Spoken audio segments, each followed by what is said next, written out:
What is up, everybody? Welcome back. We are here once again with Delfino Raza, top 64. Last night we got through all the pools matches, but today is where the going gets tough, and the tough better get going. I'm Jet the Jenga God, of course, joined by Zamo. Zamo, you want to introduce yourself real quick? Talk to the people. Hello, everybody. My name is Zamo. I'm super excited to join you guys here on this Delfino Raza stream, watching some top 64, talking about top 64. This B-tier event, this amazing event with a lot of strong players from the Mexico region. Can't wait. Yeah, I mean, I always love to see the Mexican players. They have such expression in their play. There's so much variety of characters. I feel like, a lot of people feel a bit doomer about Ultimate sometimes. They're like, oh, it's all DLC 2, yada, yada, yada. That is not a thing in Mexico, in my opinion. They've got a couple of them, obviously, Manny, notable Steve there. But for the most part, it feels like there's just a really creative scene, a lot of variety of characters, and even their best players are just, always playing some random stuff. So, yeah, it's very cool. Yeah, I 100% agree. I'm looking at just some of these players we're going to be having on stream next. We have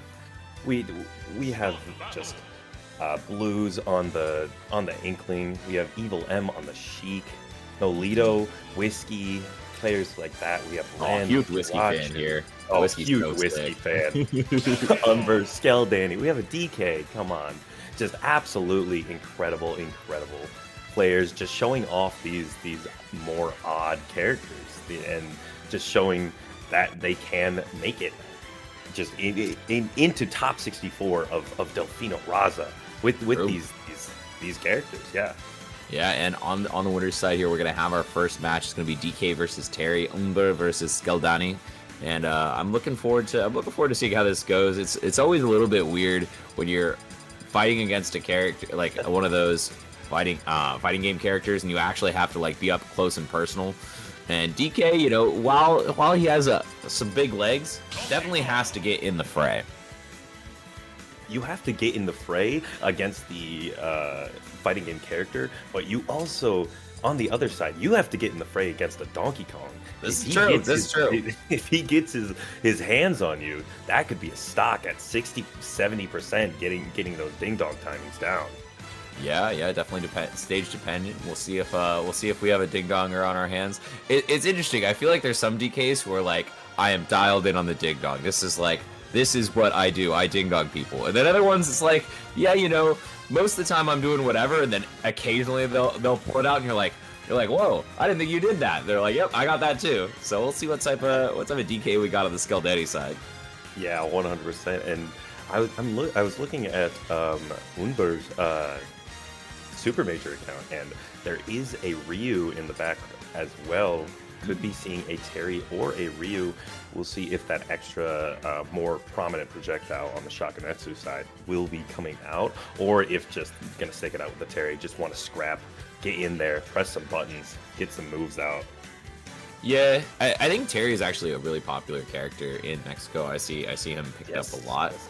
So I think it'll be interesting to see. I don't know. I feel like most players, if they like play one of the fighting game characters, they usually, outside of Kazuya, I think they usually play all of them. Like anybody who plays, Terry usually has like a Ken and a Ryu, and vice versa. And Kazuya is usually his own thing. I mean, I guess it's the other way around. Everybody who plays Ryu or Ken plays Kazuya, but not everybody who plays Kazuya play Ryu and Ken. Yes. I feel as if Kazuya has enough moves to make up for the other three fighting game characters. Right. It's enough. It's enough in one character that you just learn that one, and you're good for the rest of it. Yeah, I think the last two matches did end up being Ryu matchups for Unber. Yeah, like you said. So, I mean, those were very up close and personal matches versus a Kazuya and that Little Max. So it makes sense that you want somebody who's a little bit more versatile at that mid range. But we'll see how this goes down as the players are just getting ready, getting set up to get in here. I know they need to talk through the bans and whatnot. It is unfortunate that there's not like a, a supported banning in the game. It would be really nice if you could just do like stage bans in the game and don't have to worry about talking outside of the game. That feels like something that could be added in a possible future installment, yeah. But who knows? Getting into it now, Unber versus Skele, Danny, Donkey Kong versus Terry, game 1 of top 64, Delfino, Raza. Yeah, first match of the day here. Let's see if these players start off hot. Missing a little bit of a confirm there, but not getting punished for it. You see Terry is just going to be using that spot dodge attack. Such a powerful option. Does have great follow-ups and already racking up the damage onto the DK. It really seems like the DK's work cut out for him at this point because this Terry is already so dangerous. Getting in there, pressing buttons. Unber just racking up 114% within 30 seconds, and Skele Danny just really needs to answer back here with something, trying to swat him away with a lot of these tilt attack. Very, very long moves are good against at walling these brawler type characters. However, Unber's doing a very, very good job right now of getting his way in, but gets a grab and is off stage, makes it back to ledge, but an F smash just barely not going to connect against Unber there. Yeah, I like that idea there. The auto-cancel power dunk is, I feel like, the bane of a lot of players' existence against this Terry. So the fact that, he had the wherewithal to be able to parry that out and get the punish. Normally, even if you parry, you're not in time. But all right, do we have ding dong percent? Not quite, just a little bit off. Terry got the too much weight, too much muscle on him to die there. But I mean, we're still very close. As long as you don't let Terry get a go combo started, you can come right back into the Skele Danny. This is a very scary situation, but getting the tipper up tilt, going to kill right there. Skele Danny taking a stock, however, getting a little bit of chip, 50%, and off the Angel platform, a jab power dunk. Skele Danny, being DK, is a very heavy character, can afford to take a little bit of percent, but can't afford to be getting ledge trapped in this situation. Good up B off of the ledge, getting him off of it, and another jab power dunk, racking up the percent. Unber trying to get the big DK punch. You wanted to shield connect right us there. yet, but there it is. Yeah, definitely looking for the shield breaks, definitely looking for some spicy stuff here from Skele Danny. But it feels like Skele Danny doesn't really turn it on until he's actually behind. Now, though, trying to get the down throw into the tech chase on the platform. You see, once again, the ding-dong, but this time it is the perfect percent. That's crazy. That was literally like 2% difference from the last one. It was 105 and 103 after the hit. So I guess it made all of the difference. As we see a big combo coming out from Terry. The ding dong combos are so precise. There is a Donkey Kong player in my region. He brings up the list, and I'm like, you just remember all of these? And DK players, they have to remember all of these. There's a big character on the screen, and he is going to be getting comboed a lot. And Unber showing why Donkey Kong is a little scary to play, taking game 1. Yeah. I don't know. I feel like for the Donkey Kong percent windows, you just like right before you're about to play your set, you just look at the list and you're like, oh yeah, that's the percent for this character I'm about to play against. Like what? You don't need to memorize it. I feel like that's just excessive work. Yeah, but it feels with rage as well as an added factor. It feels a lot more fluid and it feels impressive to me. Yeah, no, it's impressive. It's impressive if they do it. I'm just questioning their need to do it at all. I'm like, why not just look at that? You're playing against probably one character this set. Yeah, probably that is true. You don't have to memorize all 80 characters in one sitting, but both players right now swinging back and forth. One advantage state traded for the other, and just racking up the percent, 112 to 72. A juggle situation for Skele Danny, though. Ooh, tries to up B out of shield, but gets hit by the reverse power dunk. Unfortunate situation, trying to up B from ledge once again, but calling it out is Unber, trying to call out a jump with the side B. Not going to get it just yet, though. Yeah, very scrappy situation here. Both these players are sort of throwing out haymakers and hoping one lands. The down B is so good at range on shield. You just have to be so careful of that. But catches out with the jab. Great awareness there. It seems like he's using a lot of the auto turnaround just to be like, all right, I know you're gonna land somewhere next to me. I can just throw out the jab. It'll hit either side you land on. Now let's see what the ledge trap is looking for. Gets the invincible up B with the charge, but doesn't matter. Back air cleans it up. We have a very even game here. This entire set, or these two games so far, it has felt like Unber has been the one to take the first stock or initiate first, and Skele has been the one that had to play from behind and get some sort of a comeback. And it obviously Donkey Kong is a character that can do that. That is a big part of his game plan, getting those early kills, those early combos. But as I say that, still Danny is the one that he takes knows the percentage. He knows the exact one.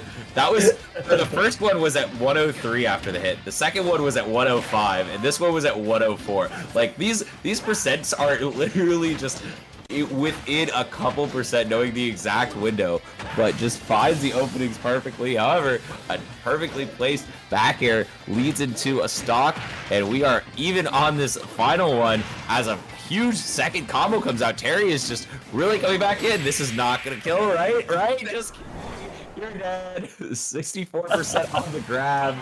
Oh, what was that? That was 98 after the hit, because I guess a little bit of rage. Wow, I wonder why that one that hit at that didn't kill at 103. I think this one the did. first one he did he mistimed the up throw. I think he up threw a little too early, so he had to wait a few frames to land, and then he could get the up air. I think that's what happened. If I'm remembering, That means he didn't get it up high enough. Is Yes. what you're saying? Yes. Okay, that makes sense. Yeah. But yeah, I mean that's just that's the power of the ding dong, baby. that's 3 stocks taken for Skele with the ding dong, just showing why it's such a strong combo and strong thing to have in the back pocket for Donkey Kong.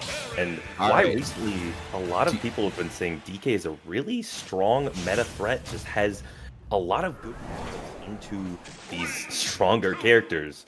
And thank God we didn't go back to PS2. People will be taking DK to PS2, and I'm just like, don't you? That's where they practice the ding dong. That's where they do it every single time. Yeah, they can do it on other stages, but that's where they're most precise about it. Yes, and Battlefield does have those higher blast zones. So on that second platform, or on that first platform, excuse me, we'll have to wait for a little bit longer to get that ding dong. But with a little bit of rage and 75%, this might be the window for Skele. But this ledge trapping, it seems to be all that this Donkey Kong needs. A good up B from Unber, making it back, and now the roles have reversed, and Skele is at the ledge and loses his first stock.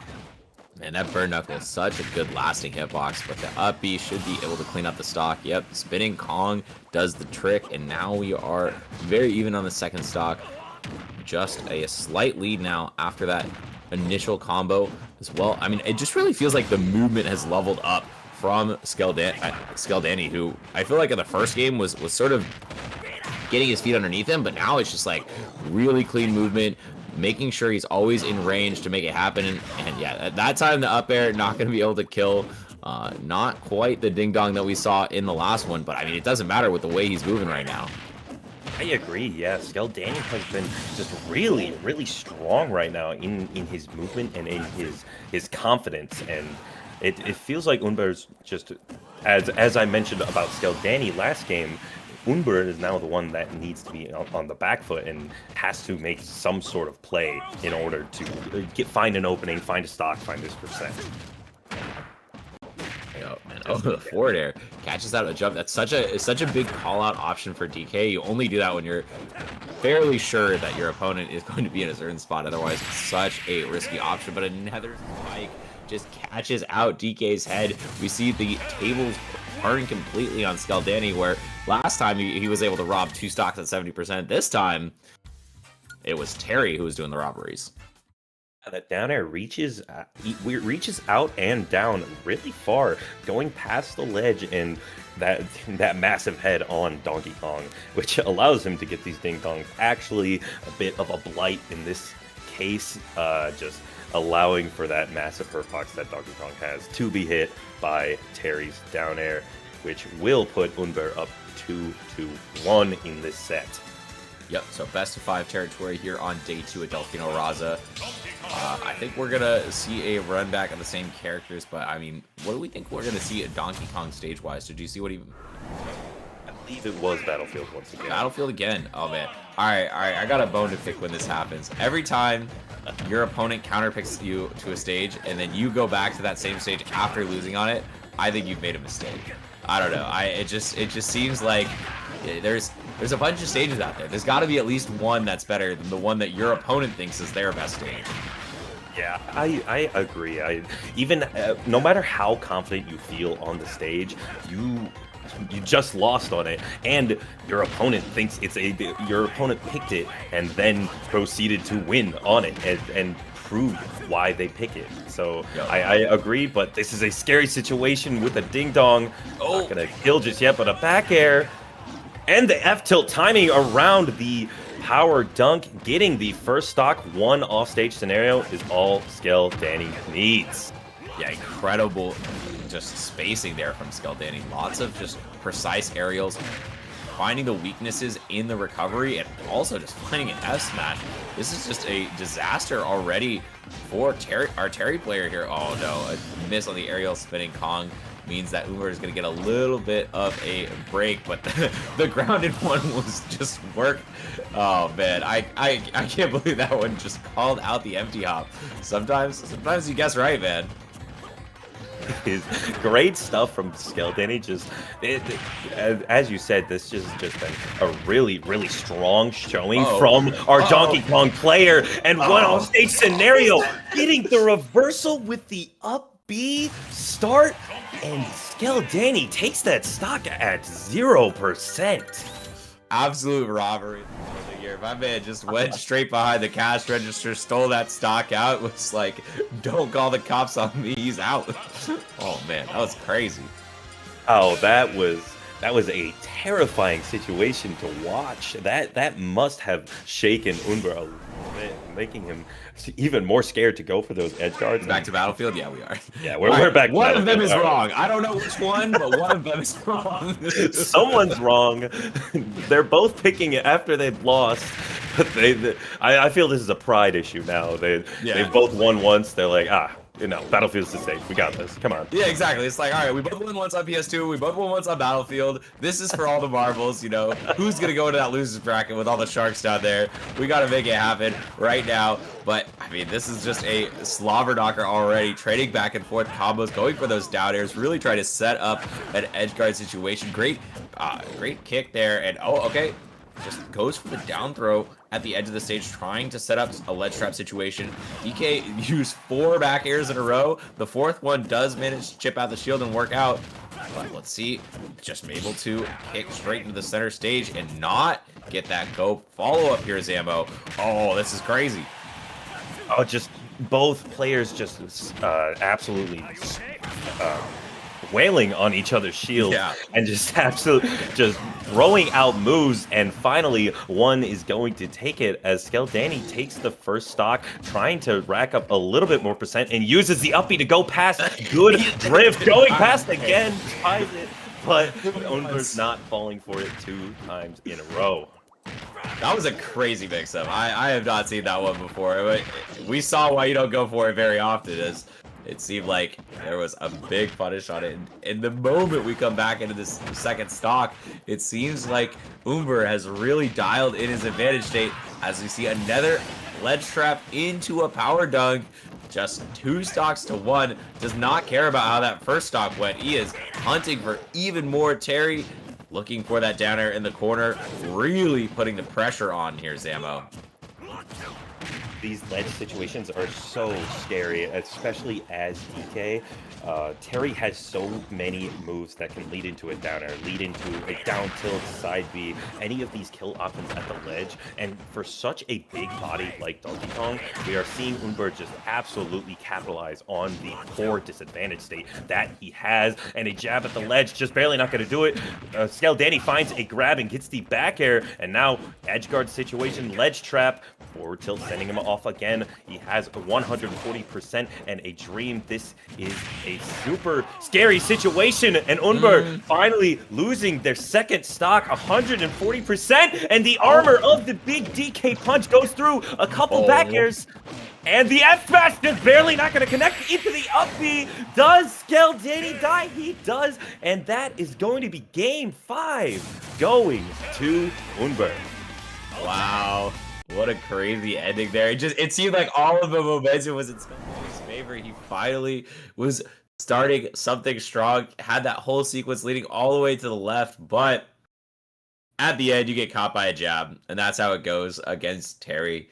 It is the inevitability of that's a strong option. You know, when you have a jab that kills, I mean, that's such a difficult thing to deal with. And yeah, I mean, great presence of mind there from Skele to put all that pressure on, but at the end, Unber was just able to keep it together, not fall to the pressure, and yeah, it was a great match. Game 5, great way to start off the day today.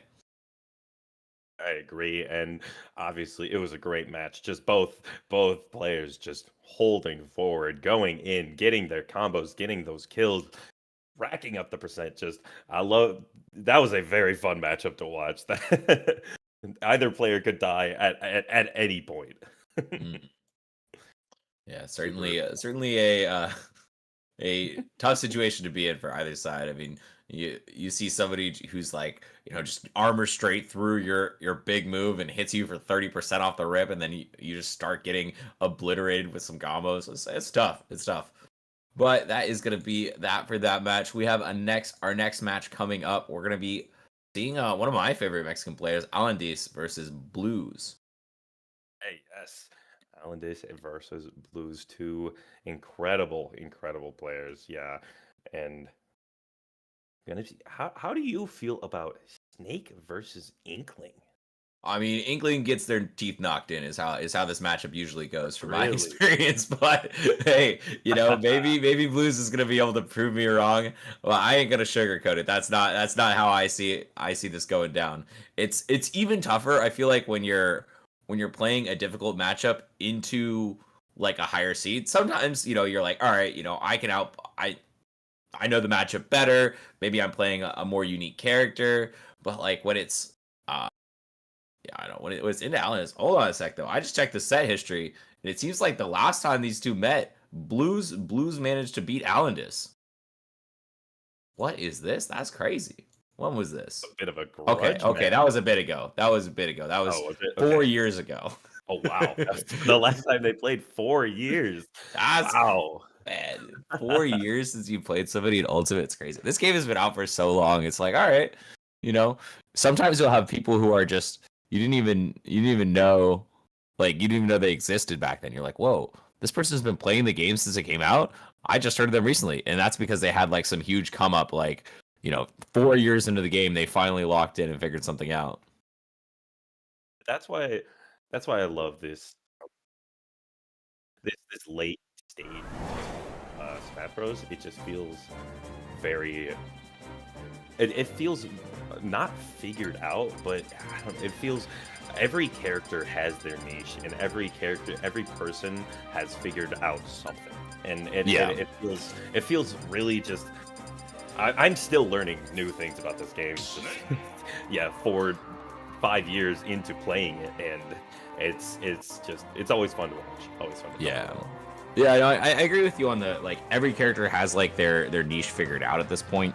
Like a lot of times you'll see like some random character and they've just got insane meta development because there's like 2 or 3 grinders who've just been figuring everything out about this character for the last however many years. And they're just like, don't worry guys, Inkling is secretly a broken top tier or whatever. You know, we have one of my friends in NorCal, Shrutik, has a great Inkling, does a lot of there's a lot of meta development here, but like there's just no one to look up to, right? Like you have to do that work yourself, because at the top level there's just no representation. I feel like those higher mid-tier or lower in the mid-tier range characters are even less figured out than those bottom tiers, because there's some sort of an appeal to playing a bottom tier. Yep. That like, oh, I'm proving something to myself and others. But these mid tiers, like, a lot of players just do not play them, and it's really interesting to see these not played characters and just what people are doing with them. Yeah, right now though, it looks like, as I said, it's going to be very rough for the Inkling player. Is trying to find their way in, but at this point, you know, you are so high percent against Snake, and any of his like an up tilt or a grab is very easily going to be able to kill here. We see the setup with the Nikita and the grenade. Great air dodge through, actually able to get past that whole setup and get into your own. So Inkling able to answer back pretty well. If that player had connected, it might have led into a string that they could have gotten the stock, but this time it is just going to be one of those long Snake multi-hits that we know and love him for. This showing a little bit of a chink in the armor with that string coming out from Blues, but yes, as you said, now they're going to take it, and Alan is just going to be doing that classic Snake gameplay, just going around, throwing out explosions, throwing out those hitboxes, so you can rack up that chip damage. The king of chip is Snake. So they're sending Blues off stage once again. Is this Booyah percent? Just barely not. Yeah, it's tough. It's just not as, it's not quite as reliable as Donkey Kong's Ding Dong in the circumstances. You just have to be in a very specific percent. And oh man, just answering back with that up tilt. I mean, it's so tough to make a comeback on Snake, who just can't set up this wall, and every time you go in, even if you find an opening on Snake, you're usually eating a bunch of percent as well. And AlanDiss is setting up this wall quite well. We see the roller into the down smash, does get the stock, recharges up that ink resource, but still just a lot of work to come into this one. Finds a grab, but doesn't find anything as a follow-up after. But okay, covered in ink here. This is a great opportunity to make something happen, but an early air dodge out of the Cypher means that AlanDiss is going to be able to get out of the corner well, turn it around onto Blues. However, an explosion on himself means that Blues can get out of the corner. And now, though, a big turnaround from Blues, once again covering in Ink's ammo. I'm realizing about this matchup, it could be a little bit of an interesting situation. If you get that Snake covered in ink, those grenades that you love to take trade for as a Snake will be doing a lot of damage to you. That once you're covered in ink, I think your grenade might be doing upwards of 22% on you, and that is not something good if you want to see if you're AlanDiss. And a ledge trapping scenario coming out from Blues, but getting reversaled, and good tech from Blues, avoiding the Nikita kill. Gets a roller, doesn't get the cancel though. Back air, and now this is still quite an even game. However, 150% on Inkling F-tilt. Enough to take it. Showing a little bit of fire is Blues, but AlanDiss stuffing it out. Yeah, I like that. I like that signs of life at the end there. Blues finally got some momentum, really just putting a lot of pressure on AlanDiss. And it didn't seem like AlanDiss could deal with the once Blues is already in. Like, AlanDiss has been very good at keeping Blues out for the whole game. But the moment Blues found his way in, he was able to rack up a ton of percent and put AlanDiss into a relatively last hit situation. I mean, not quite. I mean, it would have had taken a pretty big hit from roller or something like that to actually find the stock, but still though, I mean, this is pretty impressive. I think the one thing I was interested in is seeing how we were going to get the stocks from Inkling, because Inkling is a relatively difficult character to find the killing blow with. Like, a lot of times you need a very specific kill confirm, or you need an extra you need like a late, like a back air at 130 or 150 or something like that. And when you're fighting against Snake, who can just rack up this percent super easily and has a million kill confirms of his own, having your kill confirms locked down is so important. It seems like Blues did, so nice work there.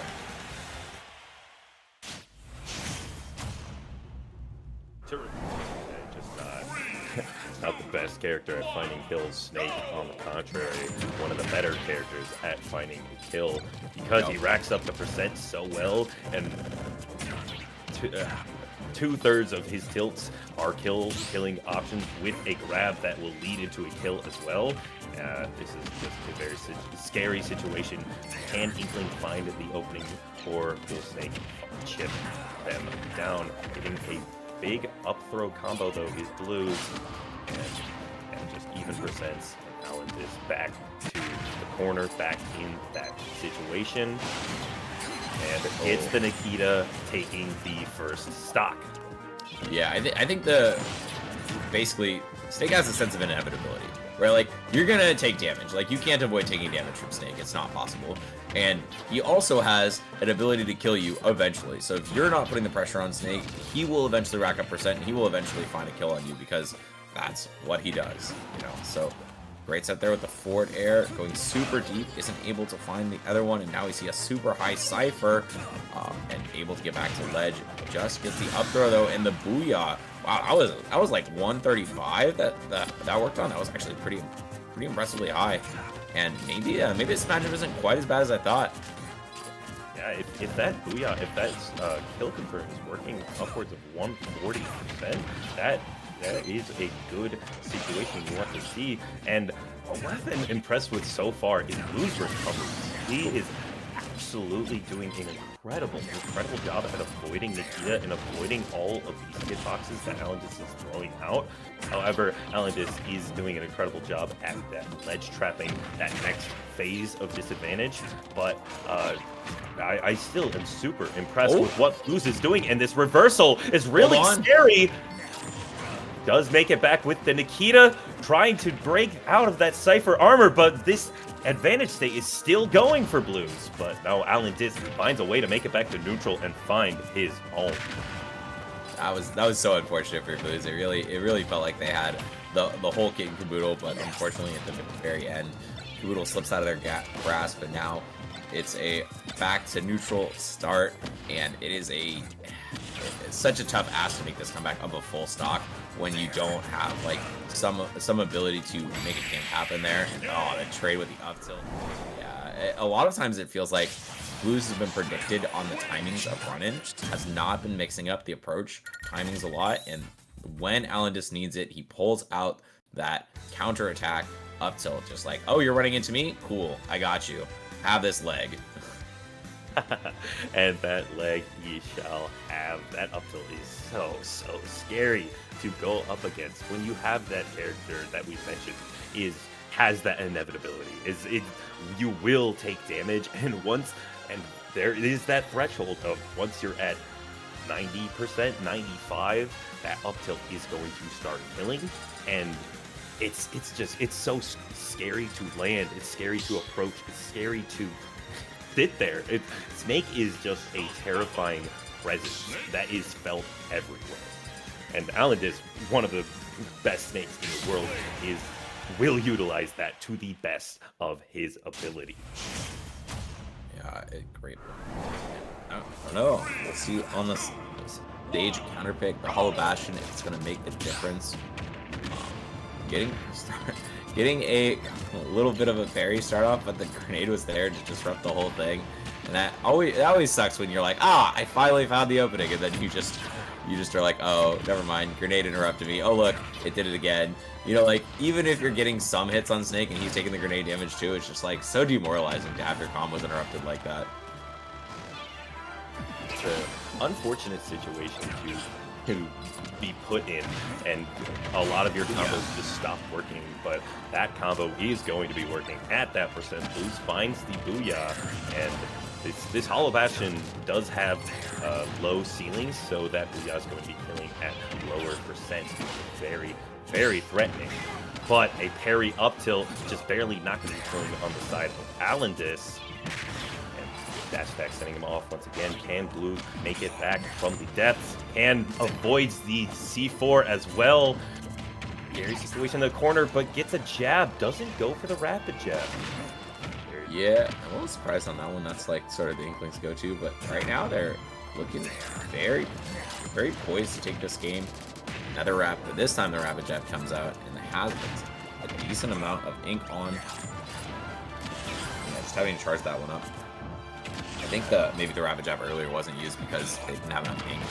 So I always forget that ink is actually a resource. Yeah, it's a resource that you have to. It's so needed for Inkling's game plan that it's unfortunate that Inkling it uses it up.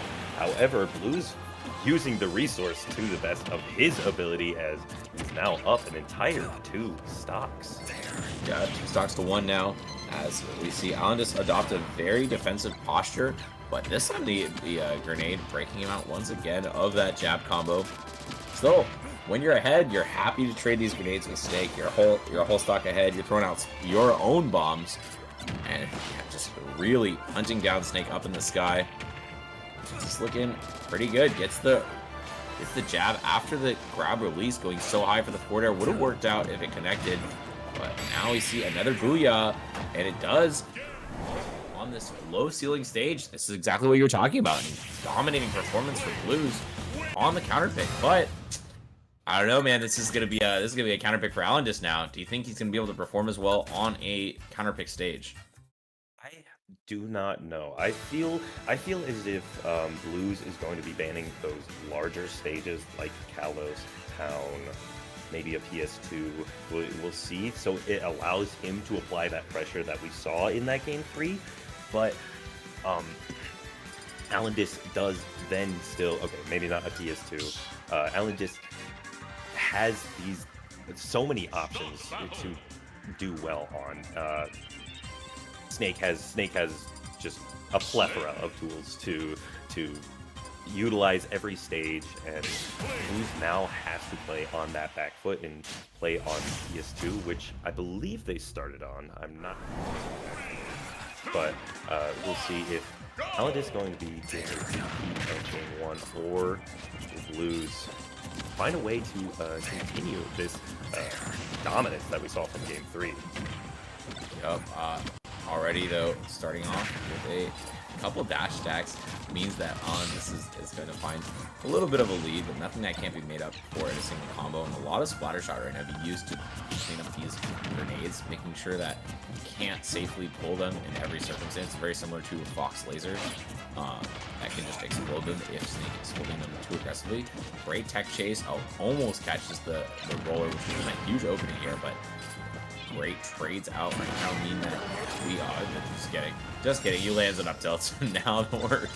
Now we have the AlanDiss lead, and this is the part where I find Inkling is probably going to struggle a lot, Samo. This is a tough situation for any character, let alone Inkling. Snake with a stock lead. That is almost as close to a death sentence as you could get. As already Blue has 60% on their second stock, and AlanDiss is completely comfortable staying in that corner, staying on that platform, and just racking up the percent and racking up the stocks as a grenade into the up air, going to take Blue's second stock. Yeah, unfortunate setup there. I mean, sometimes you're in the wrong place at the wrong time, and Snake can capitalize incredible splatter shot damage. I mean, it's not going to matter until you take the stock. And, okay, he's taking the stock behind a stock now. We did see a 2-stock last game, which means it's technically possible to come back into it, but the way it's looking right now seems to be all over. The forward smash almost ended everything here, but I think AlanDiss is looking inexorable in his approach to this victory. Another grenade into up air, and yeah, third stock, same as the second. Gonna be an AlanDiss victory, but hey, Blues got a game in there. Looked really dominating for a single moment, but unfortunately, AlanDiss is inevitable. That game, that one show of dominance was very, very cool to see, but AlanDiss showing why he is the higher seed, answering right back and moving on into top 32 winners side now. And now, I believe, coming up on stream, we are going to be having Chag versus Evil M. Oh no, they changed the match on us. Did they? Oh, yeah. It was gonna be whiskey. That's fine. I'm a Chag fan too. But Yeah, all right, Chag versus Evil M. Okay, cool. Sheik Link. yeah. Chic. Yeah. Evil It'd be M. Yeah, interesting to see. interesting character pool. Yeah, definitely a Zelda fan. Wants to have representation of those characters. I think it's interesting in Smash Bros. How we have like people who are so like dedicated to like certain characters just because they love the series. Like I have a friend who's like a Shulk main exclusively because he's a massive Xenoblade Chronicles fan. Like that is the reason he plays Shulk. And he played Shulk in Smash 4 when Shulk was kind of bad. And he played Shulk in ult when he got a lot better. So it's just funny to see like people are like, yeah, I like this character because of this. But then they just play them in this game, even if they're good, even if they're bad, doesn't matter. I would like to I want to see what character has the most representation due to love of a game, because you mentioned Shulk. I don't think I have met a Shulk player who doesn't play Shulk because of Xenoblade. Bro, I think Shulk legitimately might be the character that everybody's like, all right, I play Shulk because of Xenoblade, and that's I, just every single rep of the characters they play Shulk that's because of that's Xenoblade. it. There's one in Michigan, Defoe. I'm pretty Yep, sure he's a Xenoblade fan. he is.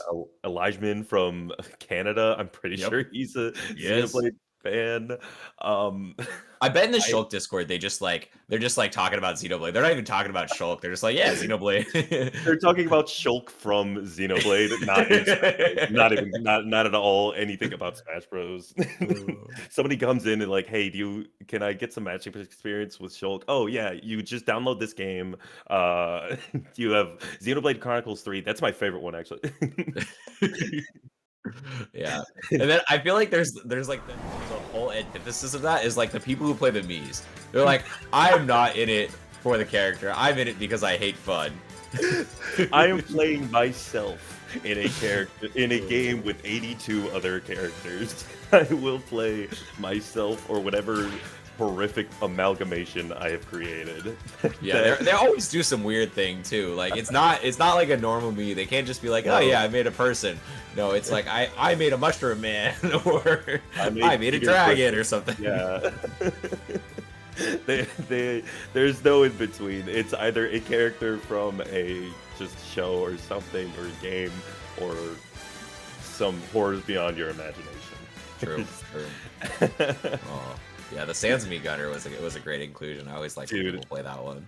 That one, I got so hyped for that trailer, and then it was just, oh, it's a me. Okay. Yeah. I mean, if Sans was in the game, like, what would he even do? I don't know. It would feel like such a weird rep to have in the game.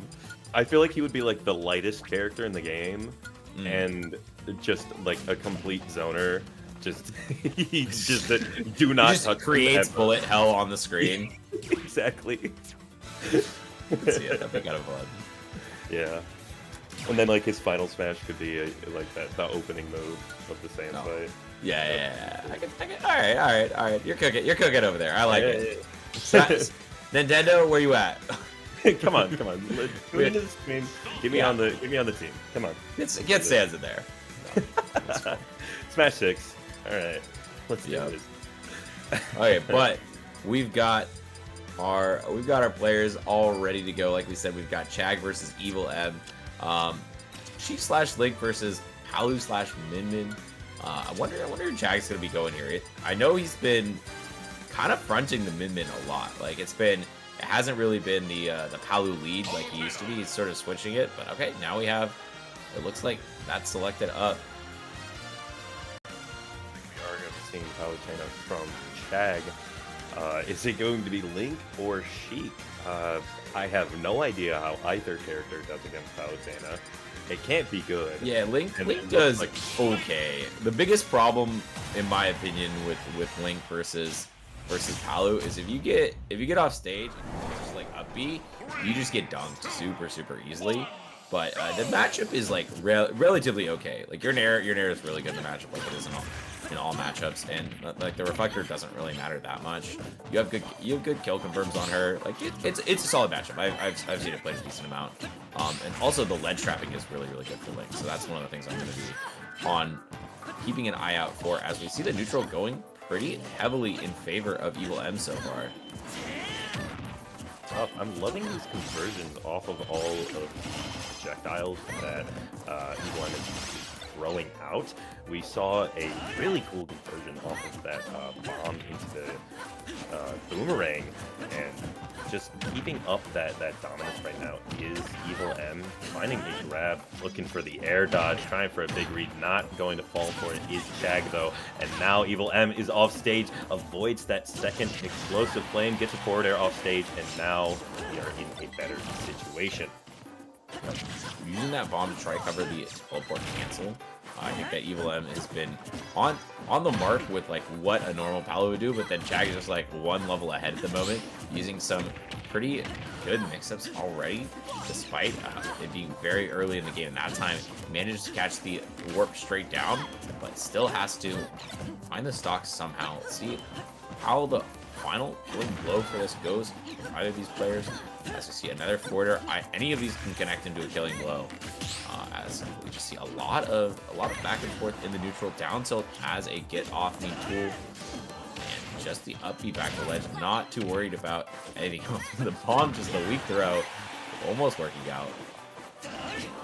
Yeah, and Chag is just using this explosive flame to try and wall out Evil M, but try as you may.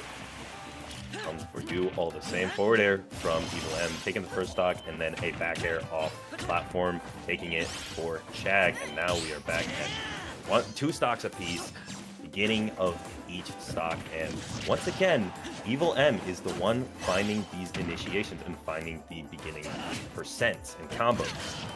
Getting another forward air off of ledge. Great stuff. Yeah, forward air off ledge seems like really impactful so far, but it's one of those moves that I'm like, all right, it's working now. How long will that work, right? You got 2, and Chag is certainly a player who is going to be adapting on you the more the set goes through. Up tilt is going to connect, not going to find that up air, but the up B is a great killing option as the bomb gets reset in hand. Now we're going on to the last set. Great tomahawk there. I love that reverse tomahawk, just mixing up a lot. But a back throw. Edge guarding is looking solid so far, but Nair managed to trade out with Palus, and we are still in a ledge trap situation as we just see ping pong over to the other side. Finally getting another connection, but bomb recovery should be able to allow you to go back into center stage as the dash attack covers it. So much back and forth on the stage. This advantage just lasted an entire its ammo. The advantage that never ends, and it shall continue. Chag finally, after the death of 1,000 cuts, Chag finds the second stock, and finally, Evil M just has been in the lead a lot of this game so far, and Chag has been the one on the back foot and trying to get an opening with these neutral airs in neutral, and Link having such a strong neutral himself with all of these projectiles, with these disjointed hitboxes, is doing a good job at walling him out. But Chag in this final stock finally finding a way to go in, getting a down air F smash, and now once again Evil M is off stage and gets by the auto reticle, dropping bomb and losing the stock. Yeah, unfortunate there. Just the wood box was just ready. All that set up by a downer to F smash. Love to see it from Chag, and I'm hoping that means that we're gonna see him stay on the same character. But I mean, it was very back and forth there, so I wouldn't even be surprised if the win was picked up now. We do see the Palu locked in. However, a chance to switch here. Yes, we do see the switch. Sheik is the option coming out, and I don't know, that was really even. That was a lot more even than I was expecting it to be from Evil M's side. So the fact that he's switching off into Sheik, it's kind of surprising me, Zamo. I agree. The link was working very well. It was just those 1 or 2 situations that allowed for Chag to find those stocks, but I feel as if maybe the thought process is Evil M does not want as horrendous isn't really the word, but as difficult of a disadvantage state as Link has. So trying to get past it with that bouncing fish, that good up B to ledge that Sheik has and avoid those terrible disadvantage states that we saw in that game 1. But it does not matter as Chag finds another down air into a smash attack. Oh man, this is a looking dire here for Evil M, as a very weird drag down hitbox just ends up in his demise, and I just feel like it's all but over now, as it's so hard to come back this many stocks against a player as good as Chag. He's going to find the openings eventually, and Palu is just a character that can put out hitboxes relatively safely. But now we see, alright, just going back to center stage, trading fair for fair, but this Nair into back air means that, Chag is going for some crazy warps here already, Zero. That teleport cancel can be incredibly scary, and Chag with 3 stocks to 1 is a terrifying beast to go up against. How do you... Chag's feeling himself right now. You're up a couple stocks and getting another down air to secure this one. 2 down airs and 2 up airs are what took the stocks here for Chag, and that maybe showing that we were correct in asking why we saw a Sheik switch. Yeah, I mean, Sheik is fine. That's the wrong Pokemon save, at least. Don't select that one. That's PS1. We can't go there. Sheik is fine into Palu. Like, it's not a bad matchup per se. It's just like the way it was going for Link was going pretty well outside of that really long disadvantage state. Like, I think I was kind of surprised to see the swap just because of how well it was going. But okay, yeah. I thought we were Full going Bastion to is the the second choice. stage. Yeah. We can't go there either. Gentlemen, to the second stage. Let's go. Really? All right, maybe on a new stage it'll work out better. The way I was feeling, I am surprised to see this. I'm also very surprised. The Link was doing very well game 1. Maybe that disadvantage state was just so terrible, for a terrible feeling for Evil M that maybe this Sheik is just the answer that he is hoping to find as Alright, but check out the Sheik right now. Hold on a sec. We were talking it down, and all of a sudden, the Sheik's heating up. Maybe you needed a game to warm up the Sheik. Yeah, no, this and definitely a character that needs a bit of warm up, that more intensive inputs and more difficult combos, and we're seeing the difficulty seem negligible as 84% racked up onto Chag right now, and only 7 with a straight hit on Evil M. Yeah, bro, this character's so high maintenance. Like, I hate playing this character. It's just so much work. Everything you do is like, all right, you've gotten 3%, but if you do 7 frame perfect inputs, you might get 10%. It's just like, all right, buddy. What if I played a character that did more than 4 damage per attack? How about that? It really says something when Sheik's combo moves and their main options do as much or less than Little Max aerials.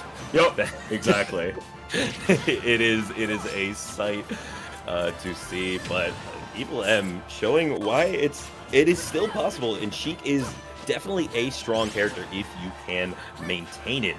129%, but this is the situation where Sheik definitely struggles finding that kill and finding a combo starter to get a kill at these higher percents. Whoa, just went for a down tilt into nothing and auto reticle came out. But that's the one that you can always rely on. That's Old Faithful right there. The needle into bouncing fish at the high percent works out quite well. Nair off stage. See what Chag is going to opt for as the edge guard. Just wants to stick into this ledge trap and keeping control of center stage, but still not quite enough to get the stock. Auto reticle, and still able to get back to ledge. However, hanging on a little bit too long as the down tilt catches the pop up.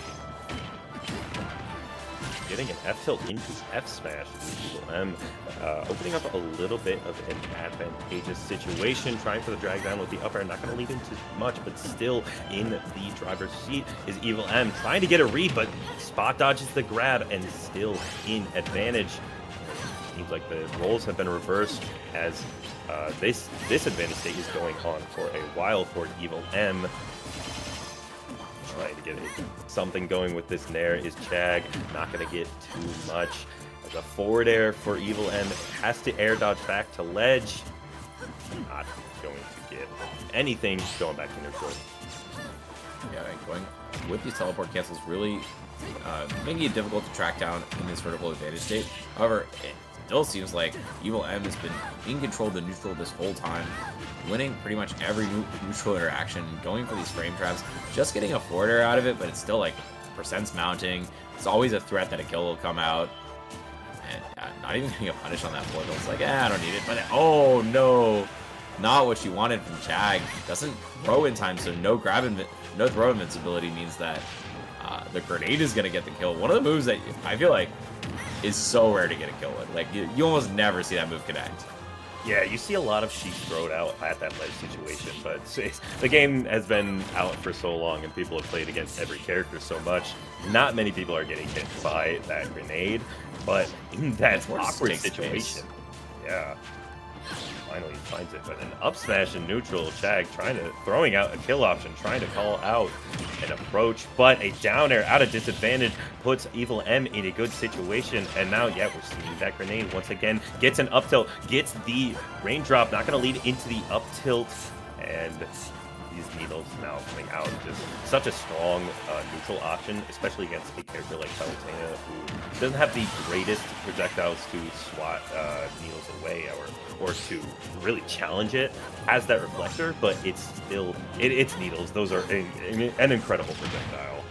Yep, that time that's exactly what Chag wanted last time.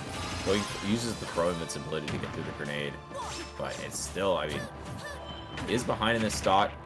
We'll see though. Oh, wanted to get the drag down smash. I don't think that was quite killing yet, but still a threat here on the center platform. The raindrop you talked about earlier can lead into the up smash, so certainly looking for that one as in disadvantageous position for Evil M, managing to come back to the center stage, and Old Faithful almost gets the kill, and back air not at the right spacing means that Chag is gonna be able to find his purchase back on the ground. We are so close here to getting this game for Evil M, but I mean, Chag is not going to give it away for free. Lots of just baiting aerials, patient play from Chag. And Jojo has not managed to win neutral very often. A lot of neutral wins going the side of Evil M, as Chag is just trying to throw these safe aerials out until he can find enough percent for a kill. Goes for the counter. Maybe was expecting a grenade.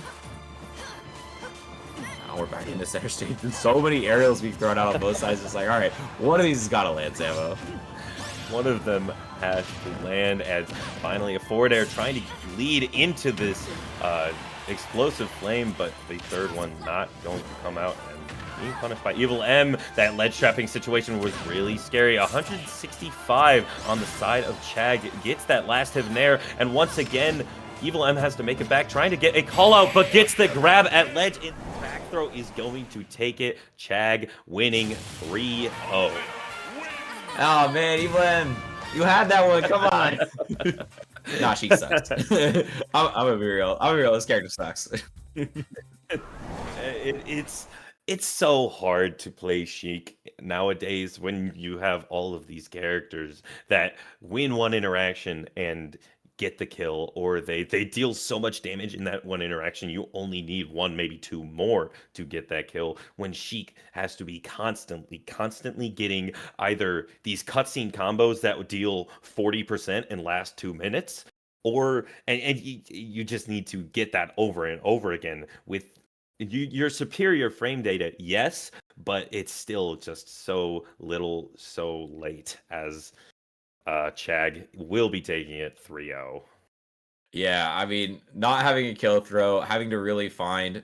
No, I mean, I'm just messing about Sheik sucking there. Honestly, there's a couple opportunities that it felt like the drag downs could have worked out a little bit better. Like he could have gone for the raindrop instead of the drag down smash. There's a lot of openings that potentially could have gotten the kill if Evil M was just a little bit more precise. But that's like one of the hard parts about playing a high maintenance character like Sheik, right? Like there's so many positions where like theoretically you could get the kill if you had the exact right, set of inputs and you got the right setup. But like knowing that and in time reacting to be able to get that is tough. It's really hard. So I'm still impressed with Evil M's composure after that game 2 was such a brutal beatdown. He was able to come back and almost take that game 3 from Chag.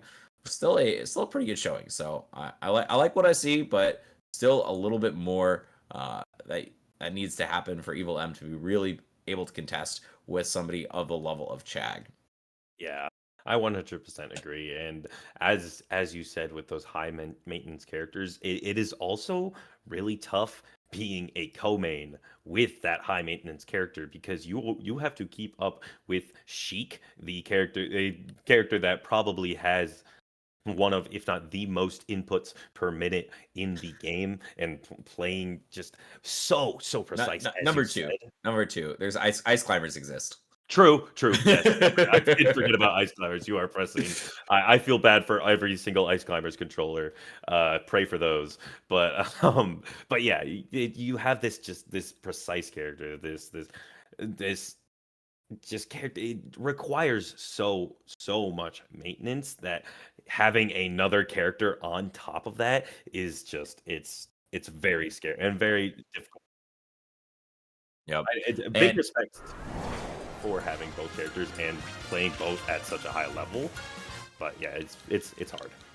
Yep, but that means we have our next match set up, and I know both you and I are gonna be happy about this. We got Whiskey here on the setup, which means we're gonna have some Robin action against WeFit/Steve by Nolito. Wait, yeah, Nolito.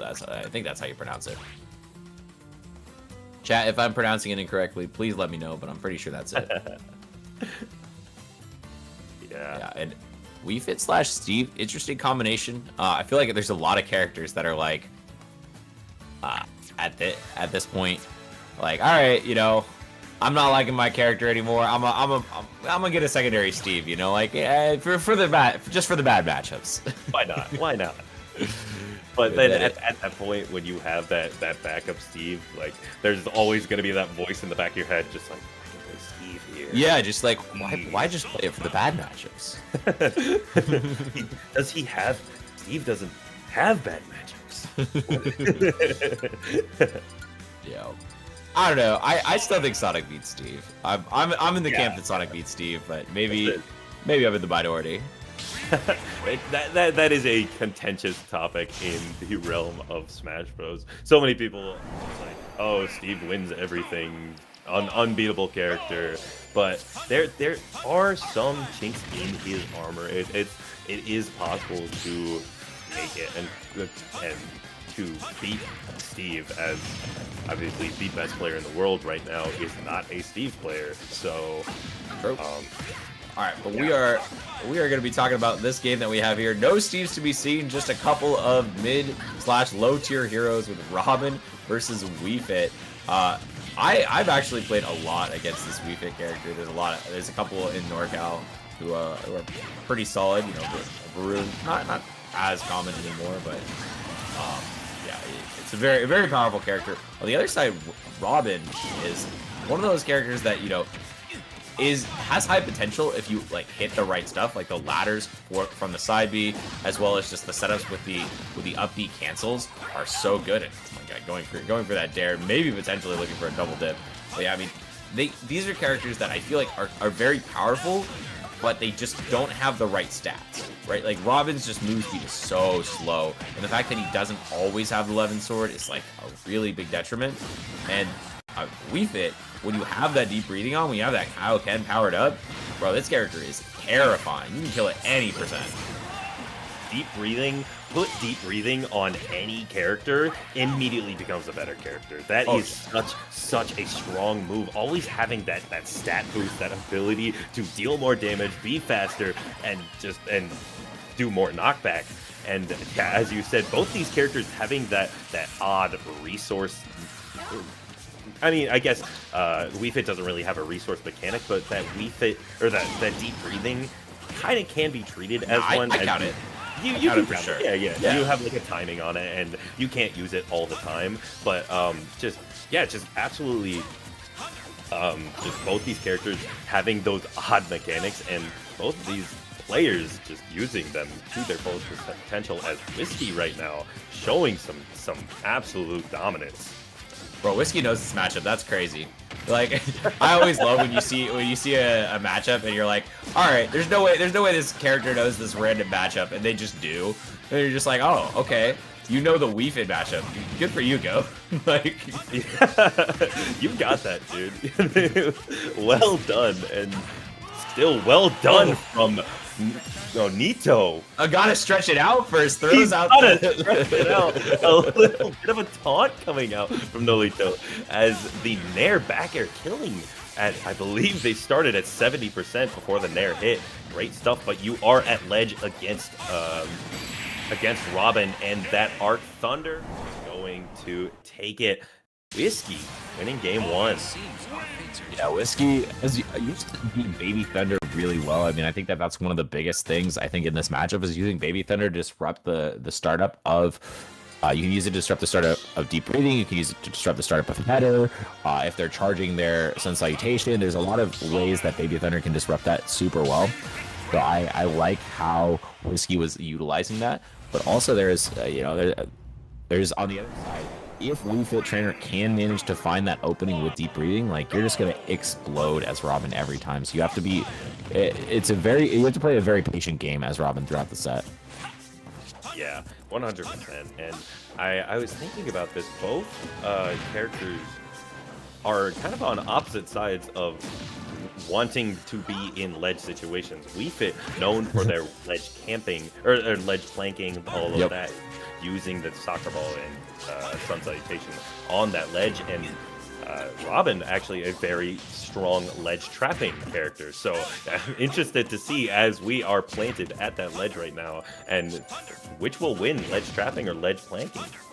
Yeah, last time it looked like the trapping came out on top, but certainly something that we'll see some evolutions of throughout the course of the set. A lot of different ways that you can mix things up, and a little bit of a snap back there is actually an unfortunate spot, which leads into a huge combo for Wii Fit Trainer. Yeah, I mean, there's a lot of just different ways that you can approach the ledge as Wii Fit Trainer, and vice versa. There's a lot of different ways you can ledge trap. Like, obviously the arc fire, it's great. If you land it, you just get a kill, right? Like, that's just the level 1, the free stuff. But Wii Fit Trainer is certainly going to be able to avoid that most of the time. You have to be aware of that, and then you can sort of mix in some of your other options that Robin has. Robin certainly does have options, as you mentioned, that Levin sword is so strong, and all of Robin's Levin aerials are absolutely incredible. Those are some good moves on the side of Robin. But yeah, basically Deep Breathing at home. Yeah. We have deep breathing. The deep breathing at home. It's just it's just a sword. Dang it. What I've never understood about Levin Sword is why you start with it when you get a new stock, but you don't start with it at the beginning of the game. Because they hate Robin players. They saw them in Smash 4 and showed some hate in their heart. And speaking of both these players just taking stocks in a hateful manner, absolutely demolishing each other. Yeah, I'm really liking this setup here with the up B, grab the ledge into down air. It's just a very consistent setup you can do against characters like Wii Fit, who are she isn't super predictable, but she has to go through that one specific area to get back to the stage. So you can almost always hit with it. And another Nosferatu on the platform, that is a deceptively powerful move, because even though it doesn't do a ton of damage, like, it heals for more than almost any other heal in the game. The only thing is like a Ness or Lucas Mag is like the only thing that heals for more than that. It does a crazy amount of healing. It does, and with that displacement of percent, it feels as if it's dealing upwards of 40, because you're healing like 15 and dealing like 20. It is a scary move to be hit by, and having such a strong presence in the air with those Levin Sword aerials and with all of that, and then on top of that having a command grab that heals you is a very, very good just juggling situation that Robin has. Ooh, yeah, if Robin was like a tiny bit faster, and the resources like didn't suck, You know, he might be like a good character. Like he's so close to being a good character. They really are. It's oh my goodness, these Nosferatu are seeming to have an almost 100% hit rate as Yeah, the only miss was the one that was like a snapback. Now Yeah. that, I mean, you know. Oh, there we go. Wrong direction. Once again. Commentator's curse. Once again, but trying to get the jab into up smash. Nolito not going to find it just then. As Levin Sword online, once again, neutral air. These neutral airs are coming out in spades, and neutral B is also coming out. Whiskey going to take game 2 as well.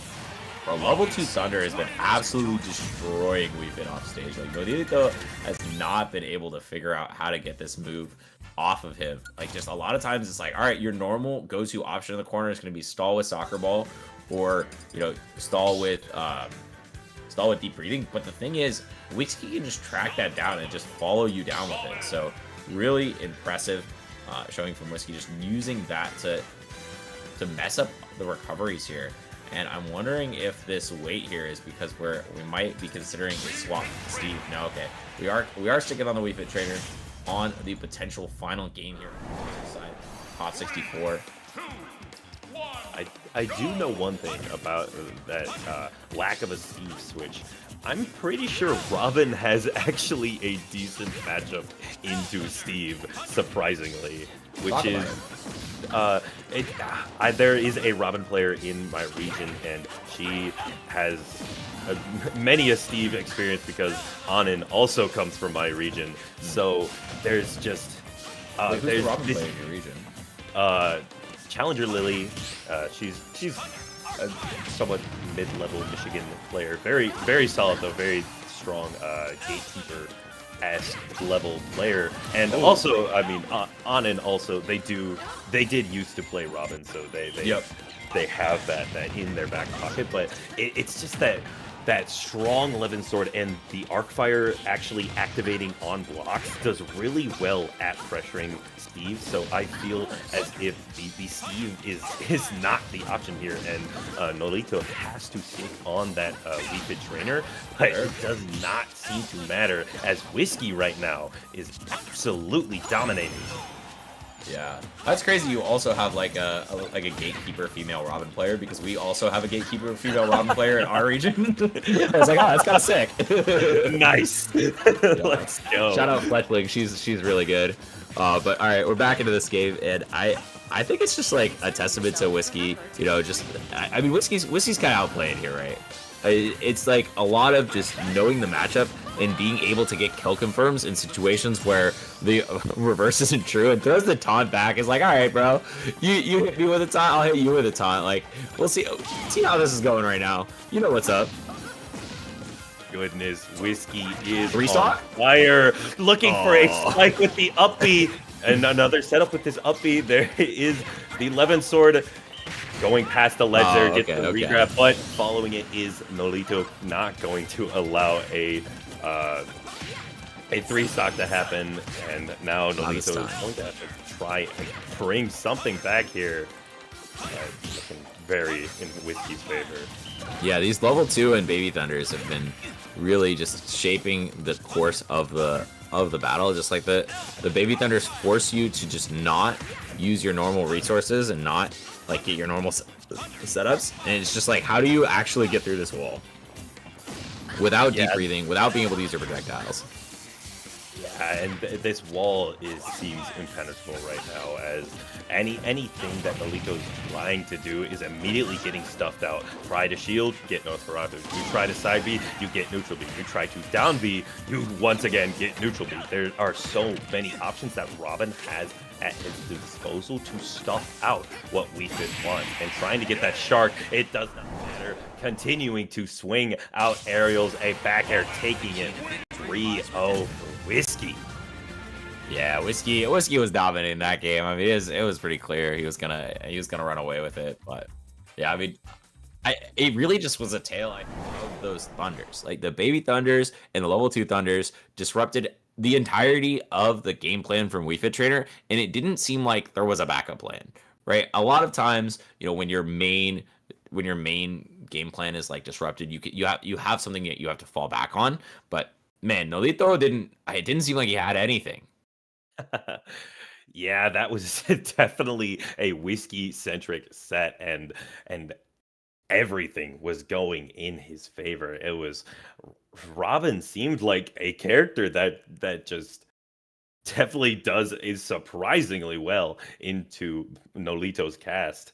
Steve Also, and Lisa. Whiskey clearly do that matchup so well. Bro was like parrying everything. He was not. He didn't get hit by a single Wii Fit Trader like ridiculous stuff. Wii Fit Trader has so much weird things, and Whiskey was like, "Nah, bro, I got all of that."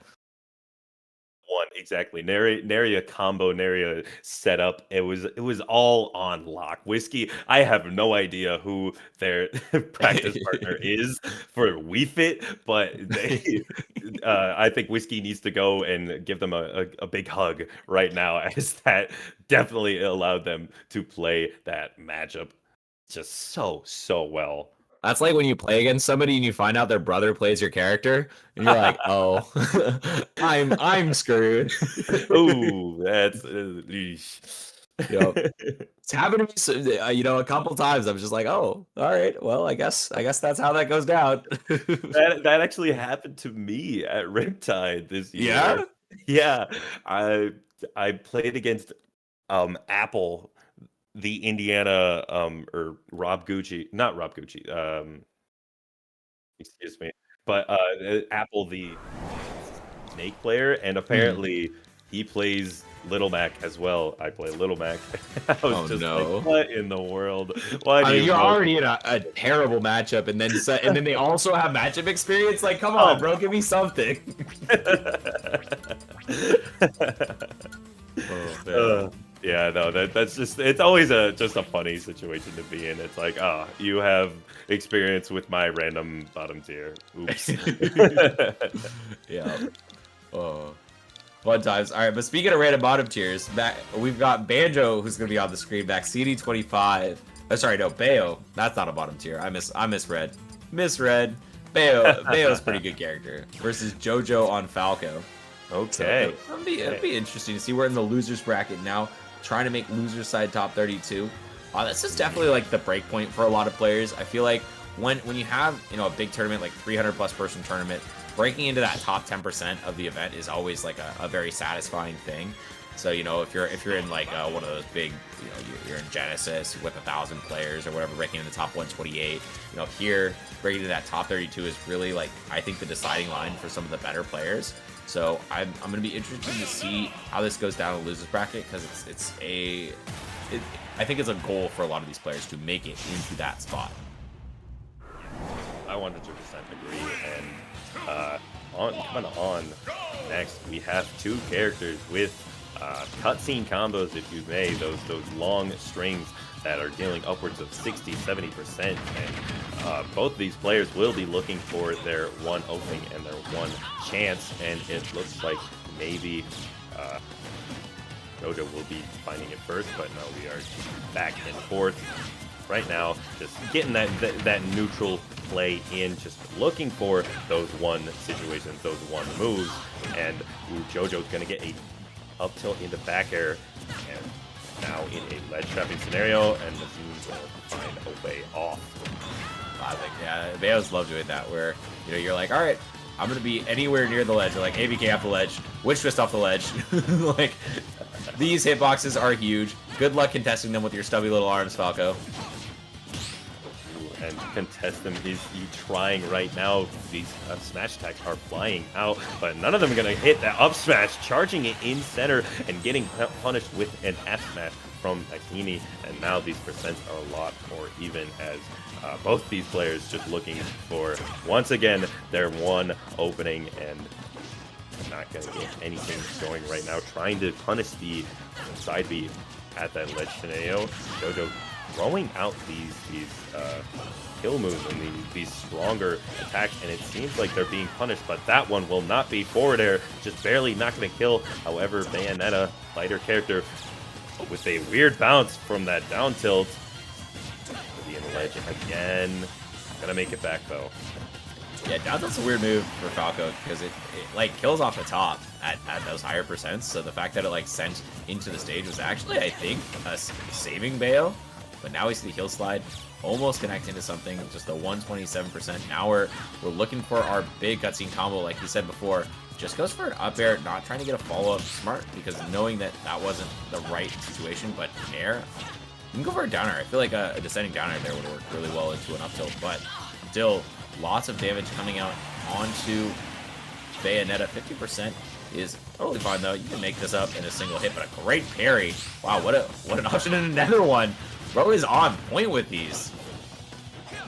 It seems like Jojo might have figured something out about Maxini's corner play, that using those side Bs and those witch twists in the corner to try and get out, and once again trying to go for another call out. Jojo is throwing out these forward smashes, and a back air is going to be punishing a get up attack from ledge, and that is going to be second stock going in the side of Jojo. Yeah, Jojo playing really well around the spacing for Bayo, but this is one of those things where if you're off stage, it might not matter how good your spacing is. And this is still like just a great awareness. I love this movement here from Jojo as now picks up his little cutscene combo of his own. And okay, witch twist out of shield. Great option here.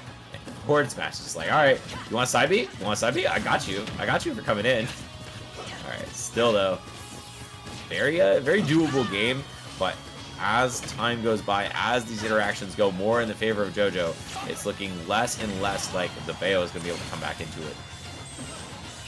That was an unfortunate situation for Manny. That back air getting the sour spot and not allowing them to take Jojo's second stock. And now Jojo's going to be able to get more chip damage or even another stock as a back air comes out and sends Maxini off stage. The side B to ledge, making it but a parry into the down tilt. These parry timings are on point. This Falco is flying forward air, trying to get some sort of opening, but no. Now we are back in neutral, and we're getting a bit of a shimmy come out from Jojo. Does not care, does not want to approach, and will stay on the opposite side of the stage if he wants to. And now two side Bs coming out into the forward air, and Maxini showing signs of life as now Jojo is off stage, but they back air is going to take the game for Jojo. Yeah, great work there from Jojo. Bro, Jojo's footsies are crazy. Like I think Jojo is just spacing so well around the threat range for Bayo. A lot of people are just so jump happy against Bayo that they get caught out with ABK, like short hop ABK all the time. But Jojo has just been in the absolute perfect position to call that out, not overcommitting to any moves and just being able to parry on reaction. Like, bro has just been playing really, really well, and this is one of the most impressive, like some of the most impressive, like positional counterplay I've seen against Bayonetta, especially at this level. Like, this is not something that you see until the very top level. 100%. And we're seeing a lot from Jojo. Jojo is very competent at his spacing, is shimmying in that range that is just not approachable for Bayonetta, and using his advantage state to continue these strings, but getting a bit of a reversal is Maxini. That up B was very, very scary, trying to get the side B, not anything big, but once again, forward smash. Jojo seems incredibly confident against Bayonetta, and an up smash calling out an air dodge, taking the first stock. Yeah, great call out here from Jojo. Like I said, playing so on point, except for, I mean, some weird like misses and flubs on these up throw combos, not getting the full hop, just getting that short hop on accident. And that's actually, it might come back to bite him. But I mean, right now his position has just been incredible. Just once again, just spacing perfectly around that down air and that ABK. Bro has not missed a beat in this matchup. It's so impressive. The last two matches we've seen have just been people who are just excellent at counterplaying their opponent and like knowing exactly the threat range for the other character. This has just been it has just been a Jojo-centric game as already clinic, bro. It just keeps going. It just Jojo right now is exuding confidence, just absolutely oozing with this play that he knows exactly what's happening, and it knows exactly what Maxini wants to do, and I have no idea what Maxini can do about it, but a down smash going to punish a up B at going past the ledge. Maybe a bit of a misinput from Jojo, but Yeah, that was a regrab, so it was just like, all right, yeah, nothing you can do at that spot. You just make a mistake, and then you move on into the next stock, and it really doesn't matter given the fact that he's up 2 stocks to 1 and doing the shimmy again. Bros footsie's on point, going for a little bit of an edge guard, not trying to overcommit into it though. This time does get hit by the ABK off the ledge, and you see a bit of a mix up here from Maxini going for some dash dance grab, but once again, spacing around ABK is on point. And, oh yeah, just the stanky leg to beat out the heel slide. Still though, going really high, not gonna quite be close to getting a kill though. The percent on the side of Jojo is racking up. The two are still at 143%. As Bayonetta, that is not something you want to see, but their dash tech. Oh, down no, to walk back. And yeah, down tilt definitely kills here. And maybe if forward air at ledge, if you are Jojo, up tilt, sending him high up there, trying to follow with a up air, but Firebird coming out, but being punished by... Okay, but that's a little too much confidence. Ooh, gets the parry, but the bats within does not matter. Up tilt, then immediately following up with a down tilt. Jojo taking game 2. Well, the important thing is that he's tilting. I just hope that he isn't tilting. Yeah, almost through a 3-stock to 1 lead, but I mean, I don't know. Even though there was a bit of a comeback mounting from it for our Bayo player, it just didn't seem like they had those 0 deaths in them. I mean, I hadn't really seen any of those like come out or even like look like that's something they practiced. So I'd be surprised if later in the game we see one, just because I mean it feels like that's something you really have to have practice in on point if you're gonna be hitting them. Definitely a matchup knowledge heavy matchup, I guess. Bayonetta is just in general, and it seems as if Jojo has that knowledge as parries are coming out and punishes are everywhere as trying for another F smash.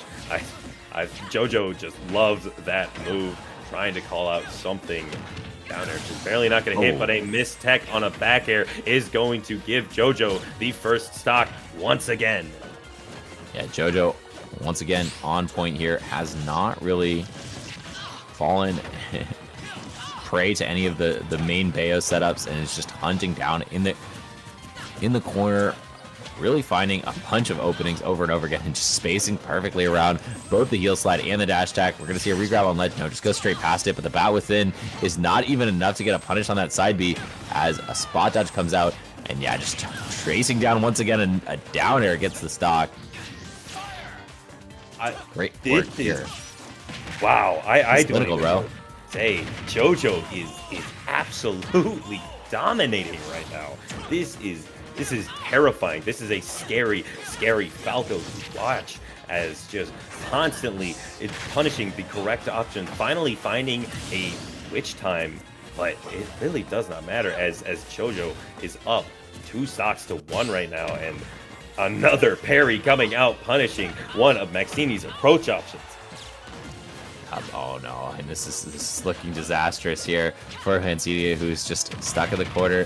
Finally finds a witch twist. This is like one of the first times we've seen a big Bayo combo, but a down smash in the wrong direction, and means that the down air and the back air, you see just a dominating 3-0 from our Falco here. Jojo running away with it. That was beautiful to watch. Oh my goodness. Jojo showing that there is a reason that Falco is, I believe, the 3rd most played character in competitive play right now. Really? That's crazy. I didn't know that stat. Yeah, Falco is one of the most played characters. If it's not 3rd, it is definitely top 5. Falco is fun. I like playing Falco. Character is fun, and you hit one move, and I'm like, oh wow, I can hit like an 80% combo right now. Yeah, I can do anything here, bro. The world's my oyster. Get some up airs, get some up tilts. Just run it back. You can sometimes get the down air into regrab or tech chase. Oh man, Dude, when Tilde plays and gets those up tilt footstool onto the top battlefield platforms, that's so cool. I love that. Oh my goodness, I love watching. There's a Falco player in my region.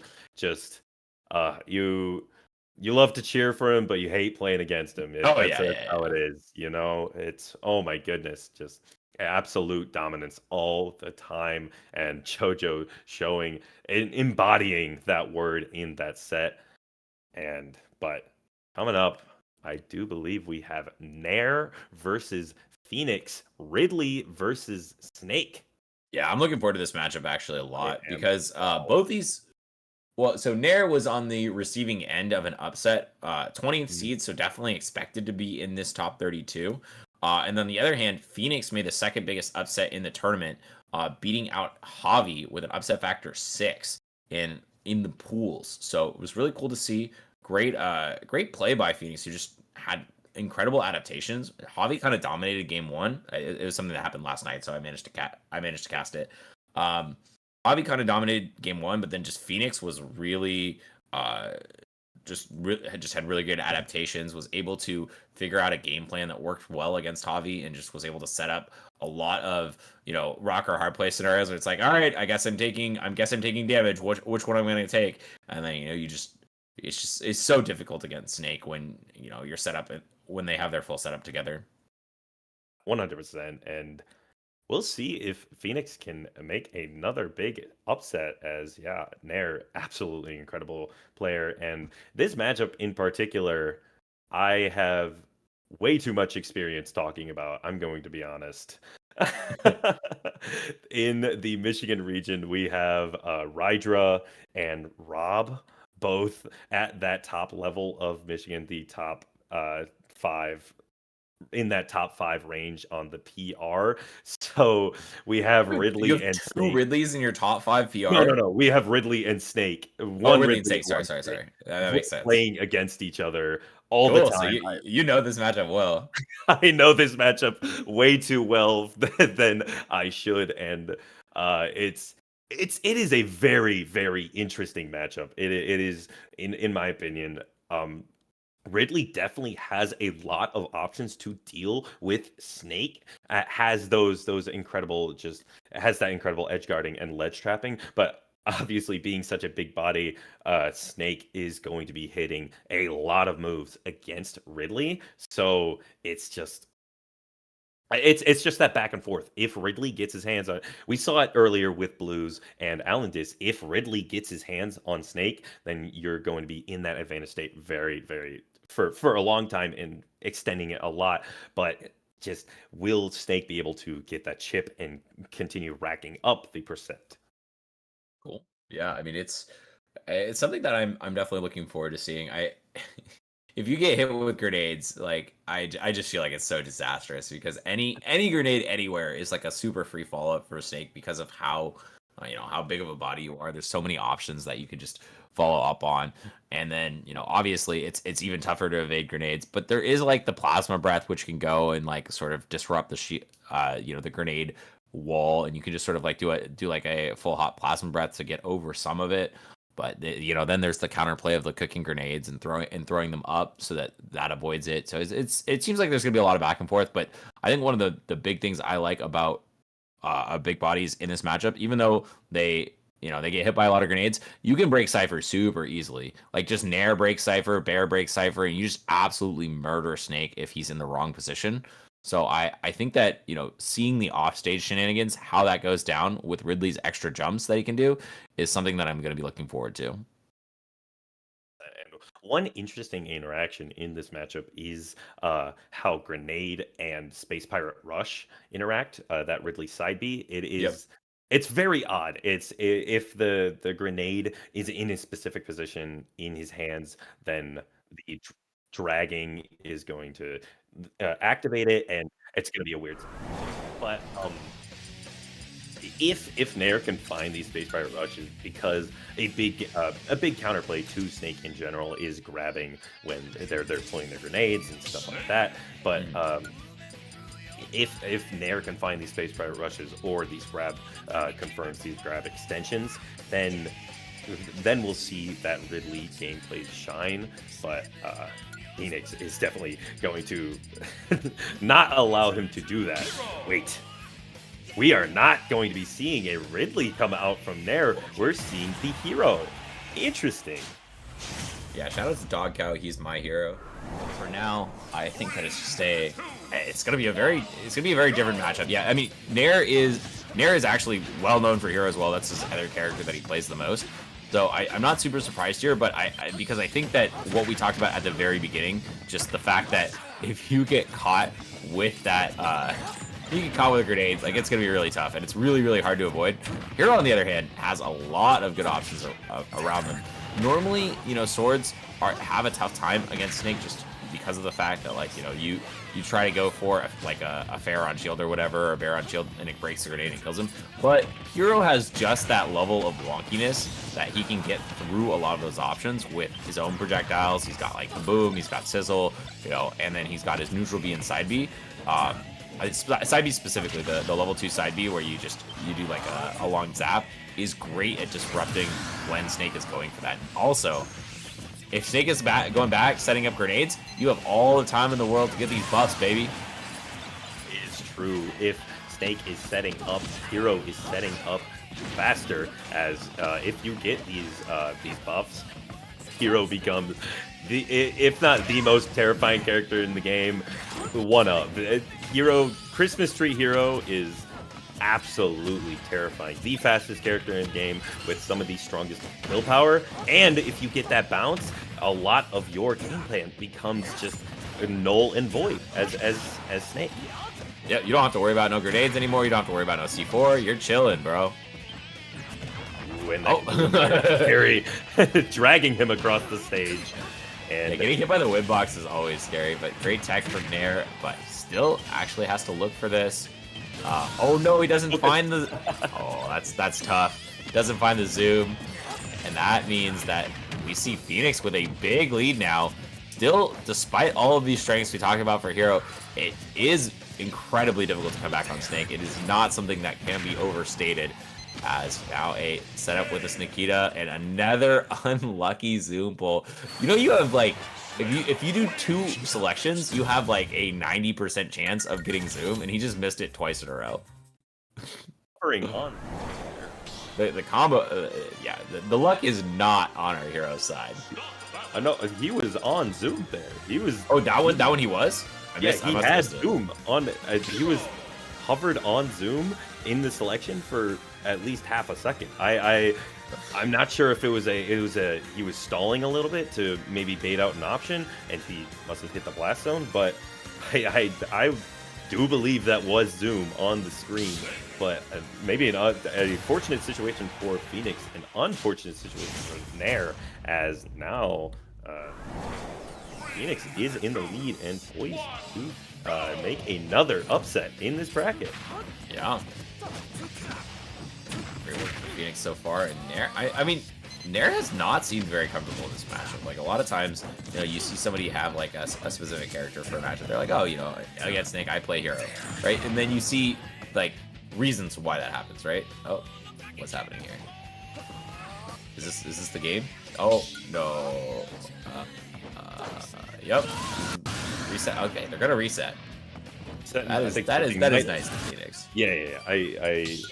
Okay. Yeah, I think there might be something wrong with Nair's controller, perchance. Oh, but yeah, great sportsmanship from. All right, I gotta ask, if you're in an intense situation, your opponent's controller disconnects, are you taking the stock? It depends. I'm gonna be honest. Let's say it's in grands of a local. Grands of a local. Grands of a local. Ooh, I'll say no. No, you're not taking it. All right. Reset it. Maybe if it is like me, we'll say making out of day two of a major qualifier. Last game. Day 2. I'm taking that. You're taking this stock. All right. I want that on my record. Making it to. I see. Come on. I will take that. But yeah, Nair's. Yeah, getting some confirmation here. A little bit of difficulty with Nair's control. Yeah, Let's see if rotating out a controller, resetting the game works out well here. Yeah, it always sucks. I mean, I wish controllers could be perfect, but they're not. Yeah. I have spent at least a few $1,000s on controllers over the course of like, you know, however long I've been playing competitive video games, like 15 years ish. So yeah, it's tough. Yeah, it is an unfortunate situation that we all have to deal with, and especially with the market being so it is an expensive market right now. But getting back into it there, and Phoenix just starts swinging almost immediately and getting the bounce, having Psych Up as well. A very scary situation. However, Snake still having some of the best scrapping in the game, having an amazing burst option, having some amazing kill options at that close range, is not too afraid of that bounce from Hero, but it is still scary and it really mixes up a lot of the gameplay that he's in. Yep, and unfortunate. I'm not sure if there was like an explosion that was needed there to reset the Cypher, but now Nair is sitting pretty in the driver's seat as an explosion, as well as a grenade explosion, racks up a 100% onto Phoenix, gets the dash attack. Gets the get up attack, and now zoom back into center stage. And it's just you're able to really avoid these snake ledge traps by Hero. I mean, that's one of the main reasons to pick Hero, right? It's just like, all right, I'm not trying to go back to stage against Snake. Bro has Nikita, bro has grenades. Like, let me just skip that whole scenario. You did great recognition from Nair, and great recognition from Phoenix right there, getting a C4 to take that first stock. But now we have Christmas Tree Hero going to get the forward air at that ledge situation and get out of there. Falling there off of the zoom, maybe lead into something with that Accelerado Hero. Not lead into too much, but still, this is a very, very Nair-heavy game right now. Nair the player, not the move. I mean, a little bit of both. He's been throwing out a lot of Nairs as well. Yeah. Hero Nair is a very solid option. Yeah, definitely a good one. And using that neutral beat to beat out the Nikita. Now let's see how you get through this. Yeah, just able to go directly under it, juking it out. As it's a very solid lead. This is once again one of the main reasons you pick Hero is for this bounce. You're just like able to completely ignore a big game plan of a mistech will mean that Nair is going to have a 2-stock victory in this game too. And you know, still Phoenix is somebody that I'm looking forward to see if he can adapt back, because it felt like that first game he had a lot going for him, and Nair got a little bit unlucky with some of the zooms. I guess the second one he did have hovered over. I'm not sure why he didn't use it, but the first time, you know, he didn't get the zoom when he needed it, and we are back on Battlefield for the third time. So I think it'll be interesting to see if there's a little bit of a mix-up here, because Hero, an incredibly high variance character, meaning that like one game could go 2 stocks one way and one game could go the 2 stocks the other way, and I would not be surprised. Where I think the impressiveness of Hero players comes in is with a character so reliant on that RNG element and that variance. It's very impressive to see a Hero player to play so consistently and be able to make it work with this character. And it seems as though Phoenix is making it work right now, as a couple times we saw that C4 actually beats out Bounce, which I did not know. Yep, I was gonna say I'm gonna issue a correction to something I said earlier. I thought Bounce beat C4. I was wrong. So my bad. You learn something new every day. We're here. We're humans just like y'all in the chat. So yep, it was two on the same bounce. It's kind of funny. I was like, oh, he got hit with 2 C4s with the exact same bounce. That's kind of crazy. Yeah, I guess it's since it reflects projectiles, and that is just an explosion and not really a projectile. It goes through it. So interesting stuff Splat coming out on the side of Nair, trying to catch a landing, not going to.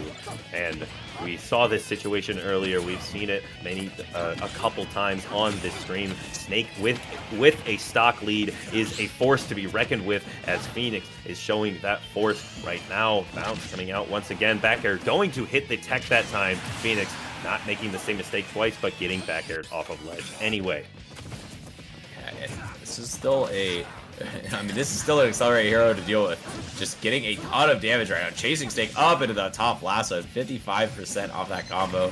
Great work here by Nair, evening up the percent count fairly quickly as we're on the second stock. And yeah, he's trying to charge something up here. I think he was going for something crazy. There was an oops selection possible, but we didn't see Nair go for it.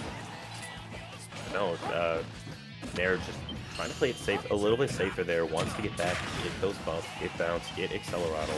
Ooh, bang to follow up on any sort of edge guard option. Throwing WaKa out there. I think WaK is the scariest move in the game. I'm going to be honest.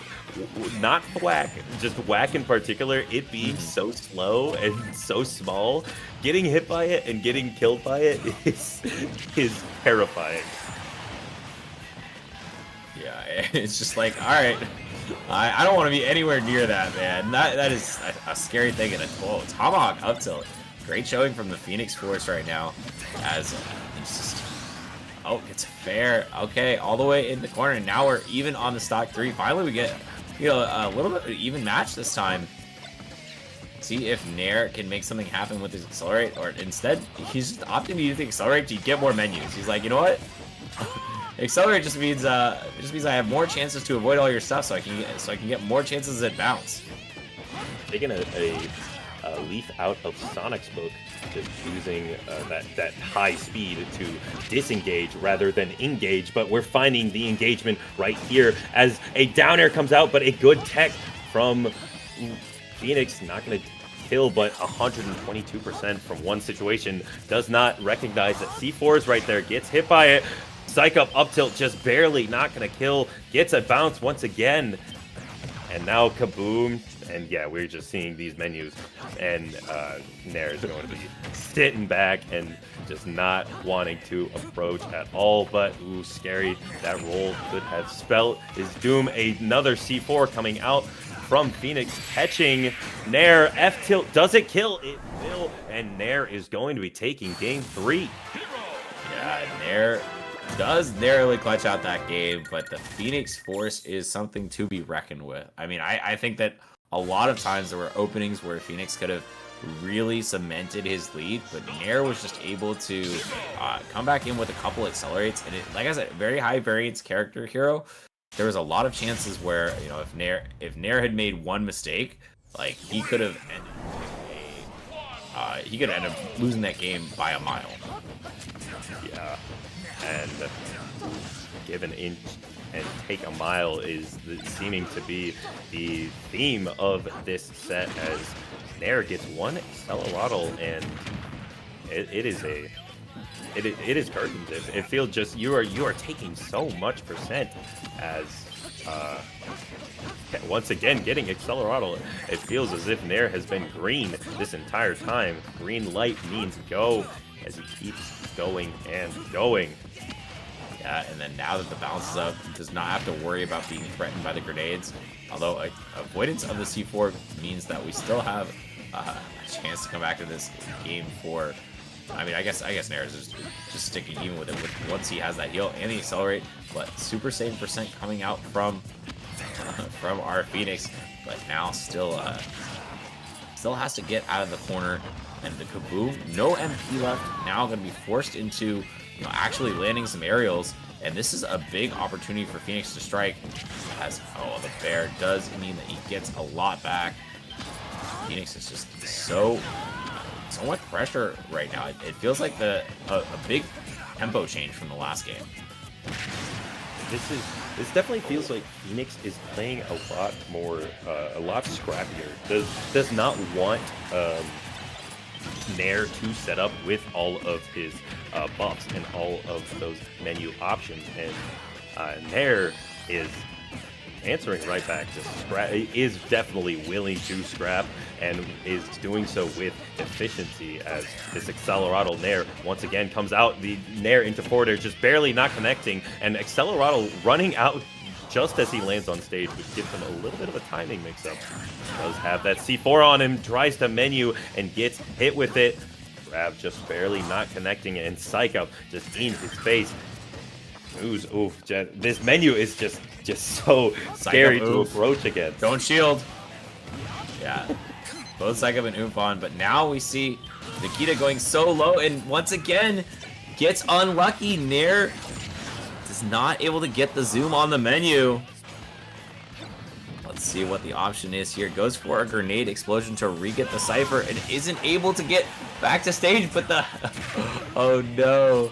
The Kaswoosh was just in time, so he still managed to live 164%. Alright, up throw. Yeet! I love the pizza toss. It's so funny because it only really kills when you have one of the buffs on. When it does, it's just like, oh, okay, you're gone. Any kill throw that is like instant is always one of my favorite ones. You just teleport to the blast zone. It's like, oh, there it goes. All right, the stock is gone, and ooh, that is a scary situation. Up being straight past Nair's menuing as 130%. Phoenix is looking down in the dumps right now. Accelerado once again on the side of Nair, but getting stuffed out by an F tilt. Phoenix needs something here. This is a scary situation for both. One up tilt, but punishing for explosion with a forward air. Nair, after losing game 1, locks in and takes the next 3. Yeah, and there we go. Nair showing why he's the higher seed, able to use that hero to great efficacy and get that game, get that set, and move on to top 32. And with that, that will be our final set of the day. I mean, I guess you're going to be on later, but for me, I'm going to be all done. Thank you, everybody, for watching here on VGBC. Delfino Raza, awesome tournament down in Monterrey, Mexico. So, yeah, if you want to follow us, you can check us out on our socials. You can see them right below us, Jet Jenga and Zambo0184. You got any final words for the people before we sign off? Just stick around and watch some more great Smash Bros. As we got some great commentary and some great gameplay coming up. And I'll be back on later for top 16. Thank you so much for watching. Yeah, pleasure commentating with you, man. See you next time. Too. Peace.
What is up, my beautiful people? Oh, sorry, we didn't agree on who was going to start, but we're here now. So thanks everyone for joining us. This is Delfino Raza coming to you all the way from Monterrey in Mexico, hosted by our lovely friends from Delfino Masa. Just that this event has that Monterrey spice, and we are already getting deep into the bracket. I am Salo, and I'm joined here by none other than the very talented Versilla. So tell me, my friend, how are you doing today?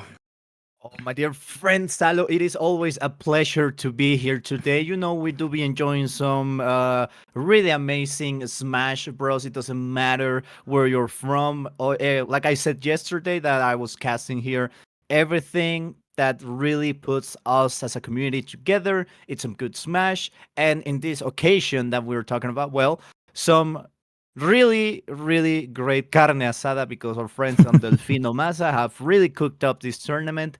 And well, what can I say, my friend? It is not a tournament. It is not an event in Monterrey if there is none carne asada, my dear partner in crime this time.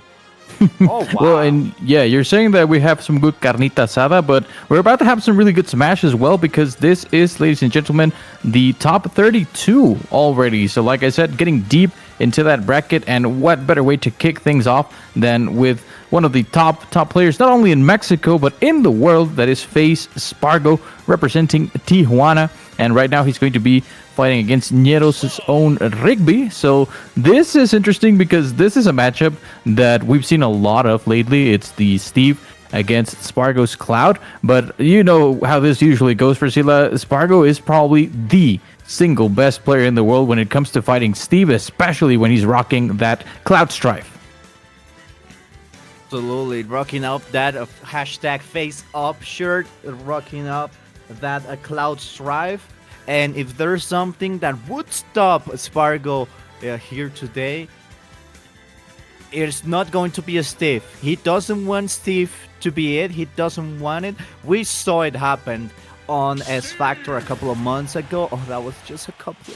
Well, it has been already some months, huh? But anyway, we're loading up into this first game, going up on Smashville, or maybe Town. I don't remember. It's been a while since I've seen these maps. Usually, it's Pokemon Town, yeah. Stadium 2. So, yep. Let's see how both of these players do. Riby is starting with the wood. But at the same time, Spargo's not going to let himself or Riby in this point get anything more than stone on this matchup. I think the name of the game against Steve is to not let him set up, not let him be too comfortable. We also know that Steve has a lot of options that seem to be very wacky at times, but still, Spargo, he's a master of trying to just end the Steve as quickly as possible, the flight all the way there with the pattern so that Spargo couldn't land. But oh my god, just like that, Versilla, just like that. We're kicking things up and take that forward smash. Your shield is gone, your stock is gone, and Spargo, he's just going to be dominating this set, isn't he?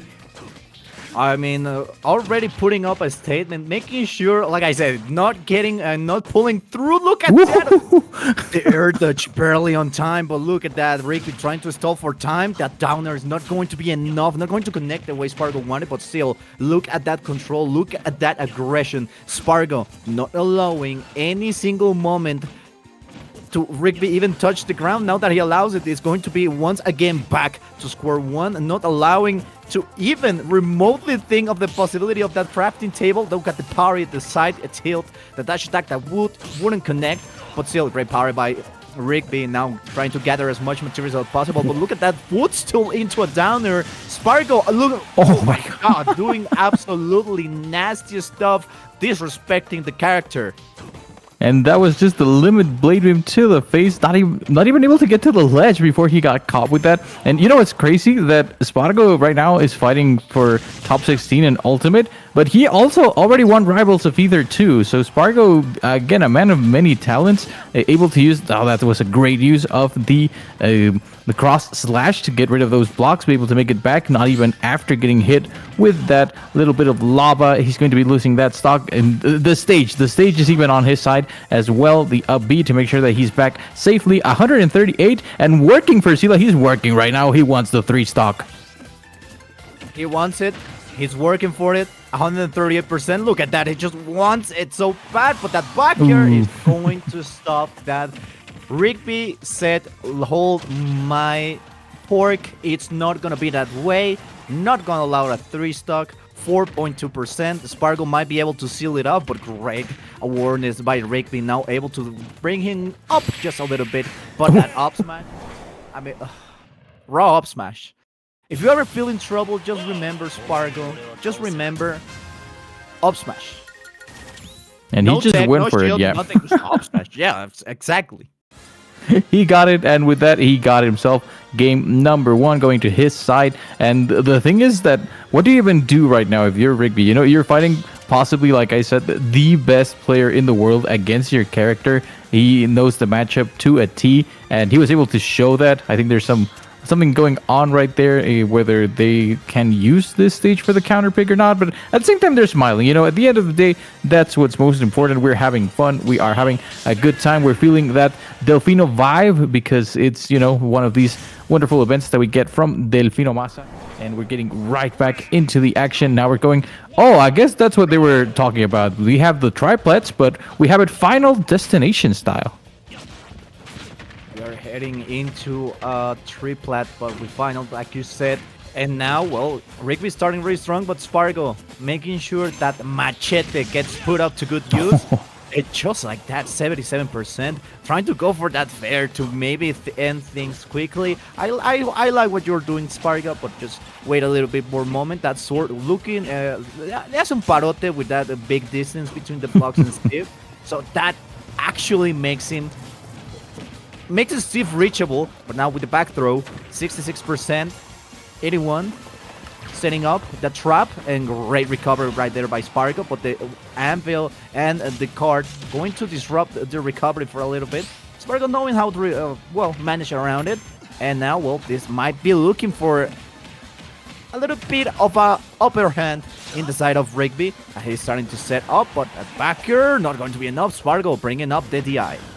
Yeah, and this time Riby doing a lot better than in that first game. Oh, even taking the lead already. Hold that forward smash, and right now he's already at over 100%, but he is looking better now that he has actually found his footing. He's also being able to punish Spargo a lot more, catching some of those landings, not getting caught out by, you mentioned it, the big sword, that machetazo that is constantly a danger to him. But now we have limit again. There he goes. It's just gonna let him rock. And now that we're back even Stevens, but that means that he is in danger of getting comboed right now, hitting the 80%. But oh my god, using the block for an instant tech and a punish. That's something that you can only see Steve doing.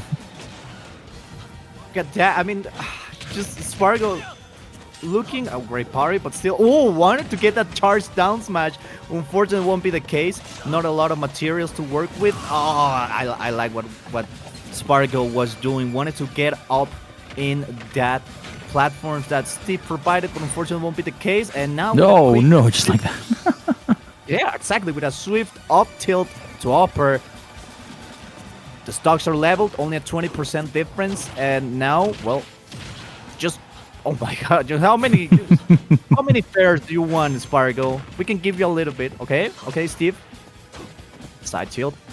Spargo starting to work with, but at the same time, Riby not gonna allow Spargo to use that limit break. And now, well, the backer won't connect. Yeah, he was hunting, and you know Spargo is not one to shy away from hitting the finishing touches if he ever gets the chance. Right now, using that top platform so that the up B is completely safe, even though he did catch him with it. And I think that the top platform also paid a little bit of a troll for Riby, representing also Troll Pro, that he was caught right there all the way up and wasn't able to survive after the up air. But now this is looking completely even.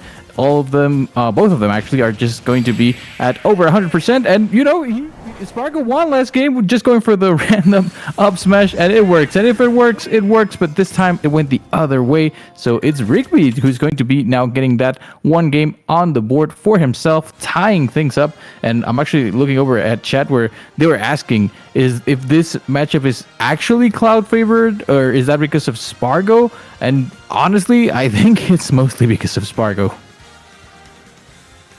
Absolutely. I mean, people always tend to forget the Spargo factor, and it's usually one that makes and racks up a lot of different racks up the difference between playing a normal Cloud Strife versus Spargo's Cloud Strife, right? So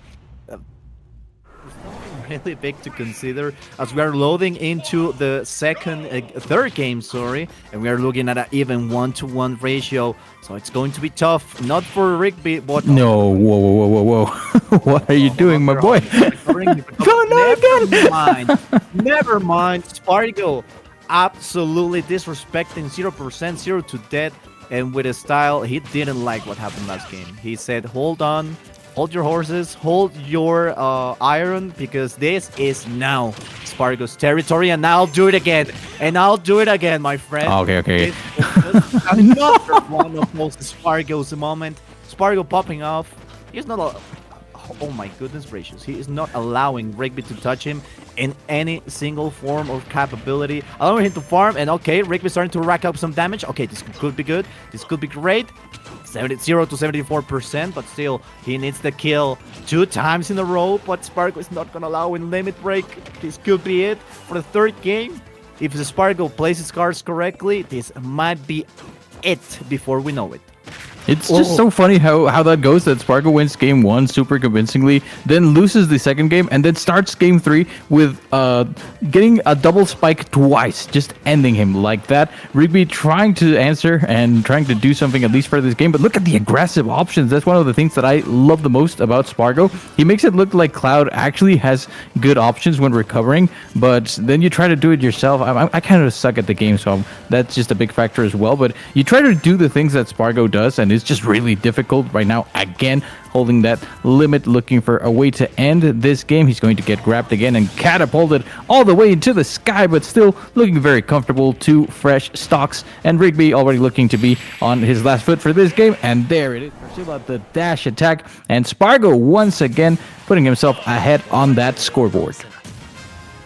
Absolutely. I mean, sometimes it becomes oh my god, the eye roll. So sassy, I must say. So sassy.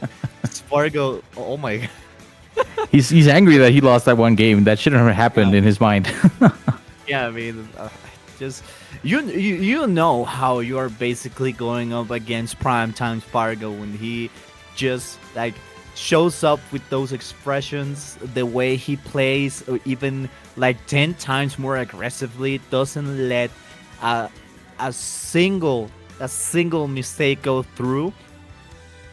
And that's how basically Spargo is like has stopped playing around. Like he has like fully locked in, and well, this 4th map could be the very last for Riby in this winner's bracket. But at the same time, well, he has already taken 1 game from Spargo, so the tables could turn at any moment. That's the thing. At the end of the day, he's still playing Steve, but it just happens that Spargo is really good at the matchup, and he proved to himself that it is doable if he can have another game like that second one. This time, the counter pick is again Final Destination, but not platforms this time. So that worked for him when there were the platforms to play with, but now it's just the full flat stage, and at least this time he hasn't gotten spiked just yet. I might be cursing him by saying that, but he is going to receive the backer. Not quite a spike, but that swing is still going to send you all the way to the blast zone. So Spargo again off to a strong start, while Riby is able to get him off the stage, putting that cheeky block right there, but another cross slash. That means more damage, and that means that Spargo is going to continue swinging, and there was the spike. He did go for it, but this time not quite being able to land it. Looking like a really strong game right now once again, but a really different one. Riby once again. Oh, I thought he was going to throw him to the TNT. It looked like that, yeah. No. Oh my god. What? All right.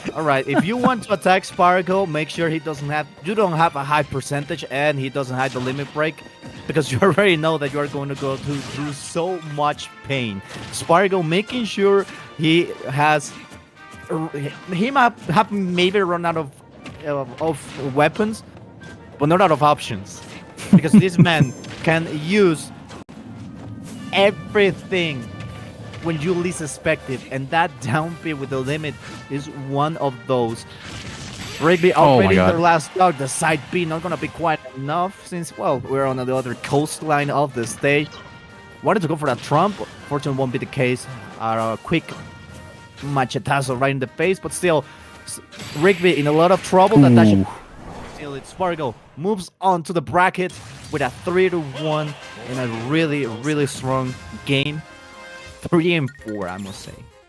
Yeah, no, the first game was pretty dominant, and then somehow Rigby got game. That's what's the most amazing about that set, that somehow Rigby won one. Because if you look at any of the other games, Spargo was just on fire. Spargo was just all over him, and he hit him with a couple of clips there, double spikes, a finishing touch through a block that somehow made sense, and even then, Spargo always able to, just make it back to the stage in ways that you don't expect it. Even tiny little details like there was this one instance in that last game where he upbeat past the ledge and then just slowly faded back a little bit just to dodge whatever Rigby was trying to do.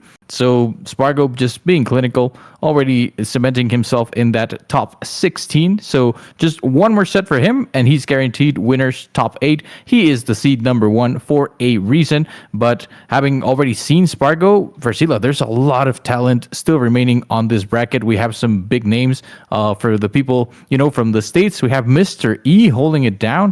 We have Mr. E facing Mustain, which is going to be a pretty interesting set to watch. We also have another Mexican Steve, Manny. We have AlanDiss himself, the Mexican best snake player in Mexico. And we have Maso, WaKa, that just made big waves at Smash Factor. I love seeing WaKa play. And another one of my favorites here, and not even mentioning all of them, but another one of my favorites that's holding it down as well is Dr. Hassar.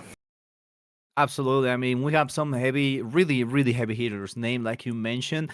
And some of them, actually came from that COVID era where they just starting, shining in that, online tournaments. And everyone was like, it's online, doesn't matter.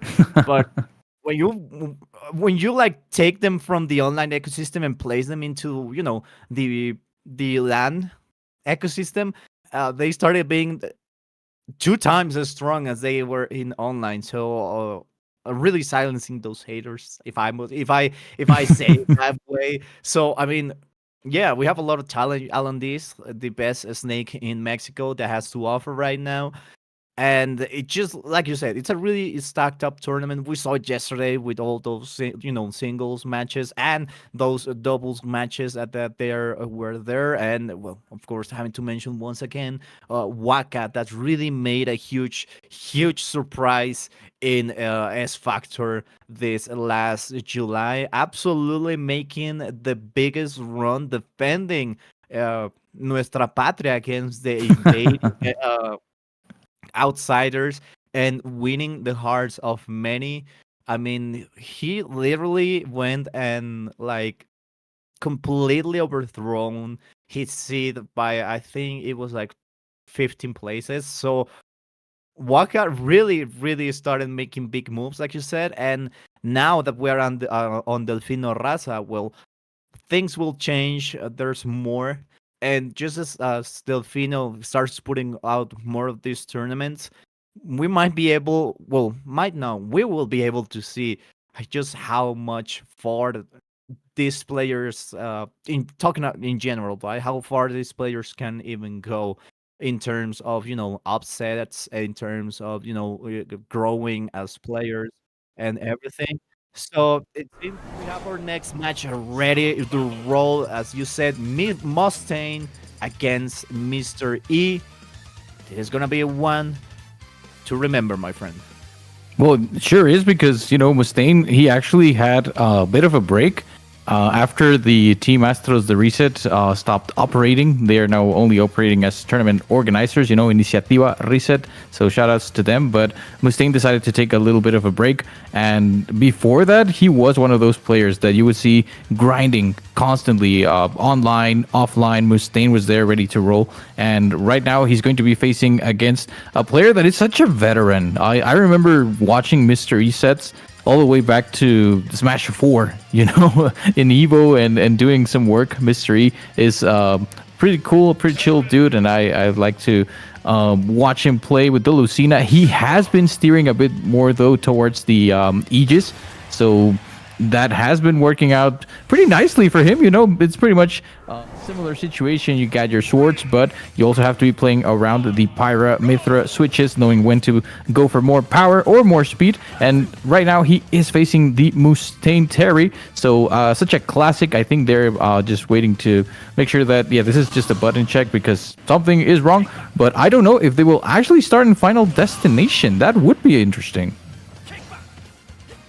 Exactly. I mean, working on with starting Final Destination is a little bit not odd, but really is like usually the standard is Town City, Pokemon Stadium 2. Exactly. So, and generally speaking, Pokemon Stadium 2. So, rolling up, never mind. Yeah, there we go. That's more like it. If you wanted us to look bad, well, you've done it. I wasn't expecting him to just roll up so casually to PS2. I think it makes sense. Maybe because of blast zones, but right now we're going to start with a quick one. Pyramithra from Mr. E against the Terry from a Mustain.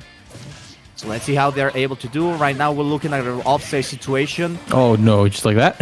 Just like that? He had his jump, but right now Mr. E just making sure it gets off quickly. Maybe he wants some carne asada. He smells it on the air and he's like, I gotta get some carne asada, my friend. So trying to make this as quick as possible so he can get some lunch in time. It's actually lunchtime in Mexico for at least the center part of it, the main time zone. However, Mr. E is already looking pretty good in this set. I think he's able to control Terry's approaches really well. That sword is big, and the disjoints definitely help when it comes to not taking too much damage, although right now he's going to get the classic into the power dunk, able to use the sword again to not let Mustain feel too comfortable, trying to set up a ledge trap or anything else. And the thing is that the go meter is already full, and now Mustain can get really down and dirty, and you see it right away. The Buster Wolf, she is still okay, but now the percentages are even. However, let's not forget that Mr. E was able to find a quick stock, working to figure out how to get off the ledge and able to go back to center stage, but dodging the grab with a nice jump right there. Although Mustain, he's hunting, he wants to find the power geyser or something, and actually going back to Mithra just to be sure that he has that extra mobility that is going to allow him to win the neutral interaction. Absolutely.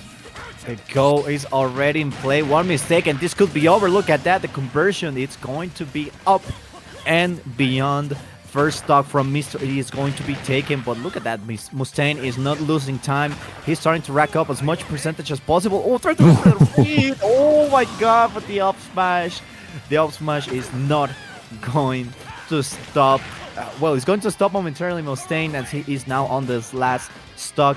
Mr. E looking to wrap up this. Managing to really create his space, but at the same time, great DI. Now it's punish time. Double dash attack. Wanted to go for that down there. Not going to be quite able to make it, but look at that. Utilizing that OB. Wanted to go with the air dodge directly into the stage to continue racking up some damage. But now last stock situation for both of these players. And now Mustain starting to rack up damage. Only a 10% difference now. Mustain racking up and playing strong. Well, Mr. E, he lost the advantage for the first time since the game started. Now down a little bit in percent.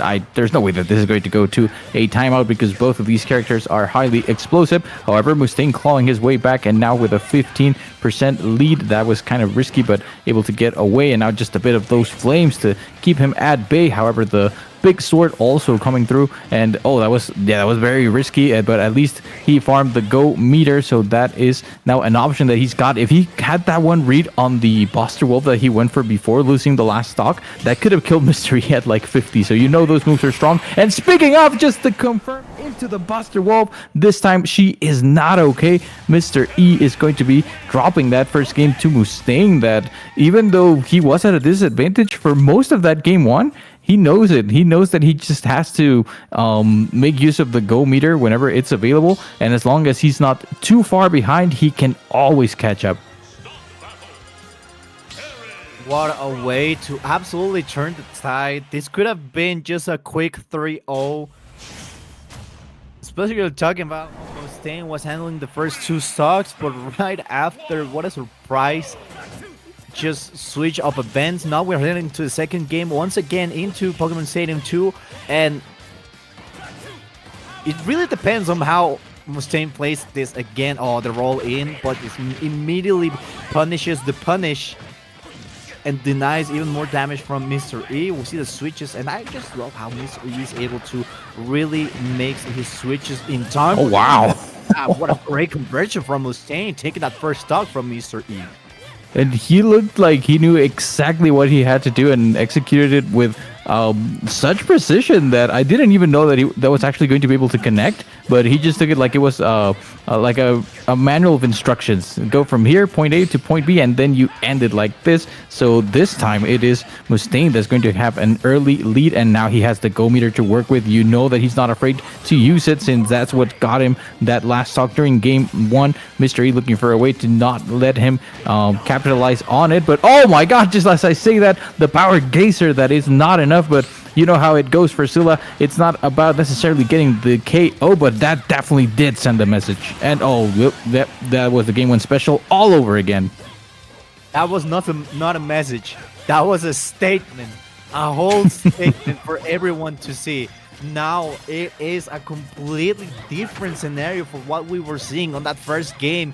And Mustain is just absolutely having the upper hand. Look at that. Just making sure everyone... the classic. Yep, really like that. Great stuff by Mr. E, but he has still another stock to get rid of, and he needs to do it ASAP, my friend. And I love how chat's going on about the Mr. Encyclopedia from the Yoshi game that they rebuilt in the Direct. The original Mr. E is the one that's fighting for his life right now. But oh, look at that landing and not able to get the stock. The go meter is again online, but he's already at over 100%. So this is looking a bit rough. You know, any mistake at this point can cost him his life. And oh, this time he does not get it. I'm not sure if this is because Mr. E wasn't quite on the ground when he got hit by the first the jab, but he is still living, and he's also able to secure himself another stock. However, Mr. E has to play it perfectly. For those of you that were not aware, as we see the jab power down not connecting, Mr. E has been living in the beautiful state of Puebla, and so far whenever he goes to locals or all of that, any tournament that he participates in, he is rocking the Pyramithra. However, now that he's down 0-2, it kind of makes you wonder for Scylla if he might want to switch to the Lucina, you know, the one that has been his main for so long now.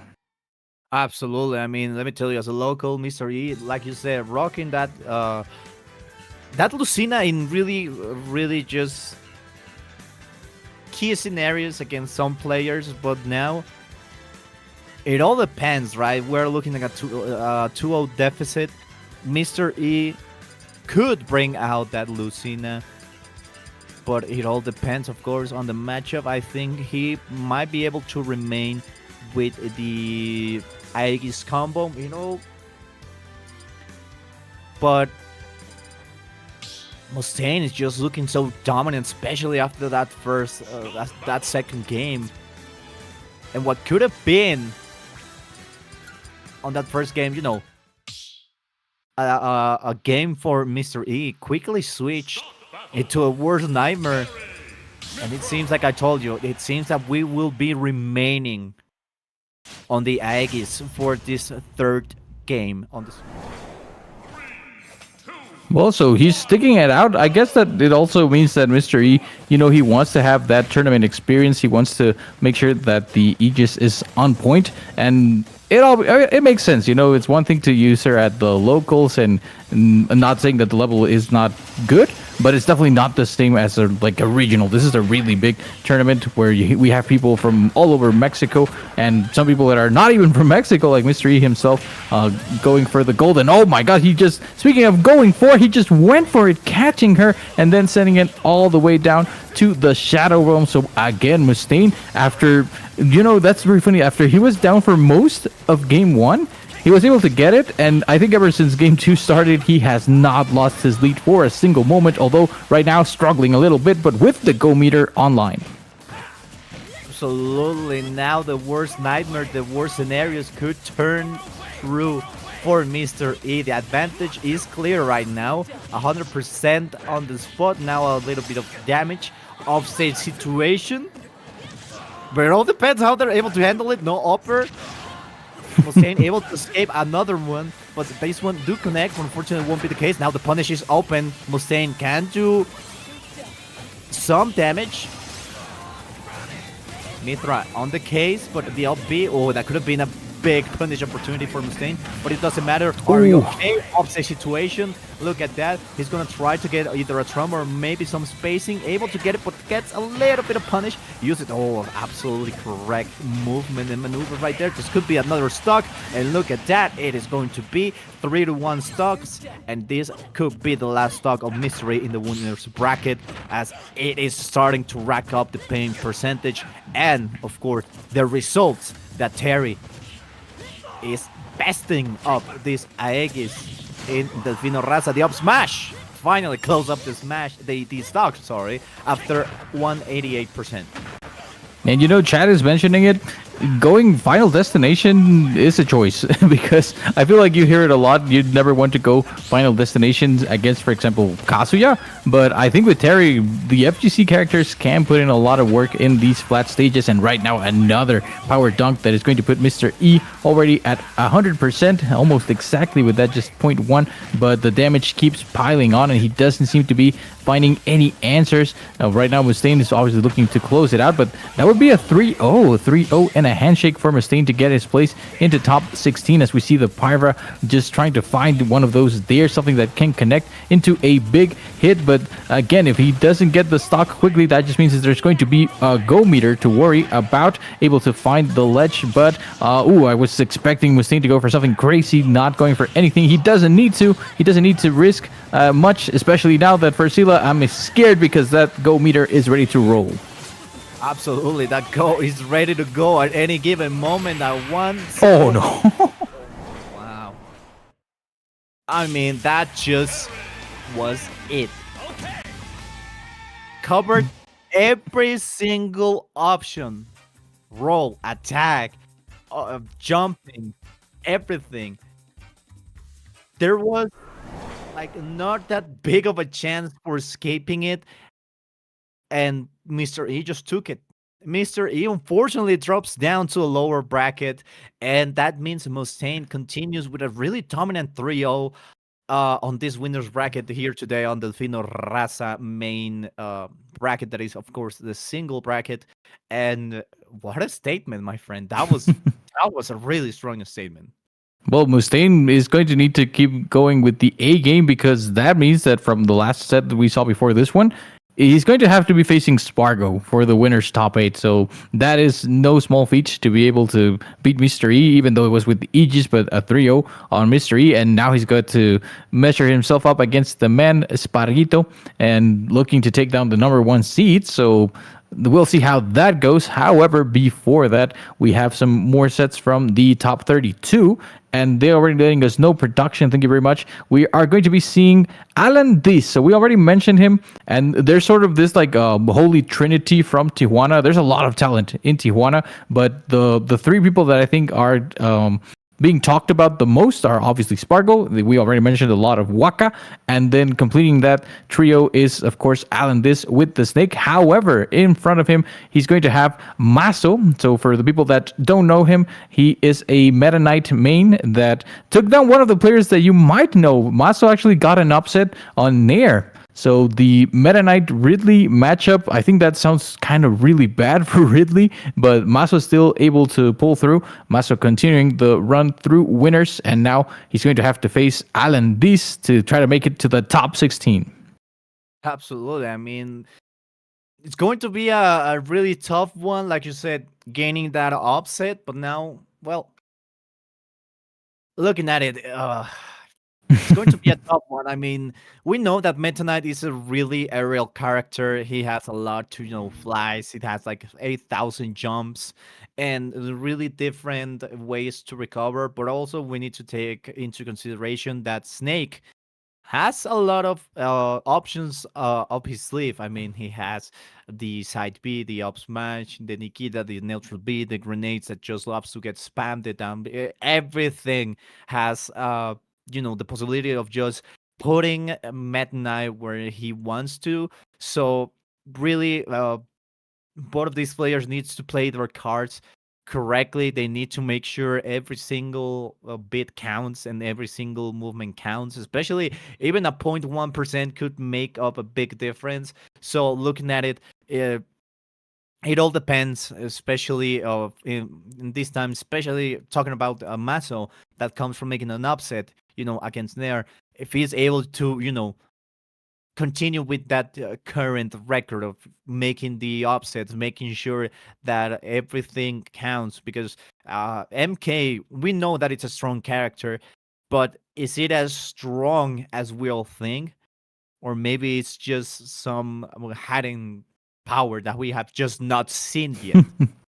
Maybe not quite reaching the full potential yet, but I think the matchup is very interesting because one of the things that Snake is what people say, that he struggles in this advantage. He doesn't really have that many options, but the thing is that even though Meta Knight can close the gap really quickly and can try to keep up the pressure constantly, whenever you're fighting Snake, you have to be very careful in doing so because any little misstep can have literally the explosive consequences. So if you step out of line for a second, or if you go too hard up, you might be finding yourself on the wrong side of the grenades of the C4, for example. So I am excited to see how this one is going to develop because they already know who they're facing if they do make it through. I already mentioned before how we have Manny, that is one of those steep mains from Mexico that is also having very consistent good results. And whoever wins between AlanDiss and Maso is going to be facing Manny to go into the top 8 through winner's side. So already waiting on top 16, other than that Spargo and Mustain matchup that we mentioned,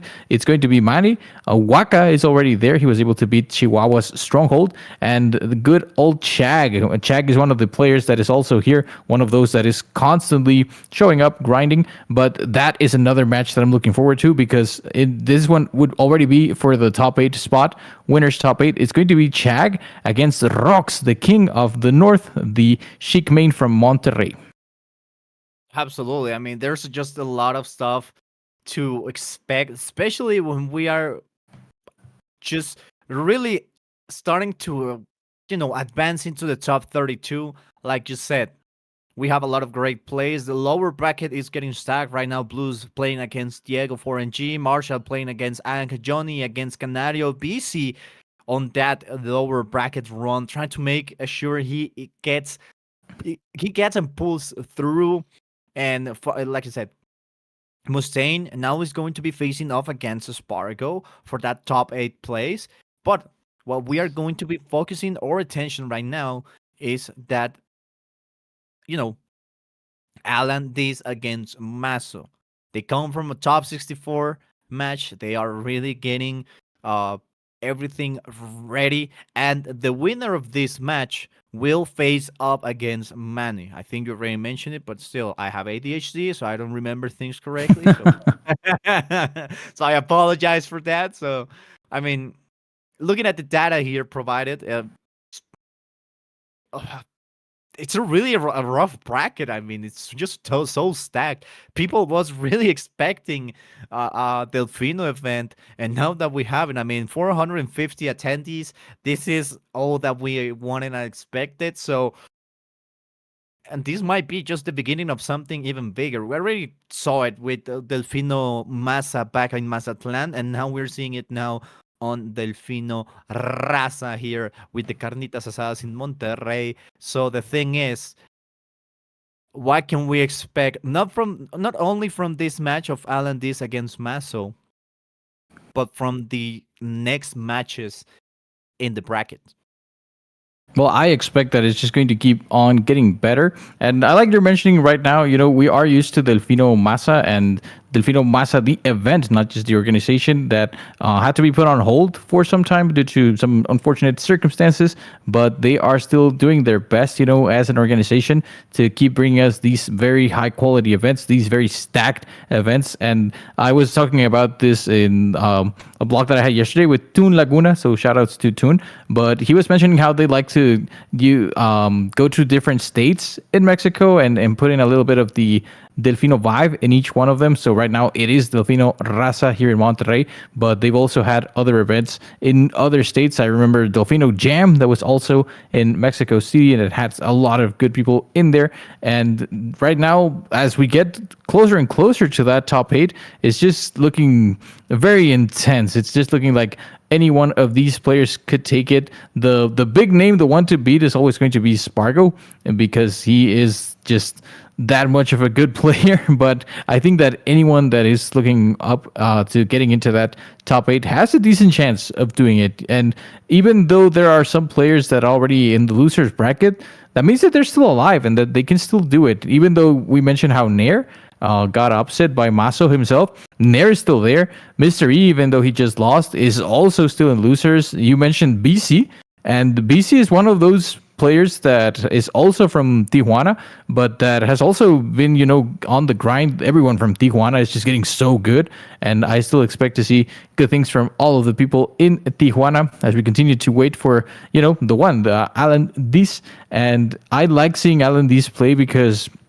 if you remember, we had in Smash Factor Hurt, the best Snake player overall, but I feel like they were getting along, so I'm expecting, Alan maybe picked up a trick here or there from Hurt himself and wanting to put those to good use, especially since he's going to be facing one of those characters that are, on the faster side and that could make things a little bit more complicated for him. Absolutely. I mean, it all depends on how they're able to handle that. And at the end of the day, rather, it's a game. We all here for it. It's all just like, it's always hate the character, not the player, because at the end of the day, we are all over in the same after party. So what can be said that hasn't been said already? I mean, we can hate all the opposing player on stage all that we want, but when it comes to the after party, after hours, we all just hanging around, enjoying some cold ones with the boys, cracking them up. So yeah, I mean, it all depends and really racks up to that. So we're just waiting for these players to set up. Hopefully Prod can update us on how they are going to how they're doing and how they're stepping up. So once again, we thank you so much for your patience. Thank you so much for stopping by to watch the stream, to vibe, to absolutely have an amazing day. And also invite you to watch the main broadcast that is over at Delfino Masa stream. That's in Spanish, but if you want to and have that full experience, be sure to check it out. Make sure you, of course, also thank them for pulling up this event. It has been an amazing experience so far, and nothing but great vibes. And they are not playing in a garage nor under a bridge. Don't worry about it. The parking lot tournament. I love that. Yeah. That's just, I mean, they have to probably they need to find an open area so they can pull up those carnes asadas, my friend. Of course, otherwise the whole stream setup would have been smoky. But they were just asking in chat right now about Meme, the Yoshi player. And sadly, they were not able to make it. They were slated to appear, both Meme and Joker, the brothers, that do sometimes have to go on hiatus and, take a break, but that are definitely threats whenever they do show up. They weren't able to make it this time, but I hope that if they had registered right now for the Delfino Raza, that they are able to go to one of these bigger tournaments at some point. So we want to say hi to them. I hope they're doing well. But yeah, I mean, the bracket is already looking stacked as it is. Now, I wonder if Meme and Joker did participate as well, then there would have just been more chaos. It would have been even crazier. But still, the bracket, looking at the amount of people that are already there in losers, it's looking quite scary. And this is also considering, Mr. R, he came and he played both in Rivals of Ether 2, where he got second place, only losing to Spargo. and he was also playing doubles. So Mr. R, I think he just doesn't want to compete right now in Ultimate that seriously. But Mr. R could have also entered Ultimate singles, and that would have been making the bracket even crazier as well. Absolutely. I mean, it all boils down to how they're able to handle that. And just looking at how close the game on the lower bracket has been, I mean, Nair pulling off with a 3-2 victory against Mo. That Kazuya looking strong. Diego 4NG winning 3-1 against Blues. Chujitsu winning 3-2 against Who. So that means Luigi Who is gone from this tournament. Jojo getting 3-0 against DMT. Marshall losing against Ang. And let me tell you, Ang has been on a rise lately. I've been seeing him play. I've been seeing him like go, going up for some really great plays, and also making sure that every single tournament he signs up for makes up a difference. And just getting that intel. ASAP, BC is down 1-0 against Nolito, and Johnny is down 1-0 against Canario. So that's it for the report on the current bracket situation. At least speaking on the lower bracket, we have Whiskey going up against Pollito Pio. We have Rem going up against Nair. We still waiting for a lower bracket match for Diego 4NG. Stronghold will go against Jiu-Jitsu and waiting for a I don't want to say it like that.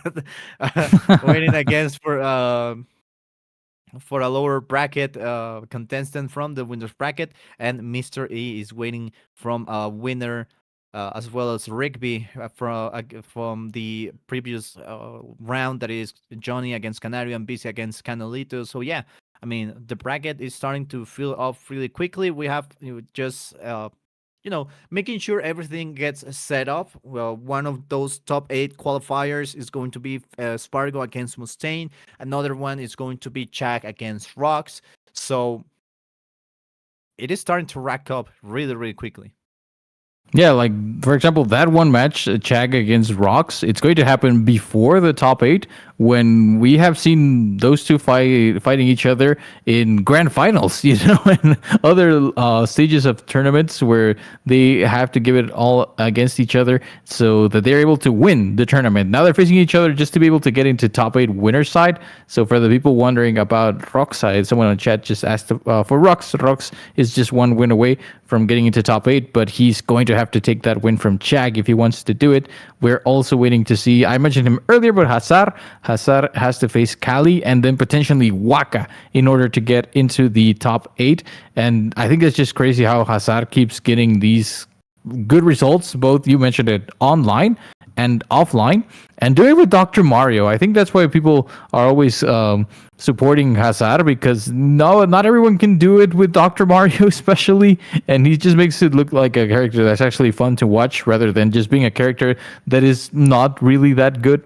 So we are waiting on him. They just told us that they're checking something with the main setup just to make sure that everything is running smoothly and that we can actually enjoy these sets. But going as for other players that are not here for Sila, our big Tlatuani, Mr. MK Leo, is not here because he was participating over at the summer event for Eugene Bound, and he was actually able to take it. So that's an MK Leo major win in 2025. Let's go. And even beating Sonics in the final.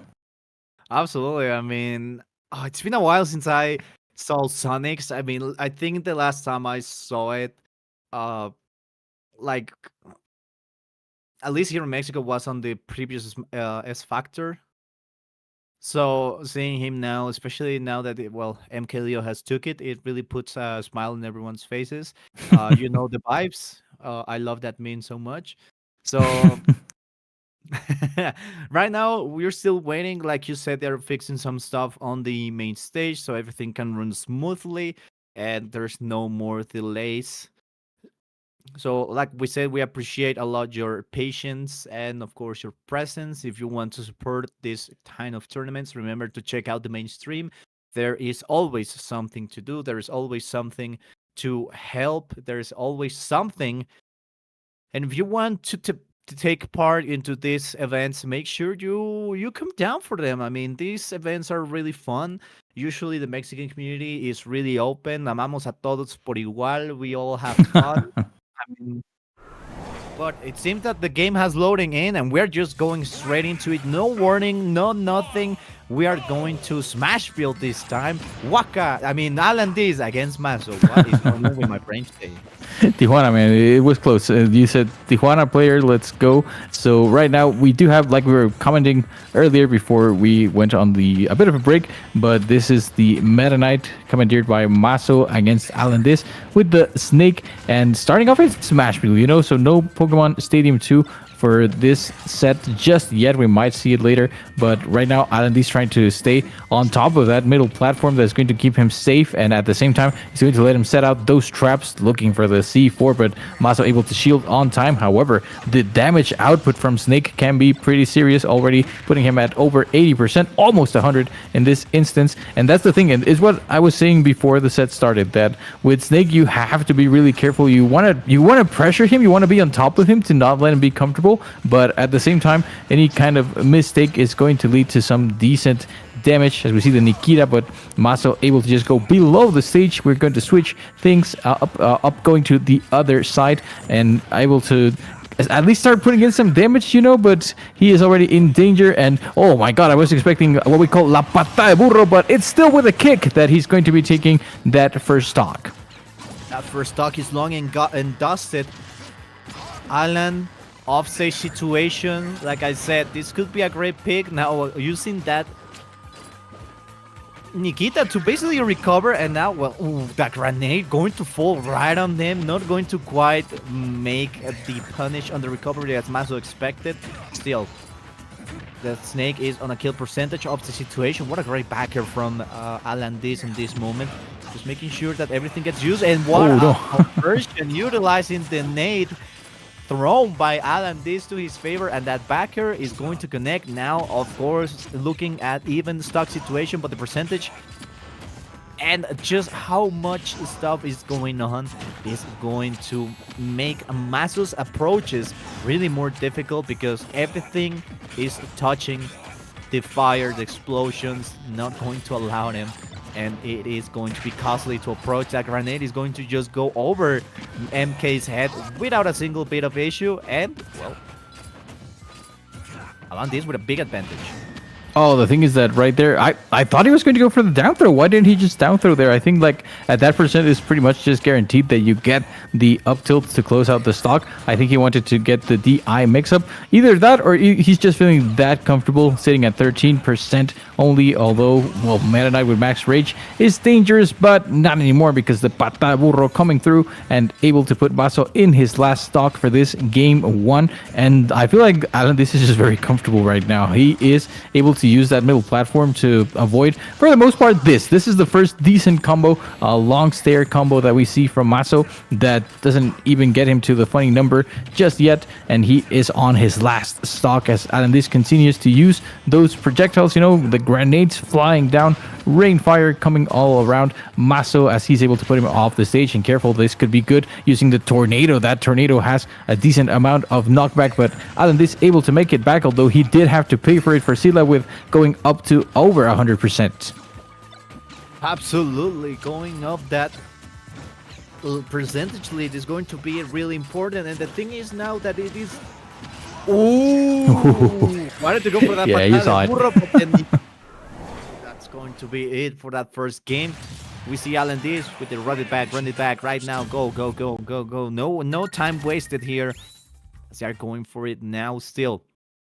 We are talking about looking at top 16 qualifier, and after this one is going to be, of course, the top 16, so top 8 qualifier. So, unfortunately, for Maso, he gets taken down this first match. And as we are moving down to once again Smashville, it is going to be yet another one of those matches that it is going to be costly. Let's see how they're able to pull through, especially when he is in such a big disadvantage. Everything counts, and Maso needs to manage around the disadvantages and just the amount of spammables that Alan is throwing at him. I feel like that's one of the big strengths with Snake. You know, he's able to actually just pester you constantly with the grenades, with the Nikita, with everything. But then if you somehow manage to get past all of that, Snake still has some pretty good normals. He has good aerials. He has great options like Get Off Me. And even then, he also has the Pata de Burro, which is probably one of the best kill moves in the entire game. Although this is looking a lot more even than that game one, with Maso able to get that rapid jab, putting him off the stage. Now Alan looking for a way to get back safely, and he has been getting a lot of value out of that middle platform. However, Maso able to poke him, getting back in the sky where he prefers him, because that does limit his options a little bit more. Although, wow, look at that parry, but he's going to put him to sleep. Mir Senor. Oh, but he was trying to cook something that wasn't quite there. Maso able to get out the get up attack on time to continue this stock for a little longer. But it's crazy for Sila how they're both at such high percents, but the stocks are not just going to be lost just yet. Oh, and right as I say it. Yep, I mean, that's the commentary curse for you. That downer is going to seal it, and let's see how Maso is able to handle that of the situation. Going for it, yes. The fair. Oh, okay. He really do be cooking though. AlanDiss do be really cooking. Of the situation once again, Maso is not going to pursue. Watch that shield. Oh wow! But I think the up B is what it actually caused the hitbox to expand just a tiny bit enough so that the blast zone was big enough to cover it. So unfortunately, AlanDiss loses its first stock, and Maso racking still a lot of damage. Needs to get a hold of the situation, but the patada de burro not going to be enough. Oh, but that kick definitely is. After surviving, Maso was getting bounced around first with the fair, then with la pata de burro, until he finally loses his stock. And this game started a whole lot more even than game number one. However, Alan has been opening up the gap, although look out, because here comes the MK special, and just barely not enough after the tornado to seal the stock. And at least he got that nice combo going. Not being able to find a lot of those Maso so far in the set, and that's the problem with Snake. You know, you have to be very precise. Anything that is not a true combo can lead to a grenade in your face to break it up. And already going, okay, a bit of a weird interaction there. We have no Tig de Jesus, and that means that the stocks are even. Just as Maso is hitting the 100%, there's still a faint glimmer of hope for Sila, but there's a lot of explosions coming for you. Absolutely, and most of those grenades are going to be just passing over MK without a single bit of issue. Nice grab. This could be something good. 1, 2. Oh, that nade though. That grenade is going to be costly. A lot of explosions, a lot of just making sure. Okay. Oh, wanted to get for a read. Oh, no. Oh, cut. Oh, unfortunate. Maso was trying to come alive, and he was actually, trying to start some of the pressure, gain some of that momentum. But that's the thing with Snake. When you feel comfortable, you have already fallen into one of the traps. So the C4 getting him, again, the value that Alan is getting out of that middle platform has been so high that he was even able to close out the game with a well-placed C4. Nothing is changing for Sila. We are staying with the same characters and also staying with the same stage. I wonder why Maso is insisting on going to this stage over and over, because I don't feel like it's benefiting him. Although, oh, look out, he was going for the tornado, but AlanDiss able to slip out, and he just thought about things for a second after grabbing him. He was like, what do I do from here? Just a quick up throw to get more damage, but this is looking like a better game for Maso, although we have seen this before. AlanDiss and Snake can just pile up the damage really quick with a couple of favorable interactions, just the 1, 2, 3, and putting him off the stage again, and almost taking the stock after that explosion. Just a little bit shy of taking that stock, but still not going to be enough. Maso trying to rack up just some space first, then heading down for the kills. Using that side B, but that grenade is going to be still hitting that. And look at the maneuvering around, looking like it's some anti-airspace denial, but still not going to be enough. The back throw, not going to be enough, barely scratching that blast zone, but great maneuver right there by Maso, trying to get down for that neutral air to maybe get Alan to not tech, but still not enough. The nades are going off 178%, and we just see how much of those jumps Maso has to use against Alan. But that backer is going to seal it, taking the advantage. And it's amazing how Maso at times seems to be really struggling at 178.93. That was all it took. Another explosion. And even though Maso took so much damage, he was able to find the stock first. So that means that he is slowly trying to figure something out, trying to take full advantage of the best of 5 situation where even though he is down by 2 games, he still has a fighting chance, trying to find something to work it out and make sure that he can get past all of the traps that Snake, Mr. AlanDiss himself, is rolling out. However, again, just staying beneath that platform that limits Meta Knight's options in the air, so it makes it a lot more difficult to approach safely to try to get something going. And again, already taking 67% to AlanDiss's 19 and able to get a grab. This could become something, but no, the immediate explosion, that's the thing, that AlanDiss has been so effective at just not letting him get any kind of momentum. Not momentum, not giving him a chance, not giving him any kind of upper hand. And it, of course, all boils down to that big advantage that Alan is trying to reach right now. And also the mental game that is and will cause a lot of issues right now. Maso trying to recover, but we just see how much stuff is being thrown. Alan not allowing him to recover like that, covering every single option that there is and where there would have been. And the patada de burro, this could be it. Okay, utilizing those side tilts and making sure it gets done and dusted. So hopefully we now see the up B, but still not going to be enough. And the shuttle loop not being able to do it. And again, being stable at one of those explosions. That's the second time that Maso connects a hit that looked like he was going to be doing it for sure. But then the nope coming out from the grenade. And we saw the last kill from AlanDiss, that it came after the down throw. But again, no down throw into patada burro. I'm not sure if Alan just doesn't want to do it, or if for some reason that I don't know, it doesn't work on Meta Knight. But he hasn't gone for it not even once, even though it is guaranteed on most of the characters at a certain percent. Right now, Alan's sitting at 171, but guess what? That is more than enough for the op throw to actually bring down Alan to his last stock. However, this is potentially Maso's last winner's game, winner's side of bracket, and he could be going down to losers if he doesn't close it out right now. He's working on it, able to find him again, but the grenade interrupting once more, and he is in the air. He has to be really careful, just deciding to disengage, but the dash attack that almost did it for Silla, he's fighting for his life right now. He is absolutely doing it. Oh, he wasn't expecting that to hit. The forward smash. Now the nades are going back into play. AlanDiss has the advantage. AlanDiss has the upper hand. He is not allowing. Watch the tornado. That could have been a punish, but that's it. The jab solved it entirely, and Maso unfortunately gets taken down 3-0 against AlanDiss, making him push through the bracket.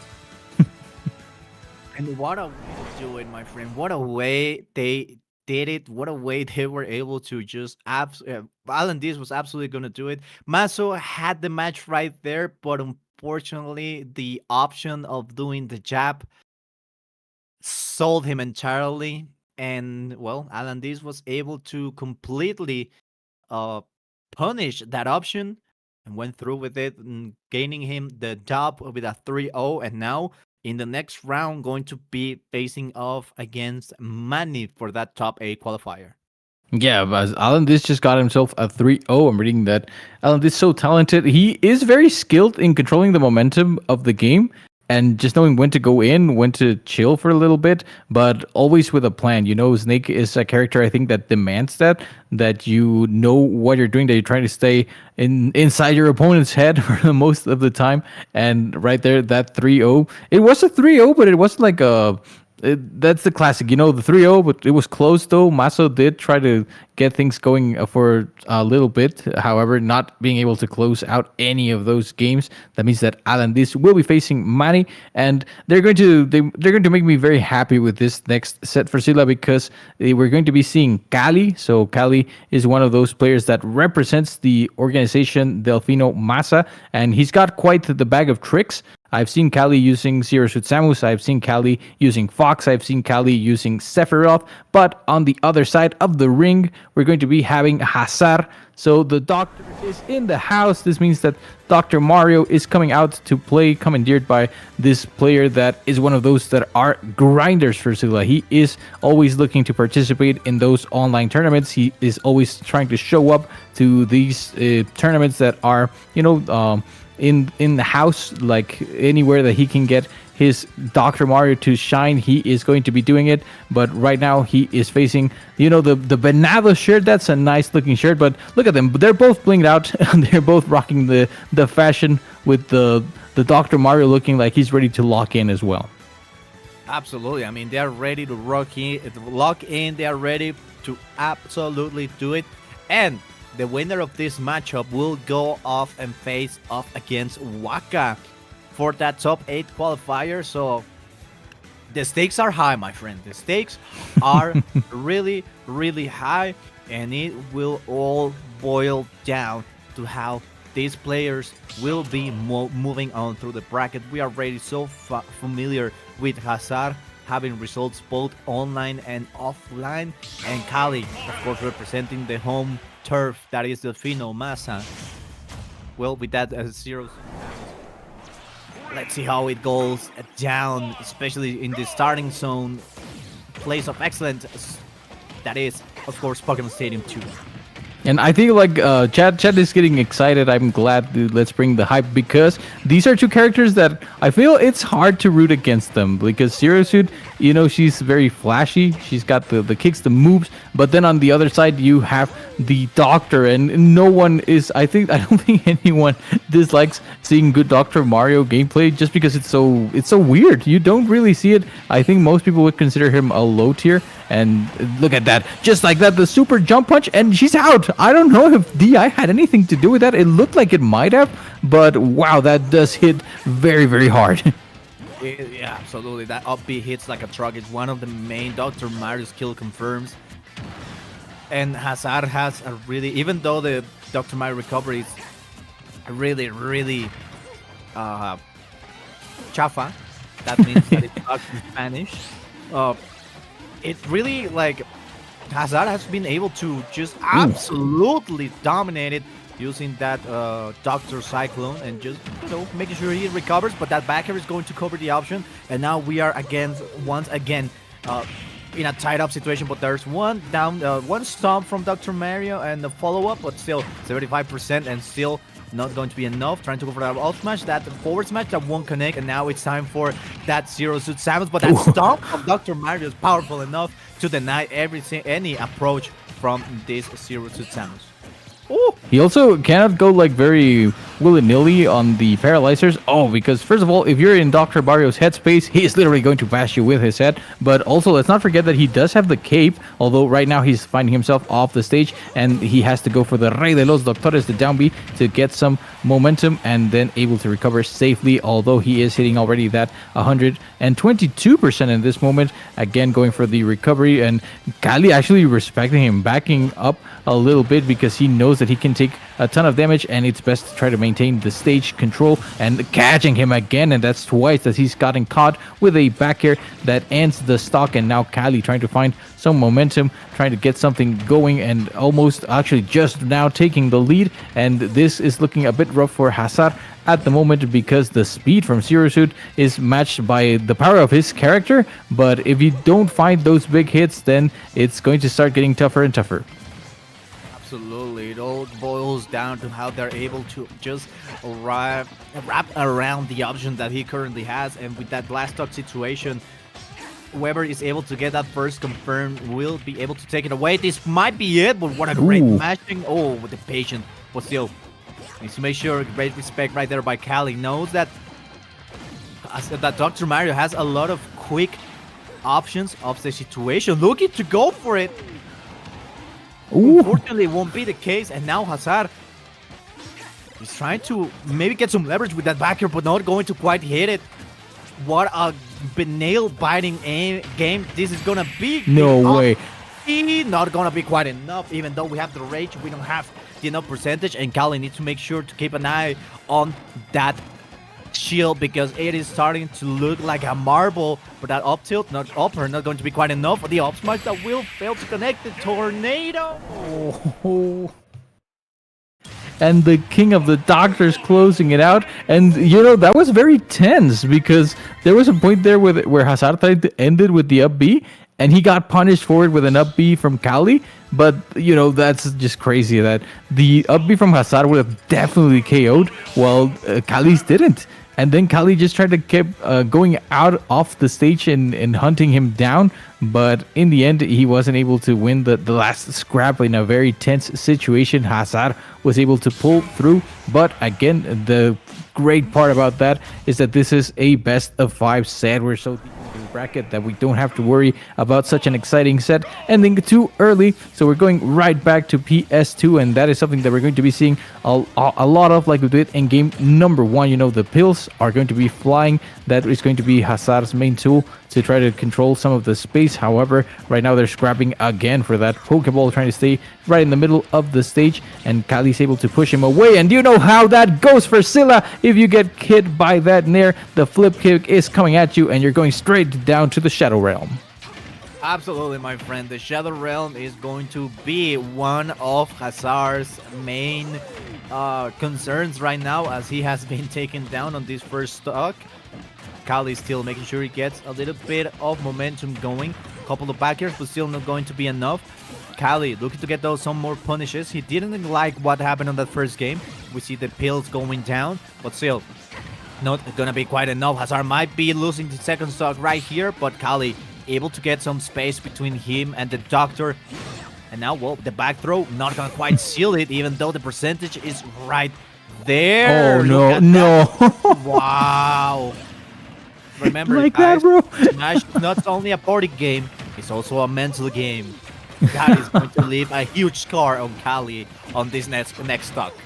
I mean, he's not letting it get to him, maintaining the lead 106%, but he really just caped him into footstool. He had to do him like that. You said it yourself, it's a statement, and Hassar is trying to bring this one back, although there's still a large difference in the percents. Kali hunting, trying to put him off the stage where he's vulnerable. Just a quick jab, already getting him to 128%, although Hassar able to find the dash attack repositioning, and oh, that's a big punish, and stomped, already putting him at 85, and charging up the forward, or I'm sorry, the up smash. You know that he's looking to find a big hit, but speaking of the big hits, able to catch him right there with the side B, and you know that has like a tipper effect that is able to seal out that stock. So Hassar finding himself on his last one, but already starting to look for a way for Scylla to even things up, and the Nair almost doing it.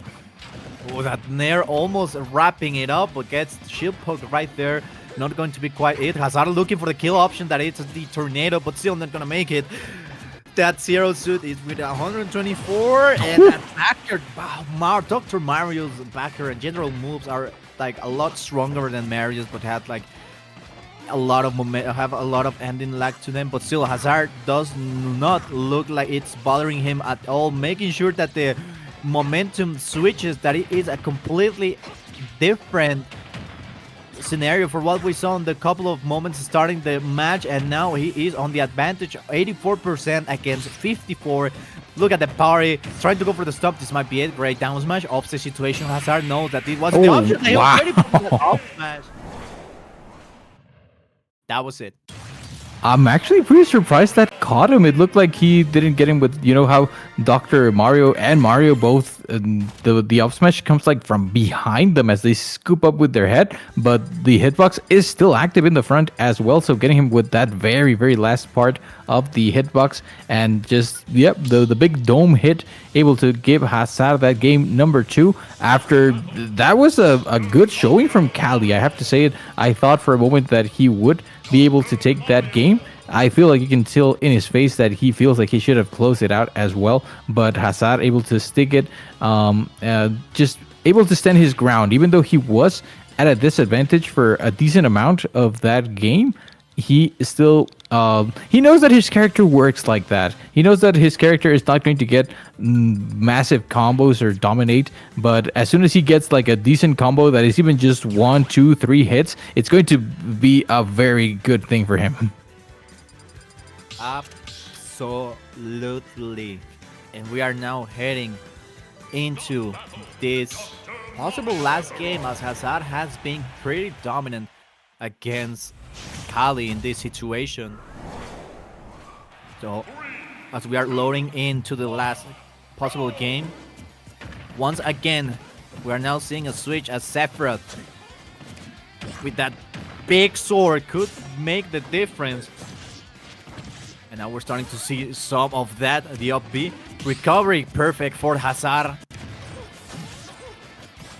And the damage, the percentage is going to step up. But for who? But for who? But for who? For who? It is going to be racking up. It is going to be for Hassar, as Kali is starting to get a lot of damage. And Hassar just showing up how he has a lot of domination. And then nice, every single approach, 123 against 54 of the situation. And Hassar is able to survive. Well, I thought that he was going to be sending him to the other side. Maybe that's what Kali was going for. But oh my god, he just grabbed him and yeet, get out of here. That's the first stock gone on Kali's. Well, he just has this one more chance. And I think I see the vision for Sila. I think I see that he decided to go Sephi, you know, to try to keep the doctor at bay with the huge sword, the Masamune, that has the great reach. Right, they're going for the Scintilla, that counter that is not going to be working out for him. And we do see, again, some shades of Kali able to do the things that he wants to do, but at the same time, Hassar just able to get those quick hits, and the wing coming out once again just from the beating that he's taken. Although he's able to take that one stock, the wing going away. No, actually, it's staying on for now. I think it's going to go away after he gets another decent combo, but he's still at a disadvantage. So the Sephiroth so far, it's looking like it can work, definitely, but at the same time, Hassar just knows how to deal with these kinds of things. So trying to put the pressure with the pills, trying to stay on top of him, but just getting poked out by the sword, as Kali is looking to make things even, but still at a little bit of a deficit. Absolutely, we're talking about a little bit less than 20% deficit for Hassar, and it's still not going to be enough. Look at that, trying to make sure he gets a little bit more of extra chip damage with those pills. The back throw is going to steal it. Last stock situation for Kali, as he might be going into a lower bracket if Hassar seals this last stock that he currently has. Look at that. Oh, try to go for a grab. Great. This could be it. Oh. I saw it. You saw it. Everyone saw it. Oh, wanted to go for another stop, but it will be Kali that will be taken in place of the situation, trying to charge that neutral B. Great. Ooh, yes. Counter, and that will be the second stock from Hassar taken. Let's see if Kali is able to wrap this up to take it to a game number 4, or maybe this could be it, and Hassar wins this with a clean 3-0 victory. And that's the thing, though, that Kali has been finding some things, you know, the game plan is sort of working, but at the same time, it's because Hassar is just so explosive and Doc hits so hard that even if you manage to keep him out for a little bit to get a little bit of damage going as well, it might end up not mattering at all. And right now he's already at 117. You can see how he's kind of scared, but able to just go for the aggressive option, not let Hassar thrive that much in the ledge trap. But look at those pills flying. Here's your medicine, and it's going to put you to sleep if you're not careful. Going for a Rey de los Doctores, but it's not going to land. What is going to land is that up smash, but oh my god, he got greedy. I have to say it, he got greedy. The option worked once, but it was not going to work twice in a row, as Hassar is able to get the punish. A little bit of a down smash break dance to end that. And Fersida, we now have an opponent for WaKa. It's going to be Hassar, who he's facing in order to get to that winner's side top 8. It's going to be a quite interesting match, but not one that we'll be watching next. We'll be, of course, looking for more matches to have on stream just for you, ladies and gentlemen, because we know that you are enjoying this. We know that you are having a blast and that this Delfino Raza is having quite the amazing amount of support. So for that, we thank you, of course, a lot. So yeah, he got greedy.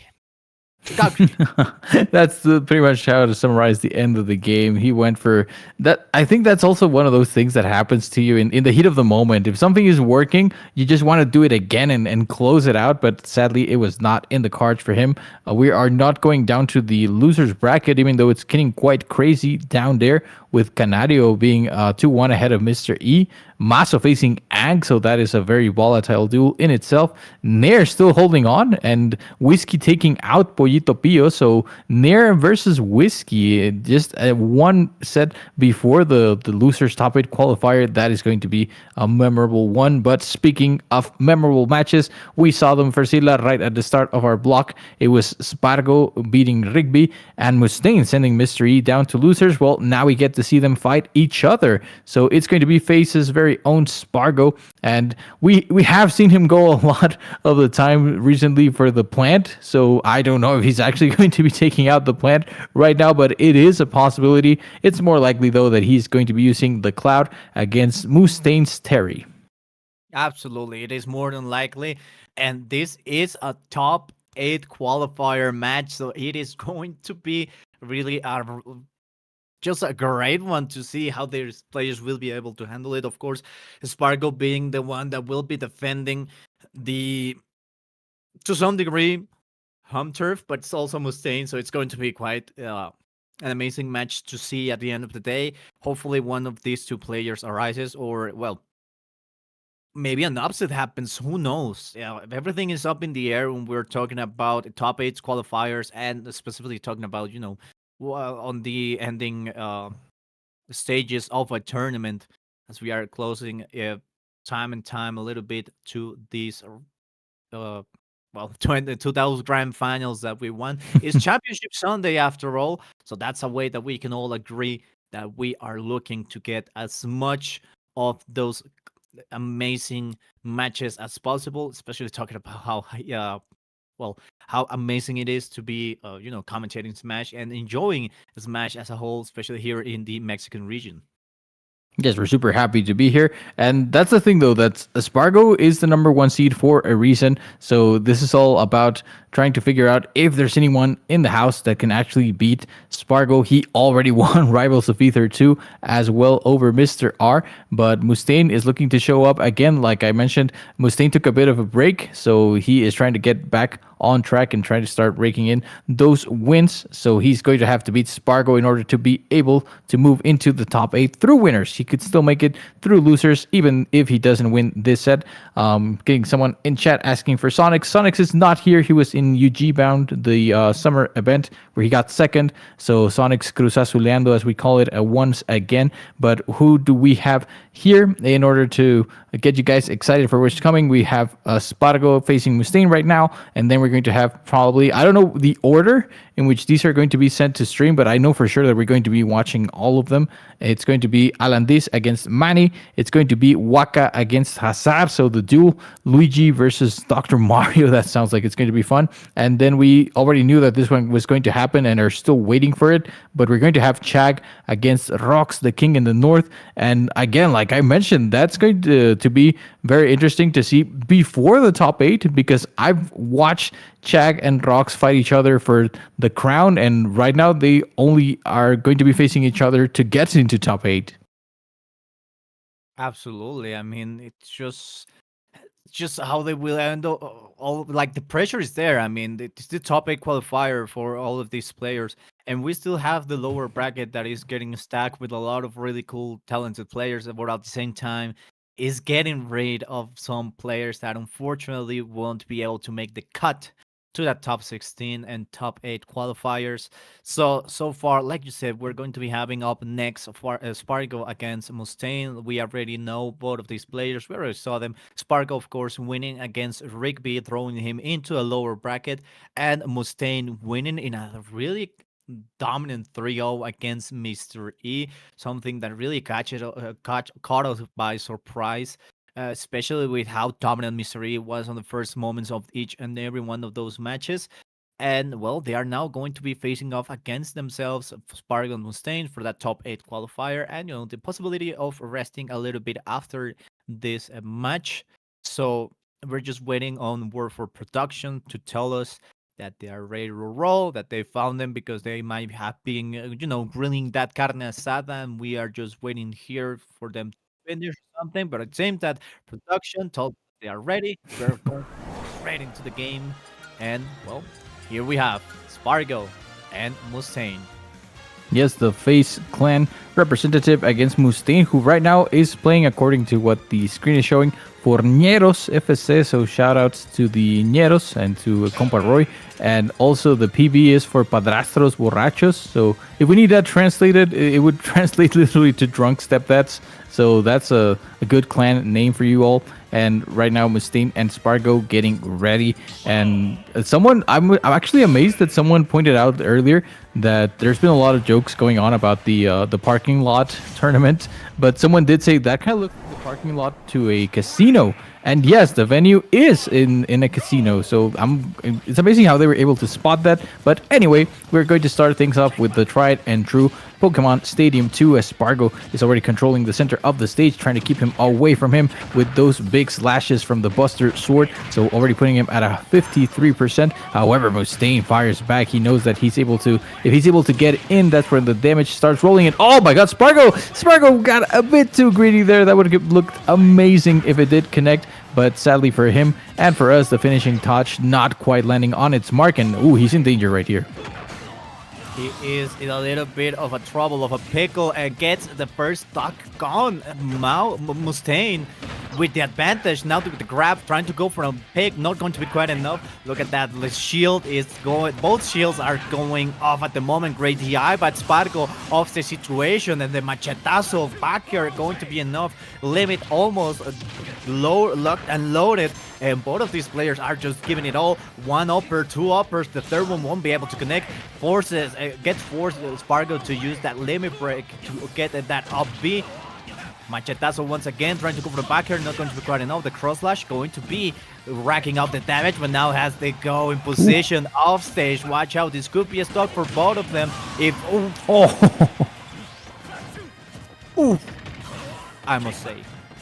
Yeah, no, Spargo, when it was getting tense, when he was starting to have to worry about the go meter, he caught him right there. And oh my god, getting caught now himself with the power dunk. So all even as we head into the last stock for both of them in this game. Number one, it's Mustain able to get the first decent combo, although Spargo says, how's this for a combo? Cloud doesn't really struggle in getting the damage as long as he's able to confirm into those cross slashes, and right now putting him away and able to get, yes, now the limit is online and almost go meter is online as well. Now it is, and Spargo is going to try to close this out before Mustain has a chance to use it, because otherwise things could get dangerous as he's going to find the limit cross slash and close out that game number one. And it was very important for Spargo that he did that, because otherwise we have seen Mustain get some crazy confirms off of a couple of jabs or an F tilt into, the Buster Wolf, where afterwards you're definitely not going to be okay. Not gonna be okay. That's the first outcome of the match. Now it all boils down to this next one. Characters remaining the same. Mustain going on his way to get one of those endings. And Spargo starting strong. 3 uppers, but not going to quite hit the fourth one. The back air is going to get parried, and now Mustain is starting to rack up damage. One of those, two of those, wanted to go for it. Ooh, opposite situation, gets caught with that neutral B, with the limit break, and now a great jab to get some distance between him and Mustain. Another one, and a tilt, just like that. Another random up smash. Well, not random, but I like to call it random because it's premeditated for Spargo. There's nothing random about what Spargo moves out. He knows what he's doing, but it just comes so out of pocket, and it's able to hit it. And look at that, the dash attack gets the job done. First stock taken from Mustain. And Mustain, just before that happened, dropping the power dunk. It looked like Spargo might have been done because he was actually on the very edge of the stage. However, Spargo able to get the Uno reverse card and finish out that stock, but he's at 145. That means that he has a lot of rage to work with, and already putting Mustain close, but not quite to the 100% that he needs for the go meter. Oh, but he is able to get him out of there, and now we're working with even stocks. However, Mustain, this time he really has to look for the opportunity to get the go meter to confirm into something nice, something that can destroy him. And oh my god, he did get it. I was about to say he almost had him, but no, almost on that one. Spargo not able to come back, and Mustain now finds himself with a nice lead, and also go meter for Scylla. So this is an ideal situation for Mustain as he's looking to get his first game on the board. Really different situation for Upwiz on that first game. Spargo now looking in trouble. Look at that spot dodge. He knows that he now needs to respect his opponent. 81%, and what a great use of the B with the limit, able to take him down entirely. And now last stock situation, Mustain knows that a quick way to get that kill will be to get that go charge up, but at the same time it will mean that it will have to rack up a lot of damage, and that is no bueno for him. Of the situation, Spargo in a little bit of a trouble, has the limit charge up and ready to roll at any given moment. The go might be ready, the dash attack not gonna be quite enough. There's still some of it. The neutral B gets thrown off stage, and the Spargo, oh my god, just absolutely off stage, making sure it gets done and dusted. And Spargo takes that second game, and my mom brought me lunch. Nice. We did say that it was time. I hope you're getting. I don't think you're getting some carnita asada. If you are, I hope it's good. Unfortunately, no. That's the big praise of today. Well, the thing is that also Mustain actually shaking his head after that game was done, because he had a nice opportunity to find himself on the board, but Spargo actually able to get him off the stage, and then just very clinical in how he went down there to get him with the back air, close things out, put this 2-0 on the board. And this time again starting with a nice combo, and the uppers just keep coming, and he already has the limit on deck. So, oh my god, he just did him like that for Scylla. He actually just waited for him to put himself in the airspace, and then punishing as hard as possible with the finishing touch. So Spargo, he said that he will bring you the carnita asada because he is cooking right now. He is absolutely cooking. Bring on the chef spices, because right now he is holding that sartén del mango. He is absolutely making sure Mustain doesn't have a chance, doesn't have an opportunity of the situation. Oh, wanted to go for that spike with that downer. Won't be the case, won't be enough. Another backer, go, charge and ready. Mustain has an opportunity here if he's able to catch. Ooh, that's done. The stock is gone. Mustain able to take it, but still 113%.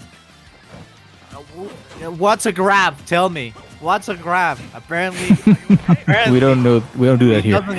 Yeah, we don't grab here. Terry doesn't have a grab, but still, great percentage game by Mustain there. But so far, Spargo has been dominant. An offstage situation that ends in tragedy.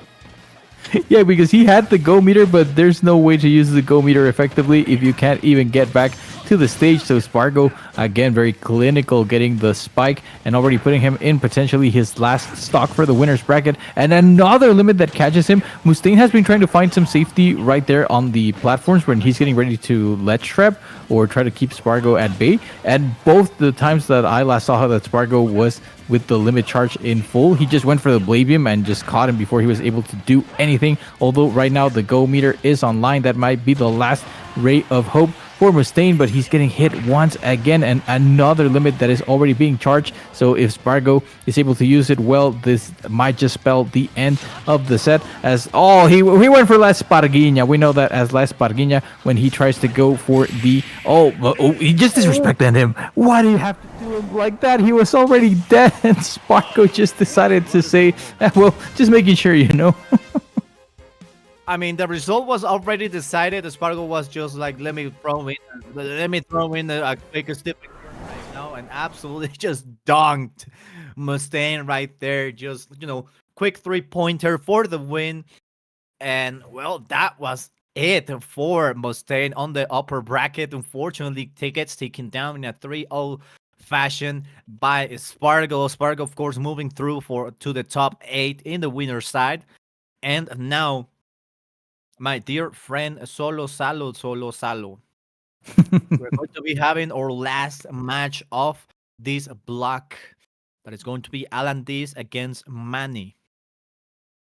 So that means that we are about to have a Snake versus Steve duel. So a duel between two characters that thrive when the opponent is being impatient. If you try to get in on their face and you don't do it properly, then you're going to get blown up, literally in more ways than one. And that means that it's going to be interesting to see who is the one that is proposing, who is the one that is finding those favorable situations. We have Manny, the number one player from the state of Tampico, and AlanDiss, one of the ones that is shining the most in the area of Tijuana. So this is pretty much like a duel of northern states here in Mexico, and this is another duel that is going to determine who is fighting Spargo, but already on winner's top 8. So that's nothing short of spectacular to have that on the line already. This is the deep end of the bracket as we get ready for another one of these sets where, going back a little bit to that last one, Mustain definitely looked like he had some stuff going on for him, but at the same time, Spargo is the player right now that is able to just all of a sudden turn on the jets and just delete you, like give you no opportunity to hold on to your stocks. They're just getting deleted, and there's very little that you can do about it. Absolutely. There's just so little things you can do there that you can do something, yes, but it's just like so overdue that the Spark just know what to do, what to act. And that's what I've been saying. Like I say, hitting with those random up smashes, but it's not random. I mean, one can see it as random, but everything that happens on Spargo's mind is just so premeditated that he just know when to attack, what kind of weaknesses some of these characters have that he can exploit. And that's why Spargo is currently where he is. I mean, he's not just some kid, he is the kid. So you know what I'm saying? So he is really putting up those big numbers, putting up some of those big plays, and making his homework. He's studying. He's making sure everything gets done. And if there's a weakness that a character can against a character he can exploit, he will do it. A lot going on in chat right now, so going one by one. First of all, shout outs to Shiny Mark, but also people are just saying that Spargo just goes for these things and he gets them, and he really does. But I think that the thing about Spargo, you were just mentioning how he's the kid. Right now, he might not be ranked number 1 on the Lumi rank, but I still think that on a good day, Spargo is the best player in the world, easily. No shade to the Japanese players; they're all insane as well. But I just think that Spargo, he has the chance, and that's what they were saying in chat. He has the chance of winning doubles, rivals of either 2 singles, and ultimate singles. So a man of many talents, and just being able to dominate in whatever he's doing. Yeah, totally. I mean, it all goes down to how they're able to handle around it.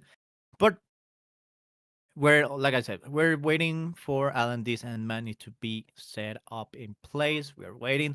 It is going to be quite an absolutely beautifully crafted match. Because it's a Snake against Steve. So this is a top 8 qualifier match. So if you are waiting for something big to come out of this, well, we are all in for a treat, as basically it is going to be a really hard earned battle for both of these players. Whoever is able to proceed in the bracket will be having their top 8 secured, and a little bit more of time to rest, eat some carne asada, maybe get some taquitos going on while we're at it. Who knows? I'd like to mention how this is one of the classics that we have for the crew battles, because we have a lot of good crews here in Mexico that often compete against each other. Shout outs to Ñeros FC, shout outs, for example, to Smash Knights that Manny is a representative of. So they more often than not end up facing each other in the final stages of these crew leagues and tournaments. AlanDiss represents Emerald Fortress Guardians. So I do see these two playing a lot in those crew battles. And this is Knights against the Guardians, the Emerald Fortress Guardians. And I do feel like these two have played each other a decent amount, at least online. Offline, I'm pretty sure that they fought each other offline as well, but it's a whole different experience from doing it in one of those crews, and you don't always get to start with the same amount of stocks and everything. So not having that factor, of one of them being in the lead is going to mean that they have to find the momentum on their own, start to try to get the advantage, try to press, knowing when the opponent is going to be more at their mercy if there is such an occasion. And it's funny because you said that there's going to be a lot of crafting, but do you remember how back in Brawl, Snake's down smash was actually a mine? That he would plant a mine on the ground. So no mines this time, only the crafting. Absolutely. I mean, and it's so funny because the longer you charge the down smash, the faster he will dig to bury the mine. So it was a really interesting concept at the end of the day. Thankfully, they completely scratched that, and now they switched to a more common kick of a down smash. But still, there's no other than Minecraft. There's nothing we can point out against what kind of moves have changed along. But it seems that we are now switching up, and we have now AlanDiss against Manny as seen on camera. We are going to be having a small battlefield match. Okay, I feel small battlefield is actually just Pokemon Stadium 2 Lite, so not going off the classics. But we saw in Alan's last set, he was actually playing against Maso, and that whole set was a 3-0 that was played entirely on Smashville. So AlanDiss showing that he does know how to handle himself around the platforms. And even though Maso was putting in some work and trying to get things done, he wasn't able to get a point on the board for himself. Meanwhile, we didn't get to see Manny on stream, but Manny actually beat Unber to get here. And Unber is an FGC character player. That means that he can go either one of Ryu and Ken, but he also does play the Terry. And Manny also got a 3-0 on him. So there's been a lot of 3-0s going on in the bracket, but I don't expect that we'll be seeing a 3-0 for this next set. Absolutely. Let's see how they are going to be handling it. Like you said, we're going to a small battlefield here. Making sure the matches are the songs rather are chosen, and we are heading into this first match. Well, like we mentioned, this will be the last match of this commentary block, so we are ready to be waving our goodbye solo, because we are such triste. But don't be sorry. Yeah, don't be sorry that it's over. Be happy that it happened. Well, it's about to happen. They're getting ready to rock.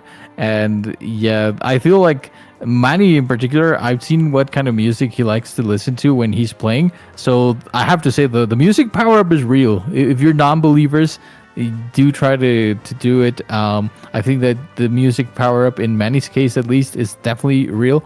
So they're making sure that everything is set up. I also feel like the Snake matchup in particular is one of those where it is very important to be paying attention to the game, because that's how you know when the C4 is lurking, and you have to be extra careful. It's so easy to lose sight of the C4 sometimes, and that's when it gets you. As soon as you don't know where it is, or you don't remember that it's actually there, it's going to get you. Right now he's actually hovering the Bayonetta, but we know that this is not going to be a Bayonetta player. It's going to be the Steve against the Snake. And we do also see that Manny's rocking, like I mentioned, the Smash Knights shirt. So the Smash Knights is one of those crews that has been gathering a lot of great Mexican talent. So shout outs to them as well. The Knights represented here by the very own Manny from Tampico, but that he has been as of late also traveling around the country.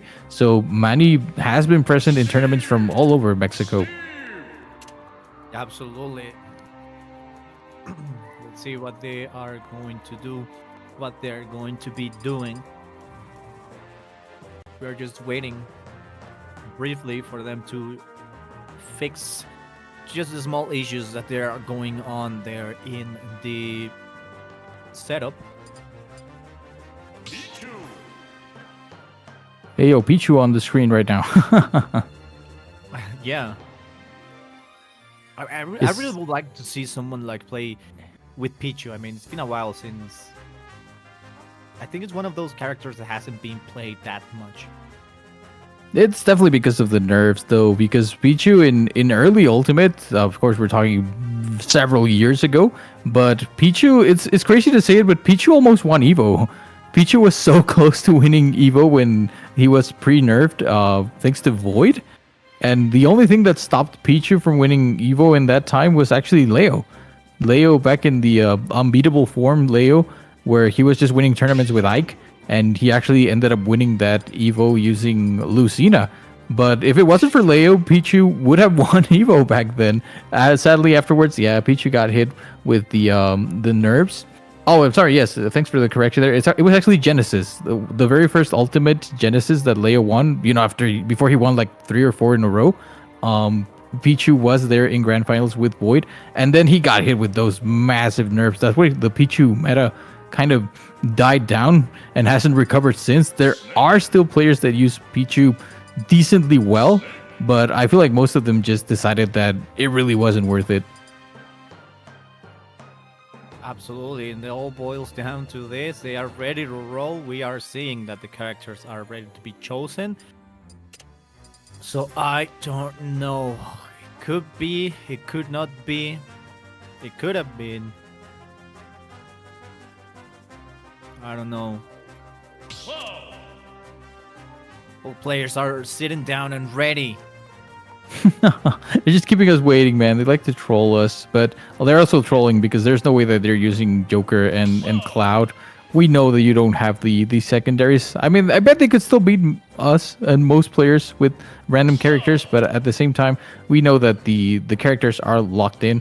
They're just probably going over if there's something wrong with their headsets, making sure that they can get their music going, and probably, yeah, they're asking about sound issues. It's most likely that.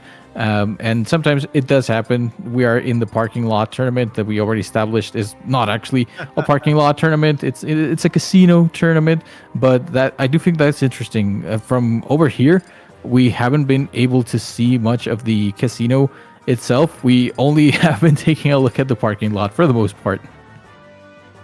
It really is a parking lot. They lied to us. No, look behind Alan. The casino was a lie. It is a parking lot. It looks so funny. We actually got a quick glimpse as well of the headset that Manny's supposed to be using, and I think you can tell that it's not quite ready to go just yet. At least they still look like they're having fun. You know, if they're laughing on camera, if they're just chilling, I think that they already ate their carnita asada, and that's why they're not in a hurry. But at the same time, we are still waiting for them to get things started. In the meantime, I want to take a closer look at how losers bracket is going, because there's a lot of sharks there, and including, for example, Mr. E that was able actually to beat Canario. Mr. E was down in that set, but he clutched it out. So Mr. E and the Aegis still going. Sadly, Maso is out already. Maso lost game 5 sets against Anguiano. So Maso finishing, I think, either 17th or 25th, actually. So that's still pretty respectable, you know, considering the size of the tournament. But Maso is out. BC, one of my favorites from Tijuana as well. BC is already out. Mystery is actually fighting another Steve right now in the form of Riby. Ang went on in bracket to face Unber. And Cali was able to take out Diego, 4NG. And Nair actually still alive. Nair, for those of you that hadn't heard about this, but our resident Ridley main was actually upset by Maso himself. And now he's going to outplace him because Nair already beat Whiskey apparently a 3-0 with the hero. So Nair is just waiting right there in loser's bracket, one set away from actually making it to top 8, even after getting upset. Absolutely, and we are now, of course, have the sound technician on board. Shoutouts to the sound technician. All right, seems that it has been fixed. Have you tried turning it off and on again? Just a quick plug and unplug. Actually, apparently they're switching sides because now Manny's on the other side of the screen. They're also asking who is that Don? The sound technician. Sound technician goated. I think Manny's still saying that even though he did switch sides, he plugged it and unplugged it, and it's still not working properly. So we need to place our faith in sound technician guy. Send him your energy in chat, please. Absolutely. I mean, he is ready to roll. Sound technician is on the case.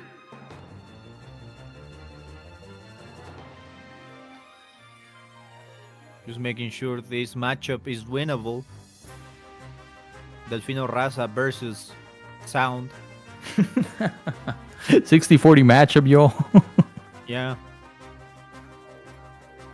I think it's because of the parking lot. They lied to us.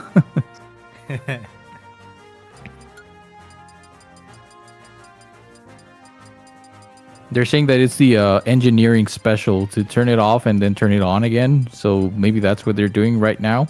It's funny how often that does work, but sadly it doesn't seem to be working right now.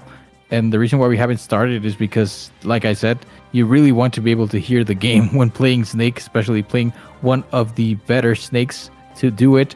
They even mentioned right now his fusion, that when Hurt was here for Smash Factor, he fused with Alan to gain the power-up, Dragon Ball style, and that came out as AlanDiss. He didn't win the tournament, but AlanDiss definitely staying in our hearts. Absolutely, totally. So let's see how it will boil down. As having a little bit of chug of water. Remember to drink water, boys and girls. Really important. Super important. If you want to be a good player, you need lots of water. Do you remember that one skit where Leo is on one side teaching a class, and he's like, yeah, you have to drink your water and lots of vegetables, but then on the other side is Mars just chilling with some homies on the street, and Mars is like, yeah, no, I just drink like tons of Mountain Dew and MASH and Wi-Fi. That would be me, 100%. Not gonna lie. That will be me. Facts. Hey, it looked like the side switch actually worked in the end. I think that they are getting ready now. Shout outs then to sound technician guy who succeeded. He won the terrible matchup. I mean, it means that you can always win terrible matchups if you are able to handle it correctly. No matchup isn't winnable. The meme lied. Sonic's lied to us again. Seems like it.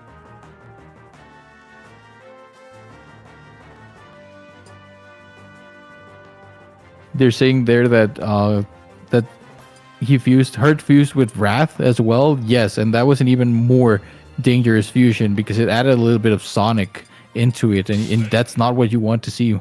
Sonic is his own thing. But they're also mentioning again how Leo won a tournament last night. Yes, that means that Sonic still has a little bit of a second place curse, and we love it because we call it La Cruz Azuleada.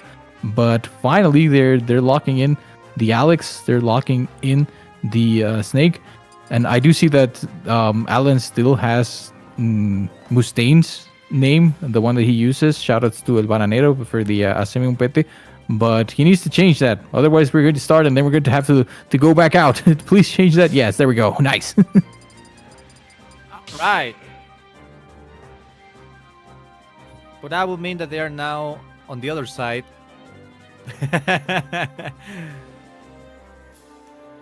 Stream producer worst nightmare. Yeah, no, a simple side switch can cause a lot of problems for them. Yeah. All right. without further ado, ladies and gentlemen, we thank you so much for your patience. We thank you so much for sticking with us. We are going straight into this last top 32 match of this commentary block. It is going to be AlanDiss against Manny. Snake versus Steve, or this time Alex. So make sure you enjoy it. Of course, it's always super enjoyable to watch a good Steve player, but at the same time we have AlanDiss trying to close out the gap, make sure that they stay in Alex's face so that he can continue with the pressure, sending up the grenades, but getting kidnapped by the minecart.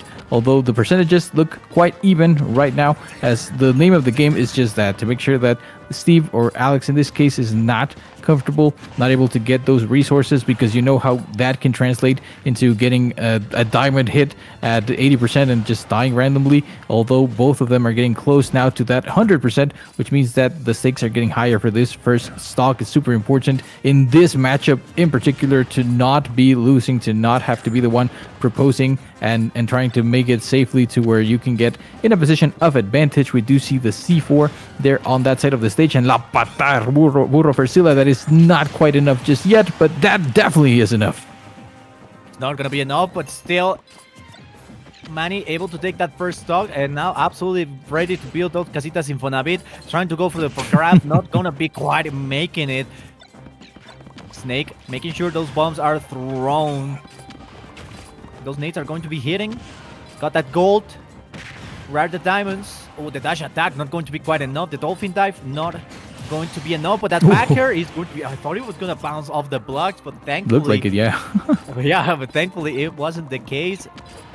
AlanDiss able to take the stock, and now the stock... the percentage lead, sorry. But it has now all, of course, been deleted because Steve is on the case, 47%, and, well, oh, the card! That was close. Yeah, it's always scary when you get caught by card close to the ledge, because you're always wondering if they're just going to go out and try to spike you, and then Steve has the ability to just go for more than one spike in a row. Right now, actually holding a lead, because the percentages were very, very close up until now, and it does go down a little bit from the 40% lead to a 30% one in this moment, as Alan is trying to recover, but Manny's going to set up the trap, the explosive setup, the Acme brand anvil, trying to find its way into AlanDiss's head, but he's not able to find it just yet, as Manny continues to use, you mentioned Las Casitas Infonavit, so that means that he's going to be using that platform as his rooftop to keep himself safe from harm, safe from the rain of grenades and other explosions. But both of them are, again, like in that first stock, reaching the 100%, the anvil not finding its mark, but neither is that back air. Oh, but look at that, we mentioned it, Versilla, that diamond hits so hard, and it's going to be more than enough to close out that stock, even though it was from across the stage. Across the station, they are able to do it. Last stock situation for AlanDiss, as he is struggling right now to get the skill. The Patada de Burro not going to quite connect. Diamond sword on Manny's hand. Look at that, he's trying to find a way to get it. One axe, no, two, dash, tilt, side tilt.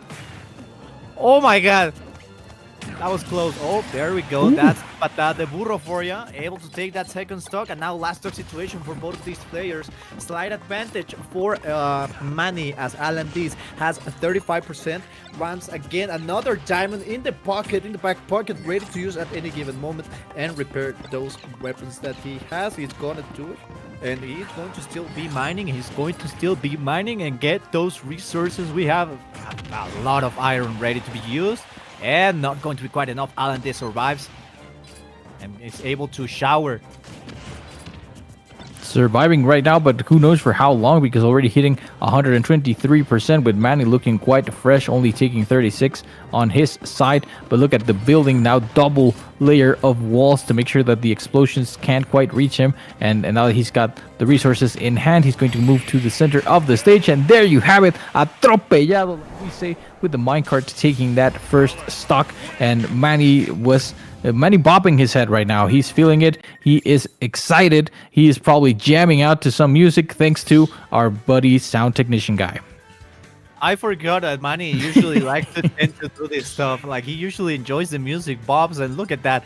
He's just so lively. While on the other hand, AlanDiss is just so, you know, Reflecting. yeah, he's just like, I mean, even the whole stage is just vibing to Manny. Just, I mean, how can you not smile when you see Manny just enjoying and he's just enjoying it, just having a great time. And I keep telling you that the music does give you powers. So Manny is showing that right now as we're going to go straight back into the action. No changes in characters, no changes in the stage itself, as Manny now is going to look for that 2-0 advantage. And AlanDiss, he's able to break down these walls, getting right in his face, but just building them right back up as he continues the pressure and minecart to get him out of his face. And the combo that, you know that, Steve, a lot of the time you start your stock at 60, and this time it's at 90 after just a single favorable interaction. And not even that, for Silla, he's actually able to get the stock just off of one favorable trade for Manny, and then from that it was just curtains for that first AlanDiss stock. absolutely, and look at that. It looked like Manny had built a grenade dispenser because all the grenades were just popping underneath the blocks of dirt that he placed of the situation. He was able to jump in. Look at that. Great reflexes. Able to get out of harm's way. Now trying to go. Ooh, what a nice air dodge. Well, spot dodge, rather. Now going to get a little bit more of those. And still looking for that diamond. Able to get away. Knows that he needs to get some distance between him and, of course, AlanDiss, because those nades, ooh, the patada de burro that clashes with the jab, jab. What a read. Oh my god, Papi, un brochure entirely made by AlanDiss. Yeah, because he just knew exactly where he was going to go and able to even things up after a very difficult start for AlanDiss. Now we are looking at pretty much even percentages, although he gets grabbed, the explosion saving him, but putting him at a slight disadvantage as we see another attempt for Manny to just build the wall and not let him in. AlanDiss, however, is bringing out the whole batch of artillery with the constant explosions. The back air is going for it twice, but not finding the mark, and he does get hit by a back air himself, as we see how Manny, again, trying to make sure that he cannot get in. He even bounces a little bit, not quite getting the hit with the cart right there, but going for another one. Just a quick dodge, and oh my god, the block actually, I think, saved him right there. What a take. The last game we saw him not take. This time was like, hold on, hold my horse, hold the horses, hold the nades. Wanna attack? I'm gonna attack. And what a way he did. And look at that. He's just absolutely, right now, the control is for AlanDiss. He's just forcing Manny to retreat for a little bit in order to farm some materials. Dodging the minecart right there to not get himself in trouble. We do know, however, that Manny has that diamond on deck for when things get a little bit more complicated. Right now the tension rises as both of them are looking to, yes, not go into their last stock, but we do see Alan able to find and seize the opportunity. He puts himself in the lead, but only very briefly, because now again atropellado, so that means that he is going to be going down to his last stock as well. But look at that, before Manny was able to get a nice steep combo going, and before he was able to pile up the damage, the explosion breaking it up, and he does have to worry about the diamond tools. However, Alan is finding a lead for the first time, I believe, in this game, and it's a great moment to have it for Sila when we're down to last stock situations. Last stock situation for both of these players, but it will be AlanDiss, the one that has the advantage, the one that has the control, and Manny is just trying to hold it, and the nade is going to be maybe a kill set move, but not going to be quite make it. Look at that, the minecart going to be able to help him a little bit, 70% against 142, that's double the time.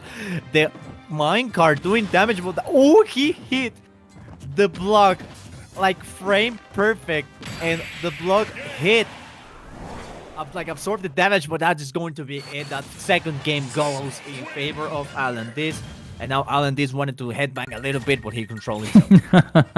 He was starting to bob his head as well, but he said, no, wait, I have to win this first, because if I do it and then I lose, it's going to look kind of weird. However, we did see during those last interactions of that second game that Manny's resources started to drop really low, so it got to a point where Alan was in control, and I still think it's very curious how he wasn't doing that confirm against Maso. So that must be some kind of character specific thing. But this time against Manny, we've already seen it a couple of times. You get grabbed, you get put to sleep, and then you get sent to the heavens, my friend. As we're also seeing a switch. This time Manny switching up, not the character, but the Alex is going to be put on the bench because we have tennis player Steve now, and he's ready to rumble and getting a little bit of an early lead, but that could disappear at any moment, especially if Alan again starts fighting these explosions. Explosions are going to be it. Or maybe not. Who knows? But it all depends. Right now, the damage, of course, is going to be in. Oh! Oh, Visual wow. Delivery. Absolutely spike, and now the crafting table is done, but it will be coming back up again. There we go, there we have it. But now we see AlanDiss having a little bit more control against Manny in this situation, making sure that every single move gets punished, and well, also that there's no blocks to be in the way the goal has been placed. It means that it will be a little bit more faster, but it'll also durability gets decreased for his tools. At the moment, the anvil goes down, but it won't be used. There's a diamond that he was waiting for, and he now got it. The anvil goes down once again. The minecart, now the pressure is on AlanDiss as a lot of stuff is being thrown, but also the nades are going to allow Alan to move into a more center situation in the stage, as Manny still has to farm materials because he needs to find an opening to take only the first stock of Alan. So far, well, respecting the space, respecting everything, gets the job done. I think that Alan, even though he was ahead, he couldn't get that much extra credit. Right now it's turning into funny number, but already taking over 47% and Manny able to get him again. And he's just jumping, hopping, making sure that his resources are well spent in continuing the pressure of the stage, actually already turning things around and having a lead himself. And it's obviously, oh my god, he just went for it and he got it. He actually just said, I'm going to forward smash right here, and since I have diamond, you are going to lose your stock. So Manny flipping the tables on him. And what I was trying to say before for Sila, since this is getting rather frenetic, is that it's always nice to have the lead, but I feel like in this matchup in particular, it really boils down to who gets the lead and is able to capitalize better on it, just due to the nature of these two characters. Absolutely, and right now, look at that. Every single interaction has been so positive right there for Manny, as he is starting to rack up the damage 58% quickly and efficiently as that. Look at that, a tower of different materials. What a tech, trying to go for a quick kill, but unfortunately, it is going to be a train of pain, but still, AlanDiss is able to survive. What a great DI, not going to be enough. Manny on the center of stage is able to grab the nade, but also throw it back here. The pickaxe is broken. Making out and pulling up another wall, and oh, that is going to be tricky. Alan without answers, without a chance, but not without options. So he's trying to find a way to absolutely get a slight advantage, but it's a whole stock difference, and this could be it. What a great grab, but the nade is going to not allow the kill. Oh.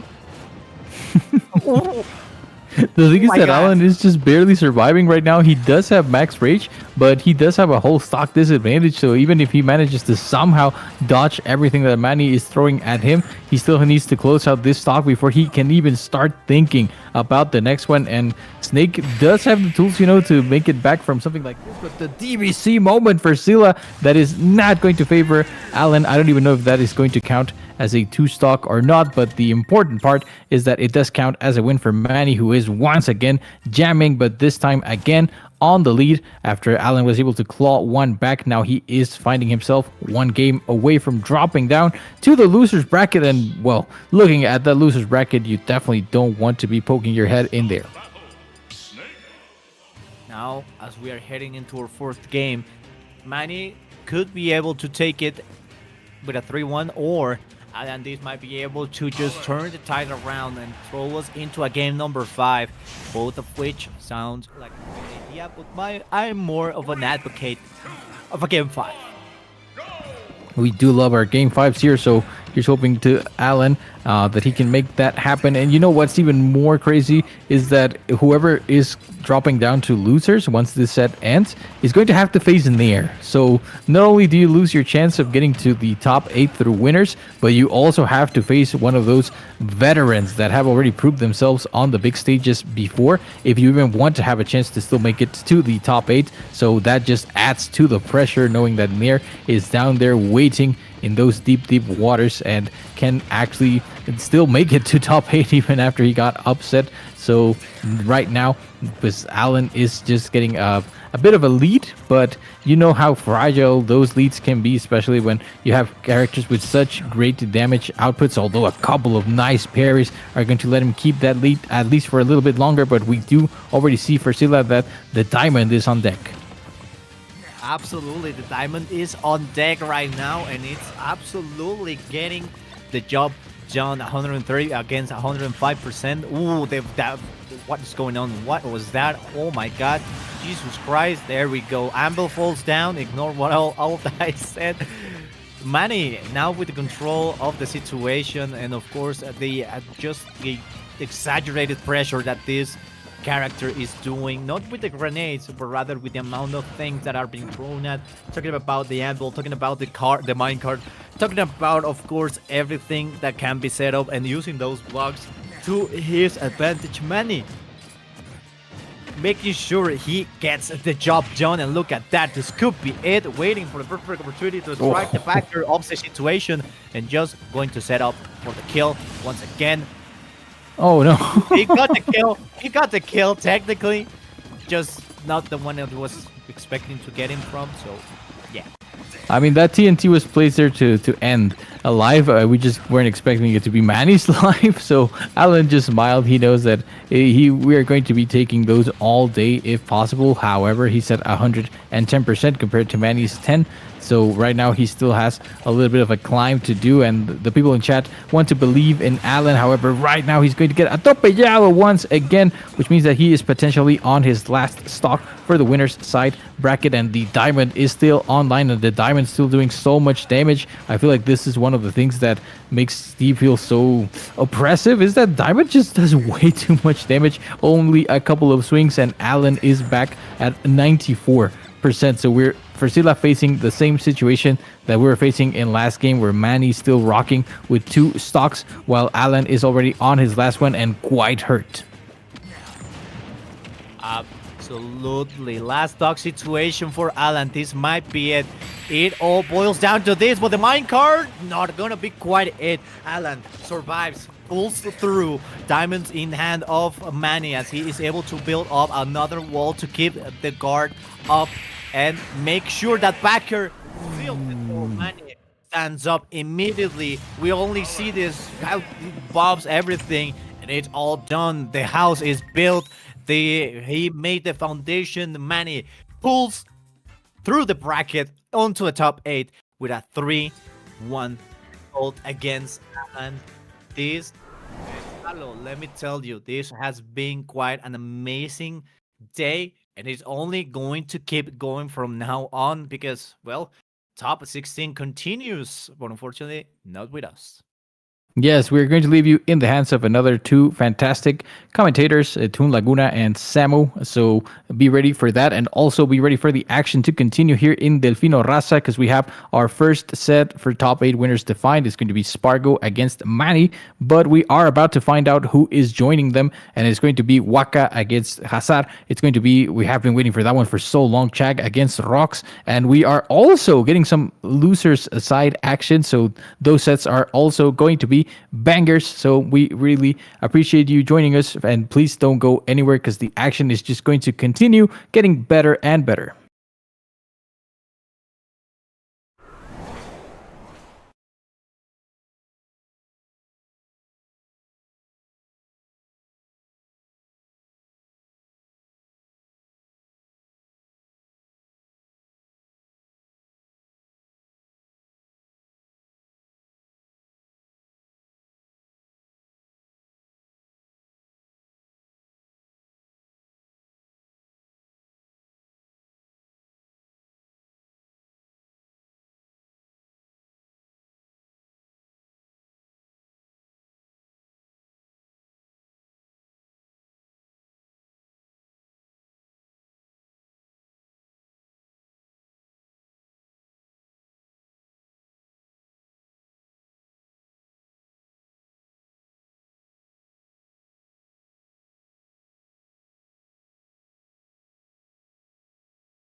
What's up, everybody? Welcome back to more Delfino Raza. A slight delay there on the stream. There was a blue screen issue, but it seems to be all fixed now. We can proceed with the remaining qualifying sets, and we're about to see WaKa versus Hassar. And for that, on the commentary, it's going to be me, Tune, alongside Zamo. How you doing, boy?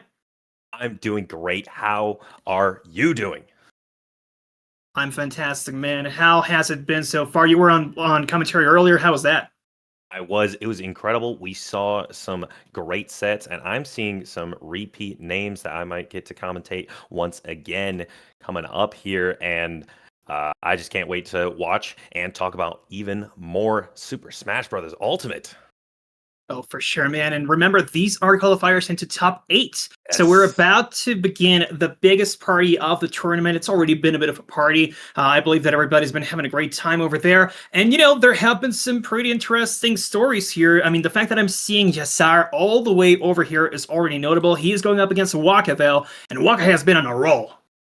That is a scary matchup to see. Hassar, very, very incredible player. Just one of the prominent Dr. Mario players in the world, and WaKa, one of the prominent Luigi players in the world. And there is a bit of a tier gap in those two characters. Luigi, an incredibly strong character right now, and Dr. Mario, kind of just a forgotten low tier, really. And Hassar's just really a savant at the Dr. Mario. We'll see if that level of mastery will be enough to overcome a dominant force like WaKa. You know, I always think of Dr. Mario being equivalent with Hassar, but mostly being equivalent with online play, which is already, you know, very odd combination of things to consider that Dr. Mario is doing a bit better online than he is offline. But still, Hassar, it's like, he's always like on the verge of claiming one of those big top 8 breaks. And I don't know if it's going to be like that today, but just a few Smash Factors ago, he ended like 13th or something, already one of the biggest placements for Dr. Mario ever. So for him to get into this top 8, it would be a pretty big milestone, especially defeating WaKa, who just comes from, you know, getting that win against Raru. So already a huge name that you've got right there. Part of the advantage of being in Mexico, and that you can travel to so many different high-level regions. Tijuana came here to play. And we just saw AlanDiss. He lost to Manny, but that does not mean they're out. Spargo is already in top 8. WaKa's trying to join him. These players are vying for those top 8 spots. And yeah, just looking at this bracket right now, we have WaKa versus Hassar, Chag versus MH and then down in the loser side, we have AlanDiss versus Nair, Mustain versus Cali, versus the loser of Chag and MH and then Mr. E versus the loser of WaKa and Hassar. I mean, for what it's worth, Nair has been on a tear ever since dropping down to the losers bracket. He has been on like a 5-set losers run so far. He's definitely trying to climb all the way back up. Already the loss that he took was a bit surprising to a Meta Knight player called Maso, and this is for sure his greatest performance so far, getting an upset like that. I believe that he is out of the tournament now, unless you mentioned his name. No, he didn't. He is out of the tournament at this point, so unfortunately he could not go all the way through. He lost to Ang, one of, if not the best Toon Link here in Mexico. And of course, we're about to see who's going to drop down versus Ang, like the one that we just mentioned. And on the other side, the other qualifier that we're going to have on winner's side is Chag versus Rox. And Rox took a pretty big loss in the tournament, you know, the tournament previous to Delfino Raza, but he's slowly but surely climbing back up to the higher ranks. And Chag, actually the last remaining hope for the center of the country. As you guys know, he is from the state of Mexico, metro area of Mexico City, pretty much. He is the last one standing in the winner's side. So, you know, it would be a pretty heavy loss for them to not have a representation in top 8. But hey, they're at least in the losers end of things. Oh, and it seems like the players are going in. So let's get right into it, Zamo. They're ready to play. I am absolutely ecstatic for this set coming up. Dr. Mario versus Luigi. Dr. Mario has that amazing projectile in pill that allows him to maybe wall out and maybe allow him to approach a little better against Luigi. But Luigi is such a terrifying character to approach against, having so many moves that can lead into that zero to death that at the start of the meta we just thought it was just you have to get a down throw from 0 to 5. But now Luigi players have realized you can get a forward air in neutral, an up air in neutral, and that can lead into those combos and that 0 to death. It's all about that punish game. I mean, that's what all about WaKa. He's one of those very prominent Luigi players who are trying to optimize as much as possible off of a single grab. I don't think it's too out of the question to see one grab and maybe get a stock out of it. And given Dr. Mario's run speed and everything, it will be a bit of a more complicated effort. But look at that, Jazzar already going in. But look at WaKa. This is what all about him. He's not shy to go for those parries, and he gets so much out of them every time. Opens him up for a grab, and then he gets this kind of punish. Already the first stock taken down. Absolutely great stuff, just putting Hassar on that platform, and WaKa following up with a couple of neutral layers, allowing it to cover so many options. And Hassar putting WaKa on a platform of his own, and now Luigi has to recover. Gets hit by the coin hitbox. That was a little scary, but a couple up tilts for WaKa. This could be a big combo coming in, and he's just putting these buttons out and throwing out hitboxes. Hassar tries to get another ledge trump. Not going to get it just yet. Down throw from WaKa into the up B. Not going to kill just yet, though. I would like you to see how many times Jazzar goes for the down B as a get off me tool. It does work out sometimes, but I think that WaKa is going to, get adapted to that pretty quickly. This should be a kill throw. Yes, it is, as Jazzar claims a stock of his own, but the percent speaks for itself. WaKa is going to start looking for that throw into possibly a down B of his own, or maybe even a back air. Neutral air will also set up for some interesting kill confirms with the up B, but Jazzar, as you can see, he's just kind of going in and out. He knows that it's super dangerous to approach WaKa right now, so might as well play the distance game while you can, and maybe get him on the air. That's where you might be able to combo him the most. And that was a scary up tilt for WaKa to hit, but Jazzar just barely avoids it, and a good DI from Jazzar as well, and a back throw will put WaKa once again off stage, but a Nair clanking with the pill to allow him to recover. Great recognition from WaKa, not going to get edge guarded right there. Another down throw, but again, good DI from Jazzar to not get hit, and spot dodging away from that grab. Jazzar is avoiding all of WaKa's options, and a roll into down B, sending WaKa off stage once again, and the pill sends him up air, flanking with it again, and WaKa using a down B of his own, gets grabbed for it, and Jazzar then takes the next stock. A fantastic patience game coming through from Jazzar. Once again, the down B serving its purpose in throwing WaKa out of the stage. It might not have ended in a solid combo or anything, but it's just about the edge guard, and forcing Luigi to clank so much will eventually push him far enough away that he cannot recover. But this time, WaKa does find the finishing hit of that stock, and Jazzar gets a slight percent lead. Stocks generally start around 50, so I'm just going to now say that WaKa is on his true last stock, and unfortunately, he has not been able to open Jazzar up either. And look at this, man. Every time that WaKa is in the air, I can kind of see him lose most of those interactions, but careful here! Jazzar is able to get out of that combo string, and man, that percent is going to rack up quickly, but there's one thing that I love about Jazzar. He's not afraid to go off stage sometimes to get there, to recover and just get a little bit of breathing room. He needs it sometimes, and he knows how to get back. At that beginning of the stock, that was the, oh my goodness, charging up smash for a second and a half, trying to get that stock. Jazzar gets put into a tech situation, but gets another back throw. It is not going to be 3 for 3, but this is Luigi off stage right now. Ledge trapping scenario. Can WaKa make his way off? Gets a good roll and avoids a lot of what Jazzar has, and is going to punish that down B on shield with a last hit scenario. WaKa taking game 1. Like I said, that down B, a very important tool for Jazzar, but also a very risky one, and this time it was so risky that it cost him the game. I don't think it's going to be a bad option to end strings and such. It will generally put WaKa off stage too. Like, Jazzar is very careful not to use it when he is not guaranteed to at least break a combo. But this time, he was kind of shifting around with it, and you know, that kind of shifting hitbox is only going to give WaKa a little bit more breathing room to set up his shield and then punish. And for what it's worth, Hassar will learn from this. I'm sure he's not going to go for it quite as often, but WaKa, I think that he might take a few notes as to when he can force Hassar into it and then punish like so. I agree. WaKa is definitely, after that game one, maybe a little shaken. That was a very, very close game, and is going to need to recognize what he can use to approach against Dr. Mario. Hassar is doing such a good job at using these strong hitboxes that Dr. Mario has to clank with a lot of Luigi's somewhat weaker hitboxes, though having better combo potential, will lose in those air-to-air situations against Dr. Mario. And an up smash coming out from WaKa, just barely not going to connect, and Hassar not getting this, but a down throw, not going to punish a down B, and a mistech is going to be the first stock going to WaKa.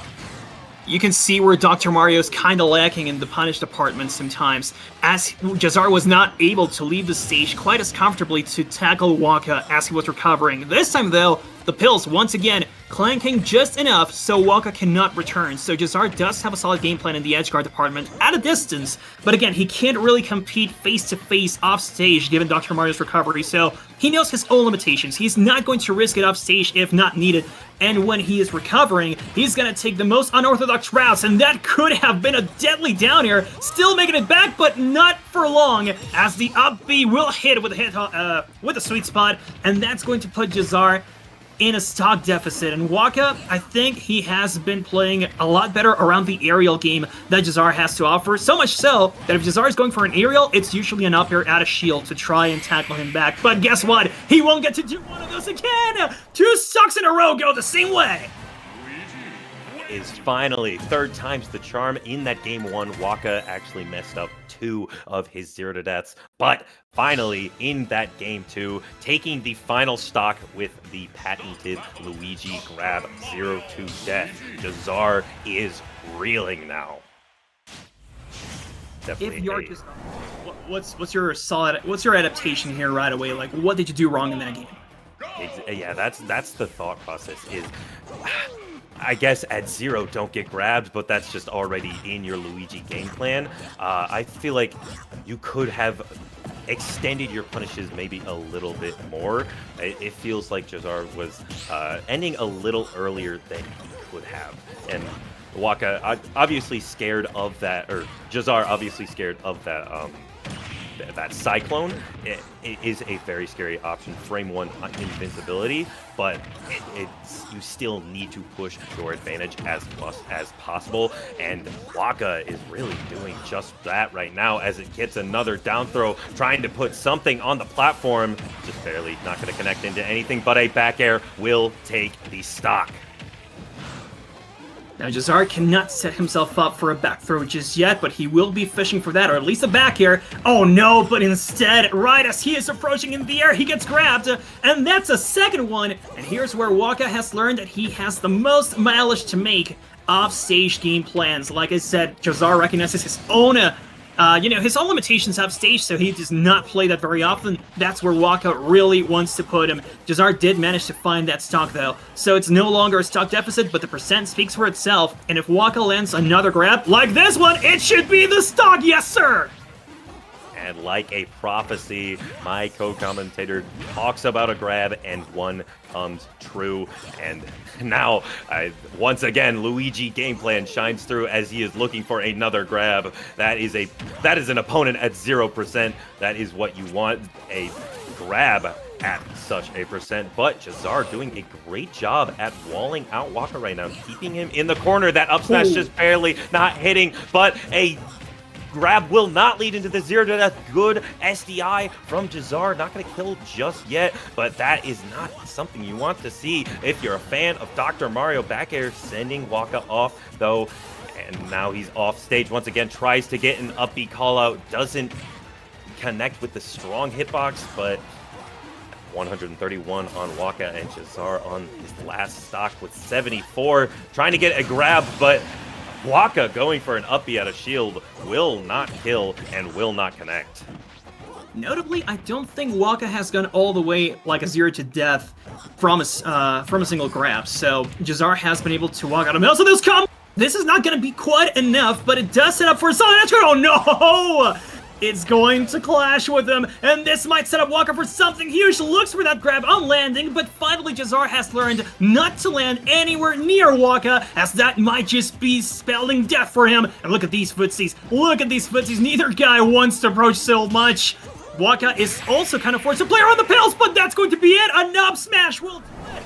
And WaKa is now in top 8, the second Tijuana player to make it.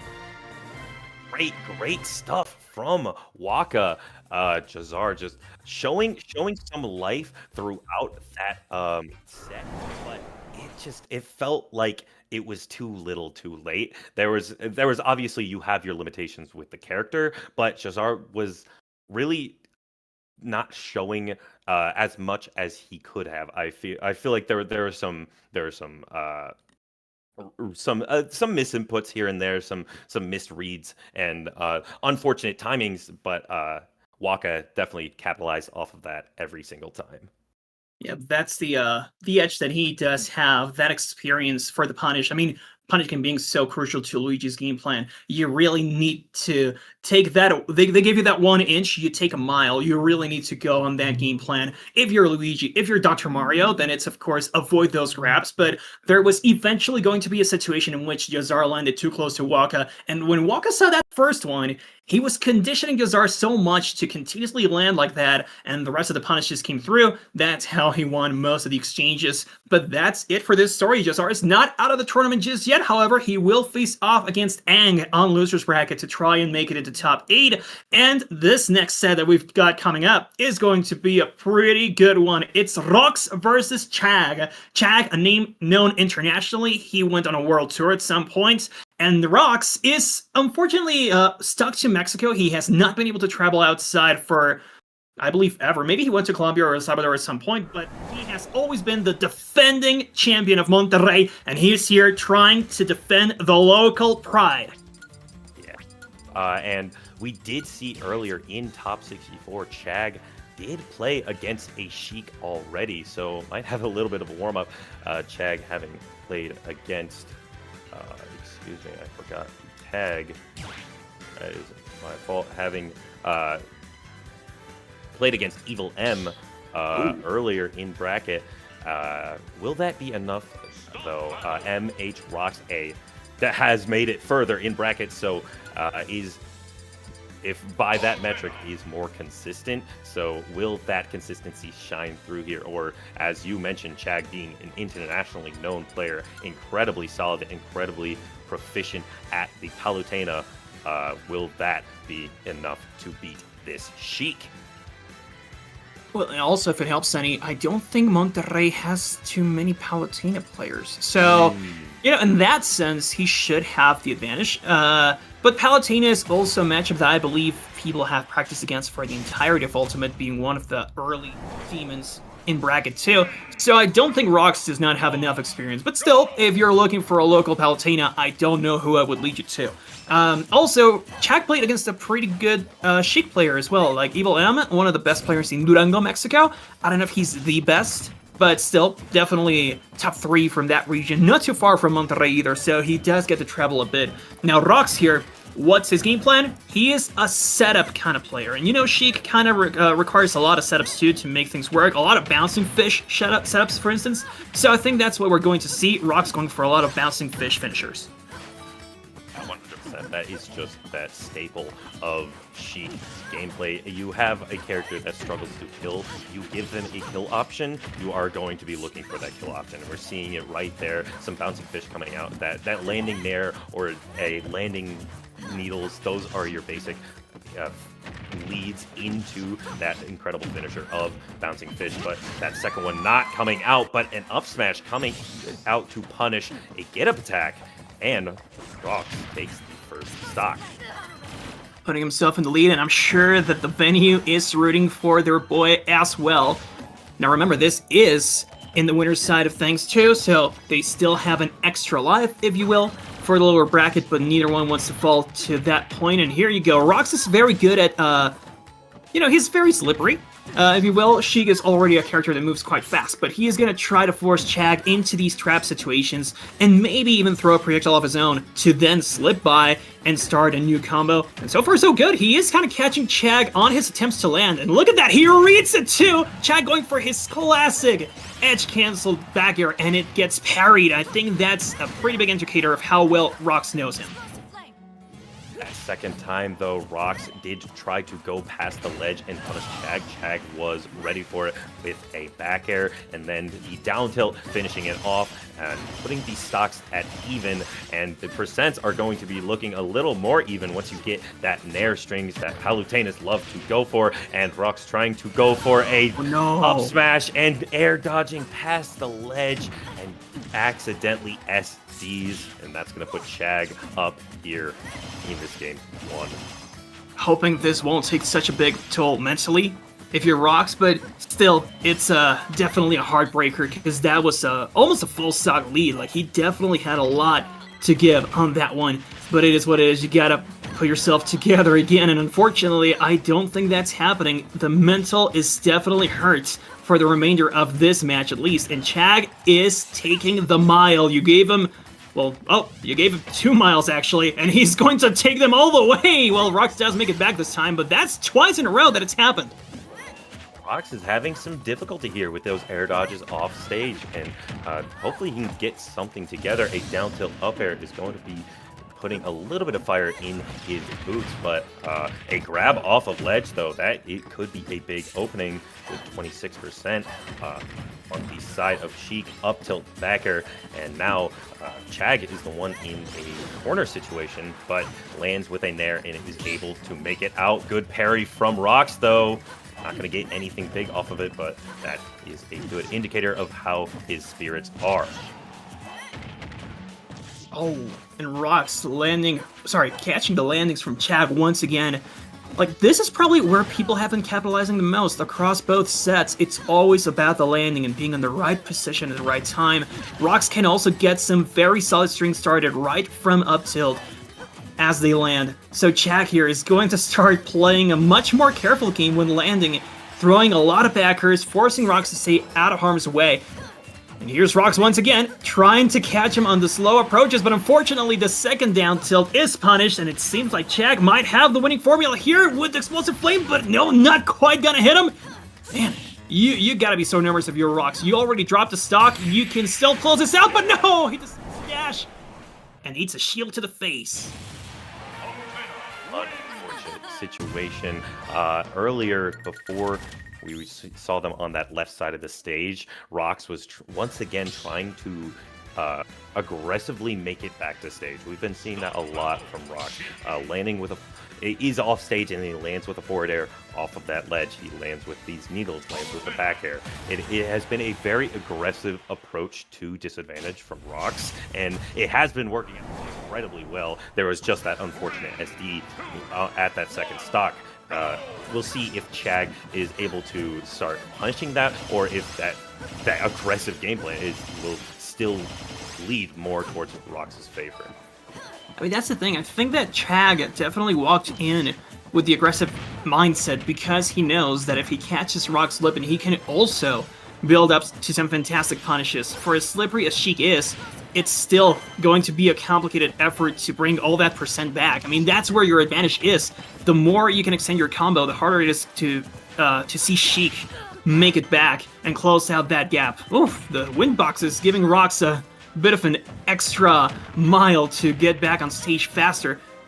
Still, though, it's a deficit in percentage. He needs to win neutral a couple more times. Now we're back to even. I mean, these two guys have faced each other a lot across 2 games, by the way, like both in Smash 4 and Ultimate. This is a classic matchup. And a classic edge guard for Sheik. That grenade off stage catching the teleport recovery, and once again MH Rox going up in game 2.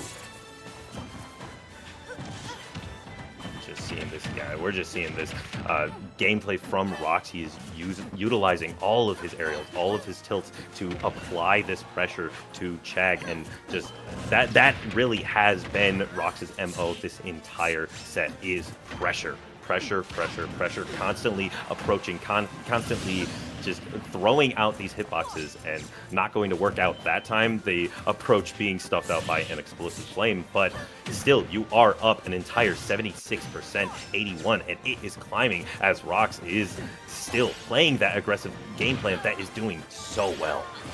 Generally, Rox has been trying to stay at the mid-range, like between Palutena and the Explosive Flame maximum range, let's say that. Whenever he is at that maximum range for the Explosive Flame, he starts shielding a lot. So Chag has kind of realized this too. He's forcing Rox into shield out of the fear of the Explosive Flame, and that's when he can dash in and get a new punish started. Unfortunately though, it does not always go his way on the approach. Rox might have a hitbox ready to clash with him, and then he starts, oh no, a brand new offensive. Goodness, that was going to be tragic if he was hit by that down smash, but he doesn't make it back. And Chag is now at the deficit in percentage, and it seems like he will be for quite a bit as Rox has the edge guard! Oh, good tech though. Great tech from Chag, going to avoid losing that stock, and a great tomahawk from Chag, getting that back throw, and now Rox once again in the corner has to make it out. Tries to go for an up smash read and gets dash attack for your troubles, and yeah, now Chag just waiting out that invincibility timer is now at that 0% you are looking for a neutral air. It is Palutena. You want a Nair string, you want something to get started with, like a forward air or anything of the sort, and Rox just really needs to find this kill, and there it is, a bouncing fish in neutral, calling out Chag's approach option. But as I said, one Nair is all you need, and you are going to the other side of the stage. 42% on Rox, but a forward air off of the ledge, not going to lead into too much, but hopefully can lead into a little more. We're seeing these forward airs coming out and out from Rox, getting the F tilt, just not leading into the up tilt, and Chag trying to get an F smash of his own. Yep, saw that animation start out. He was trying to force Rox back all the way into the ledge. Not quite gonna happen. And now he needs to fight for stage control once again. They're both exactly the same percentage once more. Talk about an even matchup. But unfortunately for Rox, I do still think that being on even percentage does not mean a true advantage for Sheik, given how light she is and how somewhat easy Palutena can find the kill with something like an Explosive Flame. And again, Rox trying his best not to play at that long range. He tries to stay in the mid so that he can go in, dash, start a new combo string, but it seems like Chag won't let him. Chag is a lot more eager to go for jabs, for instance, and open up new possibilities. And look at that! Look at the way that he's hunting for him in the air! Not quite hitting any of his kill options just yet, but an up air should do if Rox were to approach in the air. And neither jab is leading to anything now. Flare out of shield coming out from Rox is going to punish Chags, and now a down tilt is going to send Rox off stage once again. Can he get off of this ledge? Gets a aggressive down tilt, sending him off, and now you are above Palutena right now. That was very scary, but teleporting to the ledge is Chag. I fully thought he SD'd right there, but there's no SD coming out as MH Rox takes game 2 with a down tilt up air. And that's what I love about Rox. He is able to find the scoop. No matter how many times he went for that and lost, eventually he did recognize the situation to go for it again and finish with that solid up air. And if you think about it, both of them had a chance to go and finish things off with an up air. Now there's one more thing that I'd like to mention. Chag has been playing Min Min a lot, but I think that in this matchup in particular, we would probably never see Min Min if see fit. I mean, Chag has a pretty solid one in that, but Min Min would just be combo food. It would be so hard for her to get out of these kinds of strings, and it would be much better to go boxing with Palutena. And still, Chag is struggling a little bit to find a way to get Rox out of him whenever Rox does start his strings. It's pretty much impossible to fall out of him. But look at this. The percent keeps racking up, and Chag is already putting Rox at kill percent. This start of game 3, Chag putting on the pressure himself as he racks up 110%, and Rox trying to answer back with a bit of a bouncing fish. Not going to do much though, and now you are once again in disadvantage against Rox. I feel like Rox's advantage state has been very, very just solid. It hasn't been too dominant, but Rox has just been constantly and consistently picking the right options as Chag has been trying to get off of ledge or trying to recover. Fortunately, though, the downer option was not the precise one in that occasion. And also, Chag has recognized when Rox is going for those downers, so the upper will be a perfect shield to not just get the kill, but also protect Palutena. And here, well, we actually might see Chag struggling to get back on the ledge. I don't think he's going to grab it. Oh no, Rox mistimed that back air, and he does let Chag back onto it, but you know, no harm, no foul. Rox is still at 0%. He does have a deficit of his stock and can't seem to find the kill option. I don't know, Zamo. As time goes on, he is going to get a little bit more desperate for that kill, and he might end up going for some very risky options like another op here. Oh, this time, though, he finds the scoop. That is really the low point of playing as Sheik in Super Smash Bros. Ultimate. That is their kill power. Sheik can struggle to find that kill if you aren't at that perfect percent that will be from a landing Nair or a neutral B into that bouncing fish. So once you get upwards of 120, 130, it's really going to be hard for Sheik to find those kills, but it's not going to be hard for Sheik to find those combos. We're getting a jab lock on that platform, and a good get-up attack from Chag is going to swat Rox away. However, he will not be deterred as this advantage is still being pressed. And a forward air from Chag is going to keep him out. Ooh, landing there, scary. Oof. Definitely is. It could also rack up, oh, a lot more percent. Careful here! Yes, I was thinking that Rox was going to go for a low bouncing fish. Whips just slightly, but it could have been it if Chag were a little bit closer to him. Still, though, I don't see Chag going for as much back air, for instance. He would much rather go for that englobing hitbox of the neutral air and try to force a new exchange against Rox while approaching. And yeah, a lot of neutral air so far from Chag, and once again going for those jabs, but Rox has adapted to it. Rox is not going for quite as many down tilt scoops as before. He's waiting for Chag to land once again, and that's where he found success in Game 1. And so far, seems like he's adapting greatly to that game plan once again. Chag is suffering. He cannot really seem to go in. Most of that percentage has been from trades. That is where Sheik struggles, is with those trades, because your moves do so little percent. However, even on top of those trades, Rox has been winning neutral with a consistency that is frankly terrifying, as Rox just is continuing to find his combo openers and find his starters as in these neutral situations, and Chag is constantly on the back foot and trying to catch up to this slippery fish that is Rox, and he finally does with a dash attack, bringing us to even stocks in this game 3. Oh no. Careful though, Rox has been going off stage a few too many times. We remember what happened in Game 1. I don't want to see another installment of that series. Thank you very much.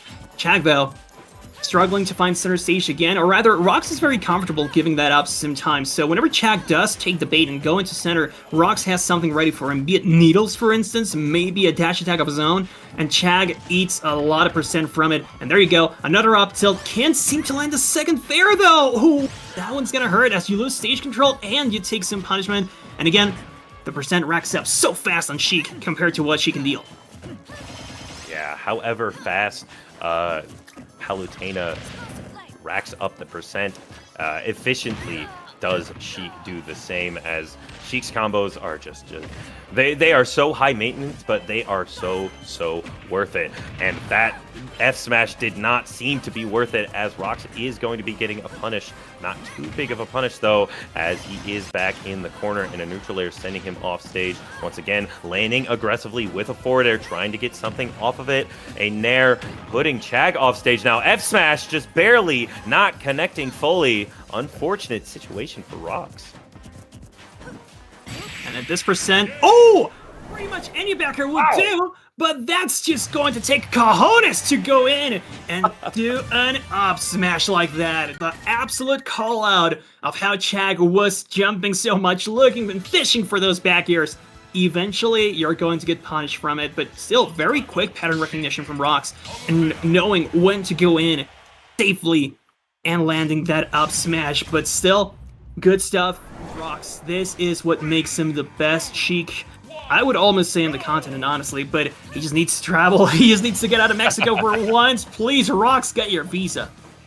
From this gameplay that I'm seeing, Rocks is absolutely incredible, and being from the States myself, I am not too familiar with this game, but I am becoming a fan by the second. This is some incredible gameplay, as just his advantage state is constant pressure, it is constant aggression, and Chag is constantly on the back foot as Rocks just keeps throwing out these moves and finding his opening. Maybe missing a few here and there, but with the volume at which he finds his openings, it really does not matter. And you know, this next opening here is just a multi-jab. I mean, Rocks has recognized when Chag is going to stand in place even, and going for that multi-jab is going to give you a ton of mileage as well. Now, unfortunately here, the spacing is a little too good for, for Rocks to land the next down tilt. But look at that! The call-out! The forward smash is not quite going to finish it. But this backer sure will! It's all about the edge guard now, and Chag, unfortunately, seems to be struggling a lot on the ledge scheme from Rocks, and look at this, look at how far he's going to push it, 47 just like that, and an extra opening from that failed counter by Palutena, 60 on Chag, and a stock deficit. 60% off of a disadvantageous situation. Rocks was at ledge. It hits Chag with the grenade on Chag's shield, and Rocks then gets an entire string off of that. Just absolutely incredible recognition, incredible game sense coming out from Rocks, and an F smash coming out again, just barely being avoided by Chag, but Rocks is definitely playing out of his mind right now. Getting the reads so often, Chag does not know where Rocks is going to be. 2 dash attacks in a row, neither one landing, and now you also lost stage control. Back to the ledge you go, and Rocks is ready to pull off a solid edge guard, takes him to the other side of the stage. Chag has nowhere to run. Eventually, the get-up attack gets him out of there, but still, Rocks has gotten so many punishes and so many long strings out of a single hit, and Chag here can only depend, on either a shield attack or the up air, but it's going to be the dash attack to take away Rocks' first stock. But look at that percent. Chag getting called out once again. This upper will do it, and Rocks is 1 stock away from getting into top 8. This is the run for MH Rocks right now, as he is up an entire stock against one of the best players in the world, one of the best Palutena players in the world. As Sheik, a lesser played character, definitely an incredibly strong character, as MH Rocks is showcasing right now. Just this advantage state. I say it once, I've said it 3 times, and I will say it a 4th. This advantage state is immaculate, as he is constantly putting on that pressure. Back air, putting Chag off stage once again. A down tilt into the F smash is not going to kill just yet, but the bouncing kick will! As MH Rocks 3-1s Chag. What on earth? I don't know if you saw, but the stream lagged just a little bit when he got that confirmed. Rocks hitting us confirmed so raw that the stream lagged for a second. Goodness gracious, what he just did. Scooping Chag, first and foremost, with that down tilt as he was approaching the edge, taking him out of there, and then the bouncing fish. Talk about an absolute call-out. The adaptation throughout the entire set has led up to this, and now Rocks is in top 8 winner side with a 3-1. Remember, he lost game 1, and he SD'd in game 1, so who knows what could have happened if there was no SD. That was just the epitome of dominance from MH Rocks. That was incredible watch. Rocks has gained a new fan. I am going to be keeping up with this Sheik from now on. And oh my goodness, loved watching it, and just incredible stuff. Getting into winner's side of top 8 of Delfino Raza. Come on, man. Great stuff. La Raza lo celebra. The people at the venue, I'm sure, popped off next to their boy, because I'd like to remind you, Rocks is one of the very few remaining local warriors there, and he's the only one in top 8 winner's side right now. There are still a few more Monterrey locals, namely Cali is still there. In loser's side, he's going to play against Mustain. So we might see 2 players from Monterrey getting into that top 8. But still, whenever you see a local warrior go into it at a national and reach top 8, that's always reason for celebration. So good stuff to Rox. And Chag is not out of the tournament either. Like, he's still in loser's bracket. He's going to continue playing, looking for that qualification. Against Ang, I was wrong. Jazar's going to play against Mr. E. I said before he was going to play against Ang. Nope. Jazar's playing against Mr. E. Chag's playing against Ang. AlanDiss is playing against Nair. That's probably the set we're going to see next. And then Mustain versus Cali. So that's the full lineup into the top 8 qualifiers. 4 incredible sets coming up for you. Just I can't wait to talk about them. Can't wait to watch them. And just this is some incredible Smash Bros happening over at Delfino Raza. Definitely yes. I mean, thank you for that matchup. Just thank you for that. Thank that you. said, Hey, Rox man. and Chag. It was a great one. I love that. I will thank you till the day I die for that set. Absolutely incredible stuff. That was electric, to say a word. And yeah, So and it's coming Nair up, versus AlanDiss. we will be having Nair versus AlanDiss. I'm pretty sure we will be seeing the hero come out from Nair. I did commentate Nair versus Phoenix earlier, and that Phoenix, the other Snake player, so we did see the hero come out from Nair. I'm guessing that's what we'll be seeing again. Very likely so. Good on Nair that he already got experience on the matchup in this very same day, and he won. So, yeah, I do think that hero is on the line. Whenever you see a character full of items, you kind of expect the balance to come through many times.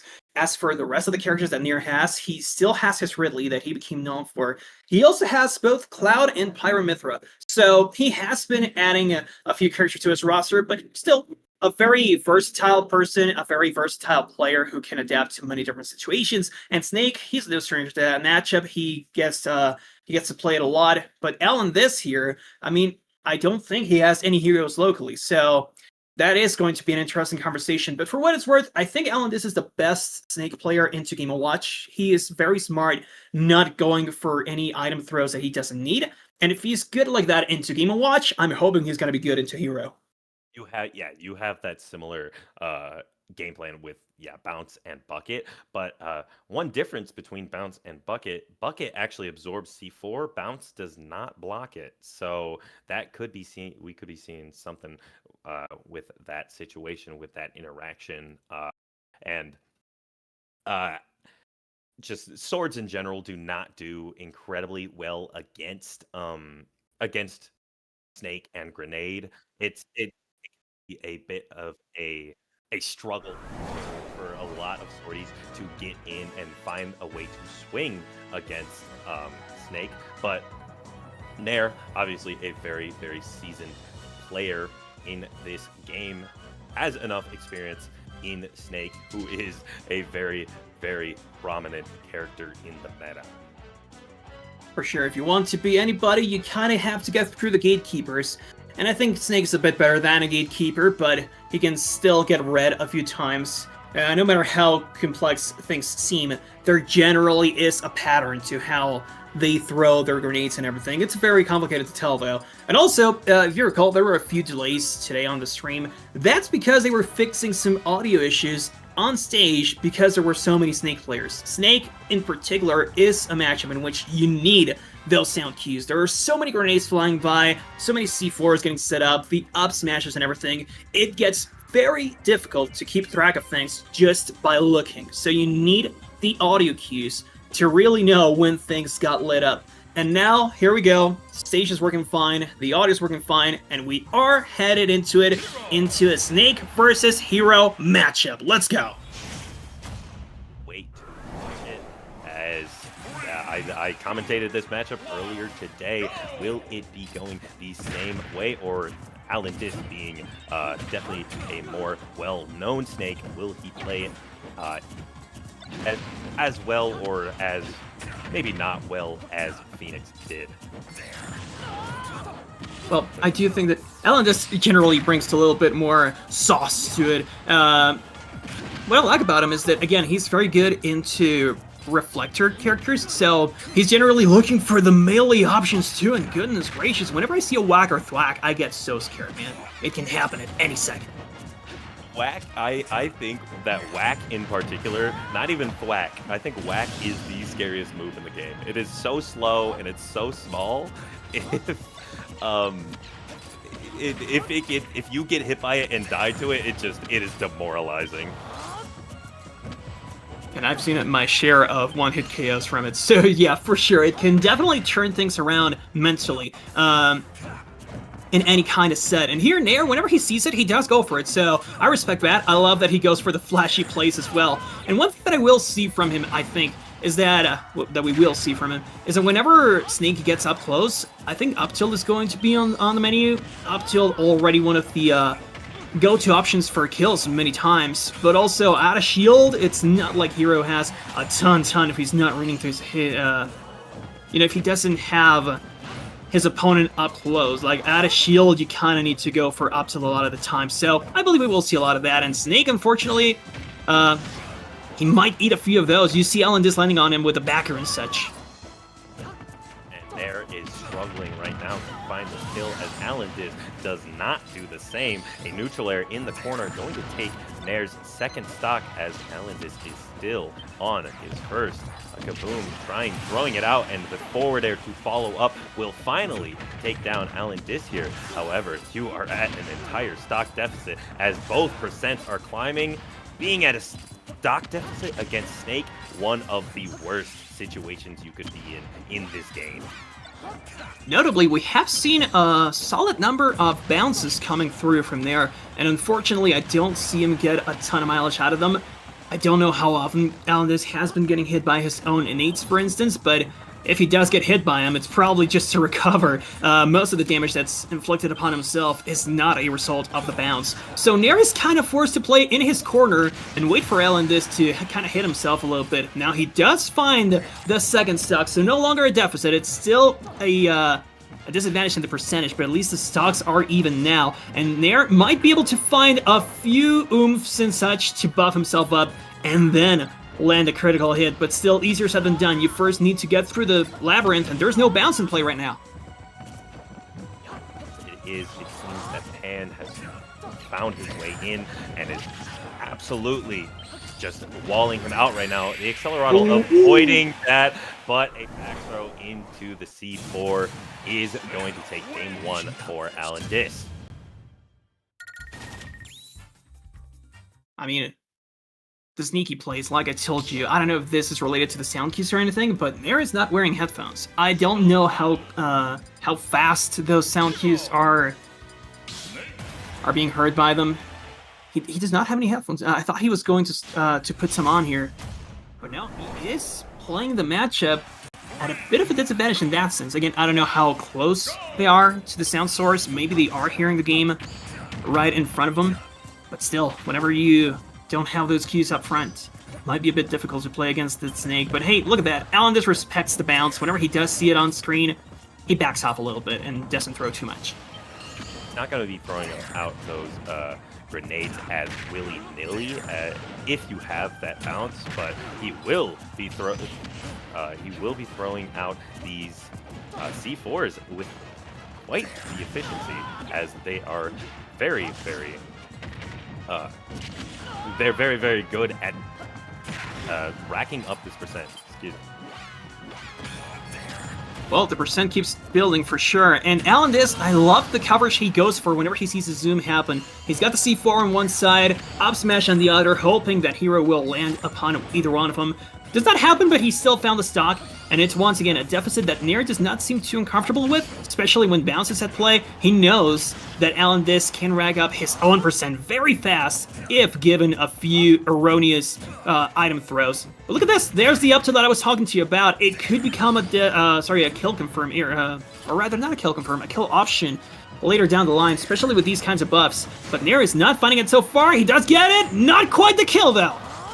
just barely not going to connect or not going to kill. However, this is a Christmas tree of a hero right now. Accelerado running out and the Psych Up running out, but the second level side B is going to finally take it. But a couple of aerials from AlanDiss going to rack up the percent, trying to get a Nair into an up smash, down throw, looking for a read, but another side B walling out AlanDiss. That side B is going to be very, very key in Nair's gameplay of exploding those grenades, walling out AlanDiss, not allowing him to use these explosions and hitboxes to approach and rack up the percent. It does not matter though, as one C4 at 100% from AlanDiss is all he needs, but the Hatchet Man just barely not coming out because of the grenade, so that shield is going to be staying alive.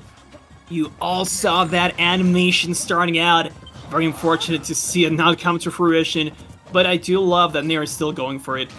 Now the Caracal Slash may be up close, but you still have that as an option. Now one more thing that I love about Nair, he is wary of many of those items, but unfortunately it seems like he gets by from 2 of those. Like, he does not get hit by 2 of those grenades, but the next thing he gets hit by isn't an item, it's a back air from AlanDiss. Like, AlanDiss has been doing a pretty solid job walling Nair out in the air too. Whenever you see Accelerado come through, that does not really guarantee that Nair is going to land a hit. He might end up eating a boot to the face as AlanDiss keeps going for those falling back airs. And now, he's just waiting for Nair himself to approach and then keep on clanking with a few of his own hitboxes. The bounce is unplayed though, but there's the C4 you were talking about. It does not reflect the C4. You eat that damage if you're hero.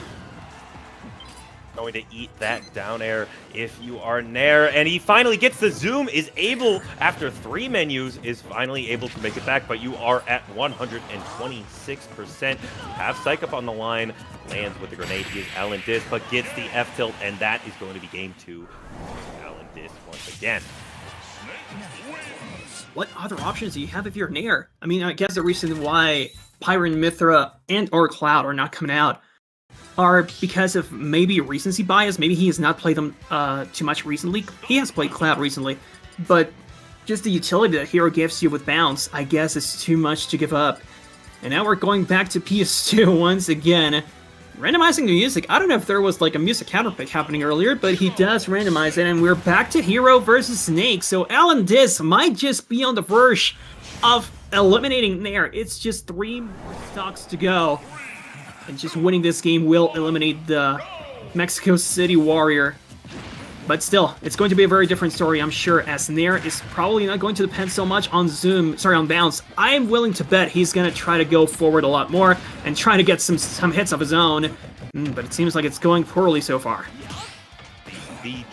The problem with trying to go forward against Snake is that Snake, while having some of the best neutral options in the game, also has some of the best scrapping options. Has that F-tilt, has that jab, has dash attack, has up tilt. He has so many moves, down air, neutral air, so many moves that can really stuff out approaches while still racking up the percent with these grenades. But a sizzle from across stage is going to put a little bit of percent on the side of AlanDiss in a down smash to cover the roll, just barely not going to kill. Accelerado, AlanDiss continuing to go high, but with the carpet bomb dropping death from above, and Nair is once again losing the first stock.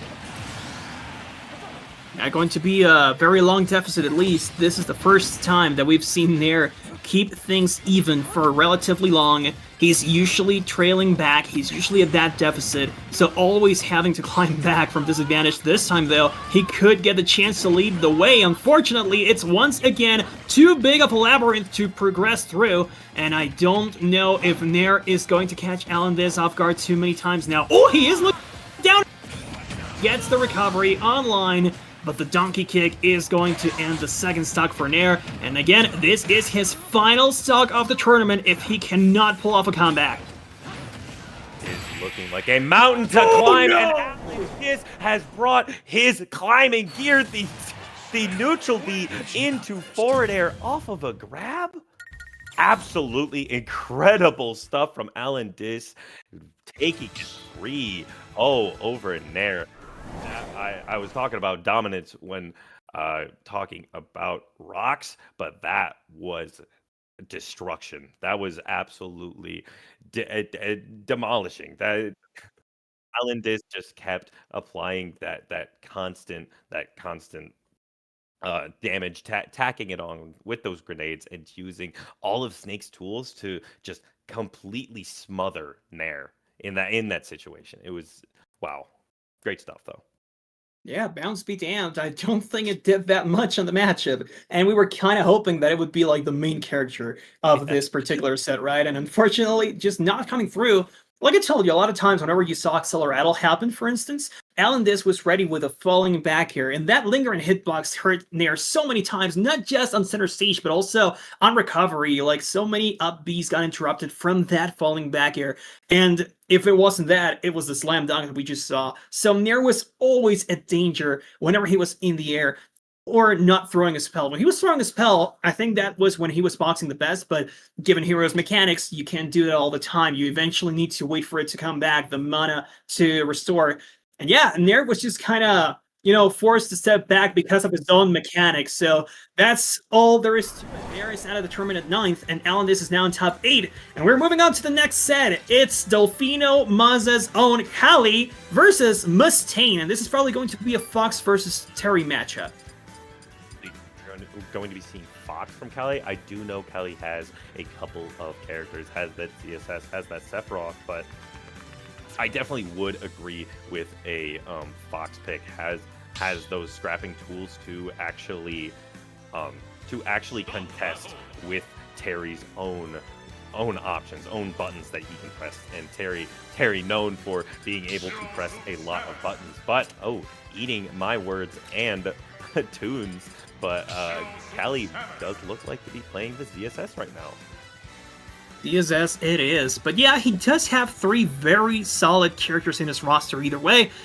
Now, for what it's worth, I think the one that I see the least nowadays is Sephiroth. But if there's anybody to pull through with Sephiroth, I'm sure it's going to be Kali, who, by the way, dropped down into loser's bracket after losing to Jazar, and he did bring out the Sephiroth. So there hasn't been too much Fox action so far, but there's Kali with the ZSS and going into things, once again, defending Monterrey, I believe, or either... Oh, no. Let me check his region. I believe that he plays a lot in Monterrey, but he might be from Nuevo Laredo, the same place as Jazar. We will find out soon enough, though. But still, Mustain, I guess he needs no introduction. He has been a consistent warrior in the Wi-Fi tournaments for quite some time. Local of Torreon, and one of, if not the best Terry in Mexico. The Mexican region having plenty of solid and incredible Terry players, and Mustain rises above many of them as utilizes Terry's options to an incredible degree, and is utilizing this go meter to an incredible degree, trying to throw out these Buster Wolves to take something, and Kali trying to throw out that boost kick to take that first stock, just barely, not going to connect though. Fair one into the down smash up B. Kali finding the first stock with a great conversion.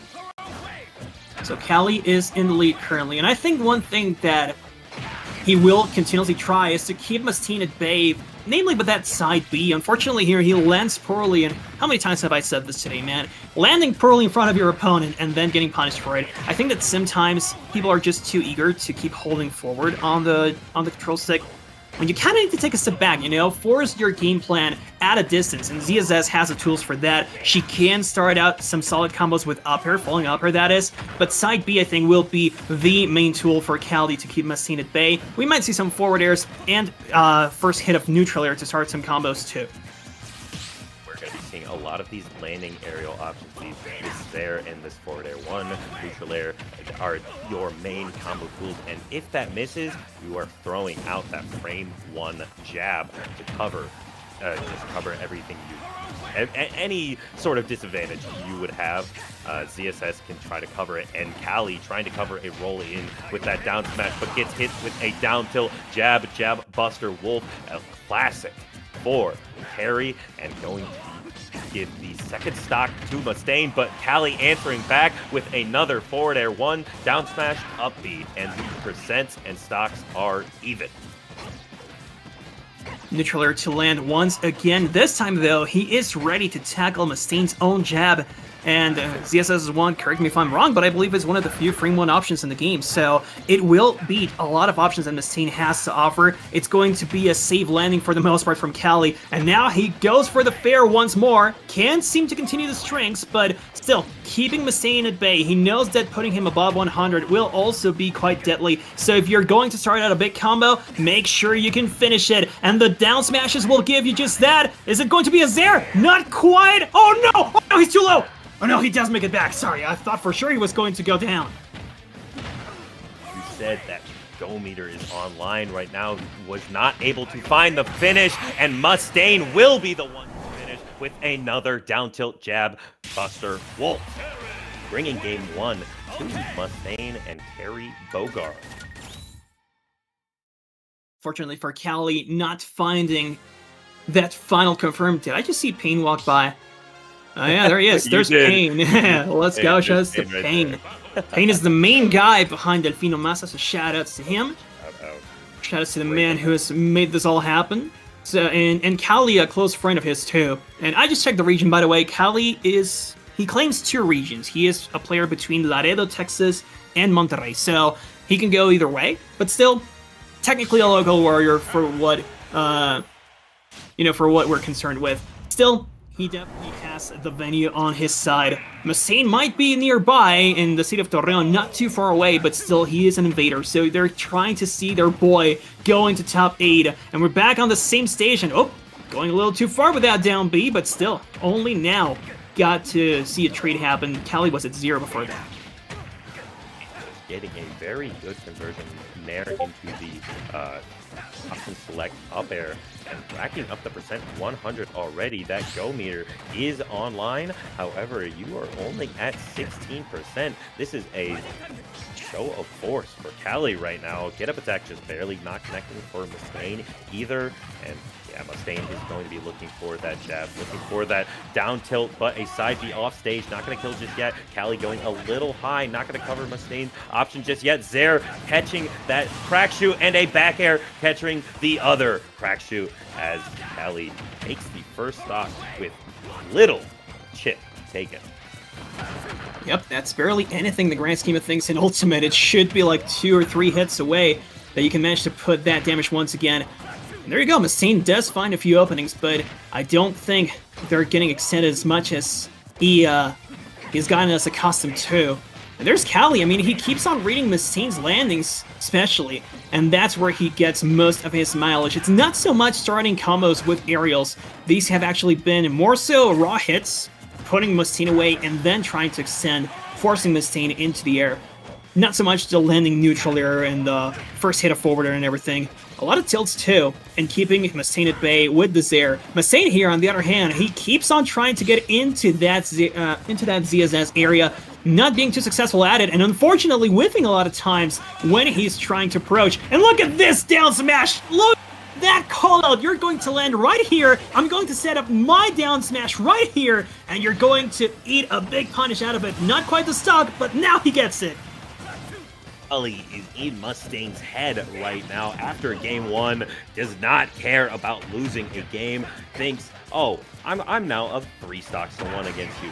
Cali is playing incredibly right now, calling out a lot of Mustain's aggressive options. Mustain has been struggling to find a way to go in after a lot of these approaches, and a lot of these call-outs have been getting called out from his own side.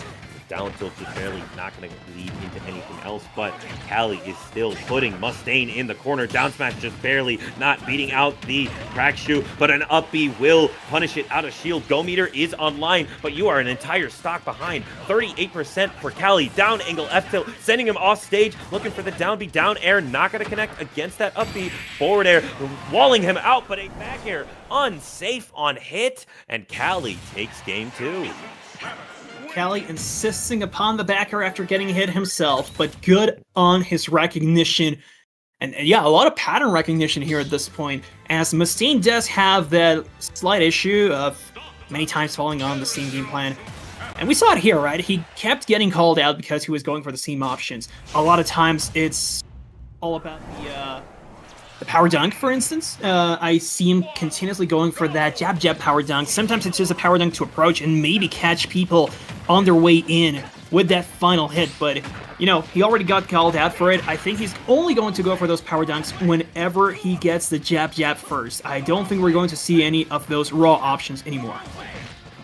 Even if that that aerial power dunk is auto-cancelable, Cali is ready for his option and has parried and punished many of these power dunks, and it is definitely shying, is not allowing Mustain to do anything, and is not allowing Mustain to get a single tech option, as going deep for that forward air and not going to lead into anything else. But the Buster Wolf going through Cali's jab, as percents are a lot more even now. That get up attack was a little scary, and the dash attack catching Cali's landing. Mustain taking the first stock.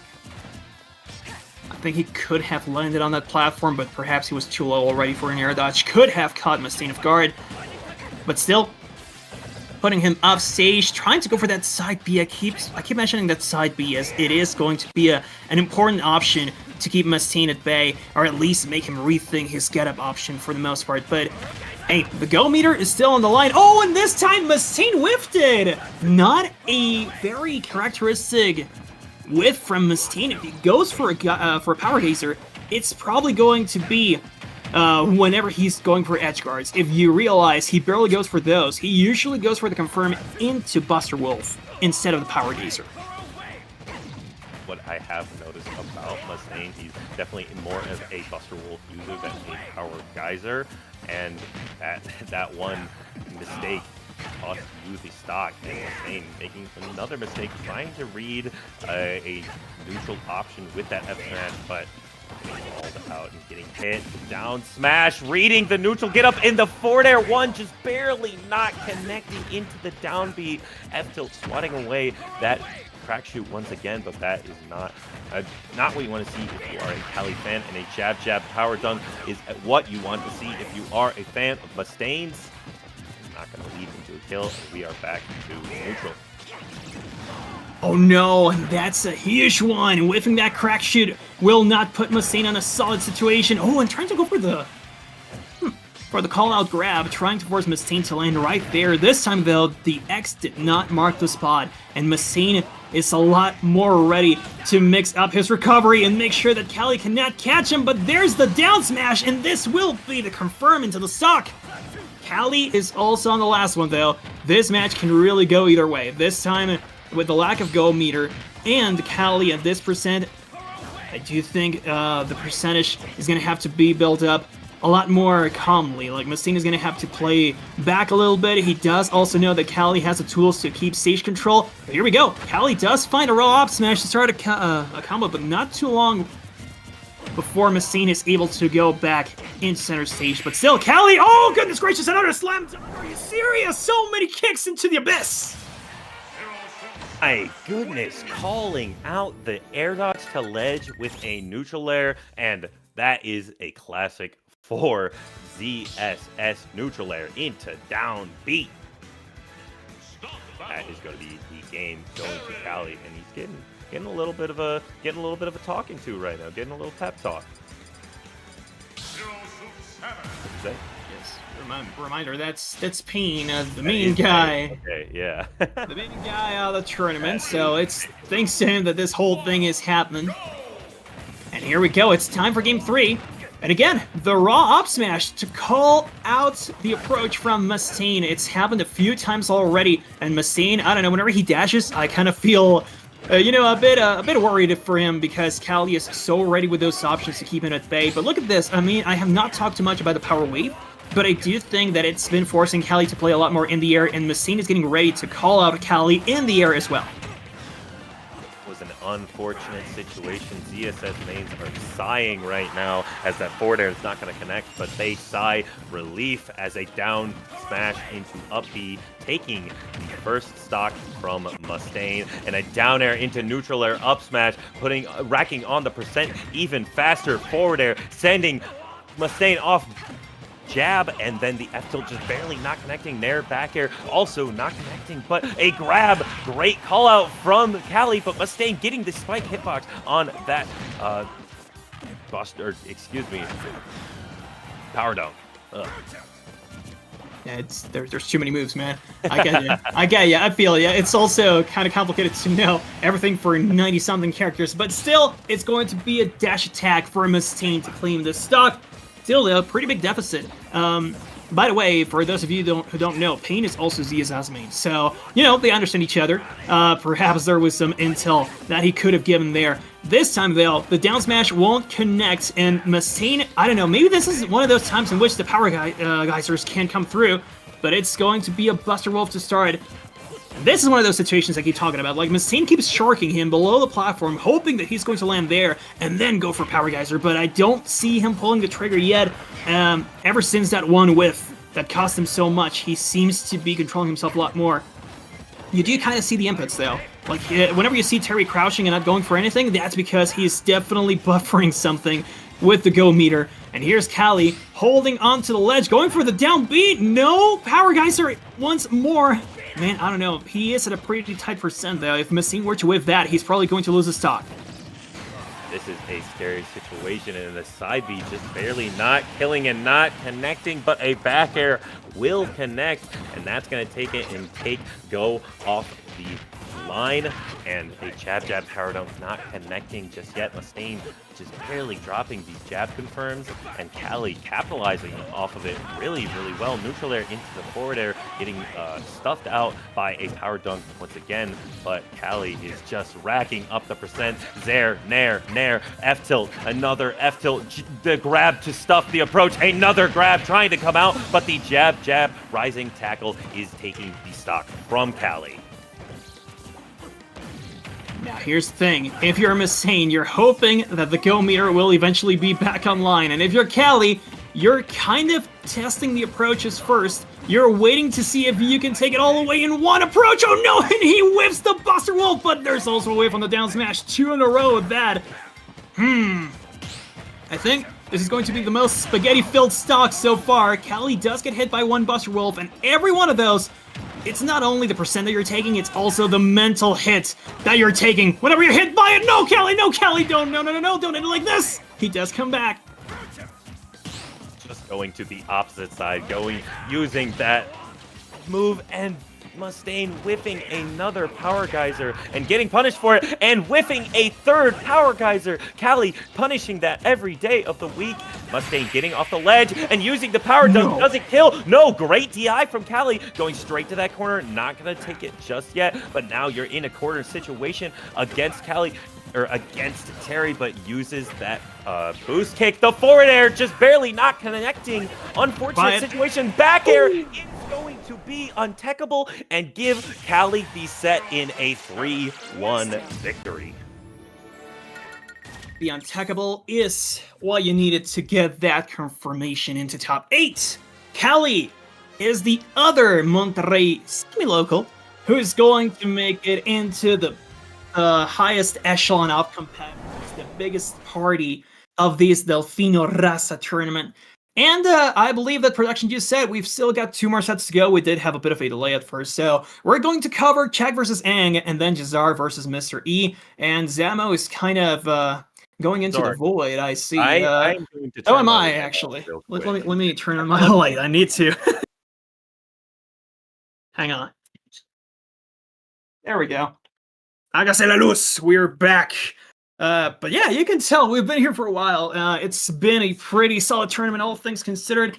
Few hiccups here and there with production, like I said, like the audio cues and everything you need to play against Snake. It was crucial to get those working in time. But hey, so far, so good. Ever since that break, we have not had any other hiccups, and we're about to see Chag on stream once again, this time against Anguiano, the warrior from Saltillo, which is a city very close to Monterrey. It's almost like if you went from, I don't know, what's the right idea? Like LA to San Diego? Like, it's pretty close. Okay, yeah. Fair enough. And I have been seeing a resurgence and a new life breathed into Toon Link. There has been a just Absolute. Toon Link has been getting his comeuppance right now, as I've been seeing level 1 from Japan. There's some from Chicagoland. I'm in the Midwest region of the United States, so I see a lot in that region. There's Space Miner from North Carolina. There's Spritzy. There's so many of these just Toon Links that are popping out of the woodworks and just showing their stuff and showing some really interesting stuff with a character a lot of people kind of writ off as that maybe upper mid-tier level, just can do something, but not to a high level. But people have been showing me and everyone in the world that Toon Link can make it in this meta right now. I think that a problem that plagued Toon Link generally is, one, they, people weren't really too respectful of the Links. I think that all 3 Links have had their time in the spotlight. Link at the very beginning, Young Link especially so, like, when Ultimate released, everybody was hyping Young Link up so much. And in that noise, in that crowd noise, Toon Link got kind of lost. So you needed to wait a few years for these kinds of warriors to come through. Granted, Aang has been playing Toon Link the whole time, but still he has not traveled, so it's kind of complicated for people to know about him if they're not watching the Mexican tournaments and the nationals and such. But if you're not talking about Aang, you're talking about people like Level 1, Rima, and such. And yeah, these results have kind of been building up, but, Toon Link has been a very slow-cooking character, so also his game plan is kind of slow-cooking. You need a lot of bomb setups for things to work out, and Chag is about to play Min Min, a character who can reflect those bombs, so I'm curious to see how Aang is going to pull off against this. I 100% agree, and we will be finally seeing the Min Min come out from Chag, seeing a lot of the Palutena as of recent, but Chag will be pulling out that noodle-armed misses as Aang, though, putting him in the corner and not letting him breathe, as Chag is off stage right now, getting the B-reverse boomerang into an up smash, trying to get something, but a Nair dash tech is now going to put Aang in the one in the corner. One thing I love about Aang is that knowing that there's a reflector in play, a lot of his setups involve dropping the bomb, like a Z-drop, right as he himself is landing. So he is going to drop the bomb, have the extra hitbox, and then start out a combo with that hit. Unfortunately, though, the edge guard seems to be where it's going to get very nightmarish for him, as he is not able to get back on stage ever since Chag first put him outside.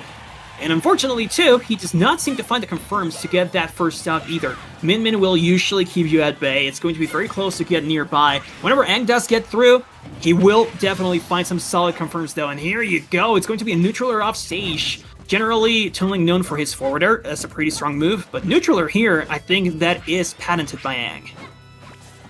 And I think both of these players, both of these characters, are just looking for an edge guard. All of the Links and Min Min are not known for their great recovering capabilities, and especially since Aang does not have a jump right now, is going to be in a bad situation, but finds a way back. Chag gets the grab at ledge, though, trying to get these Ram forward airs off, but getting a bomb is Aang, and is allowing himself to make it back to neutral. And I'm super afraid of whenever the Megawatt comes through as well. This time, though, it's not going to be there, and still Chag gets the stock.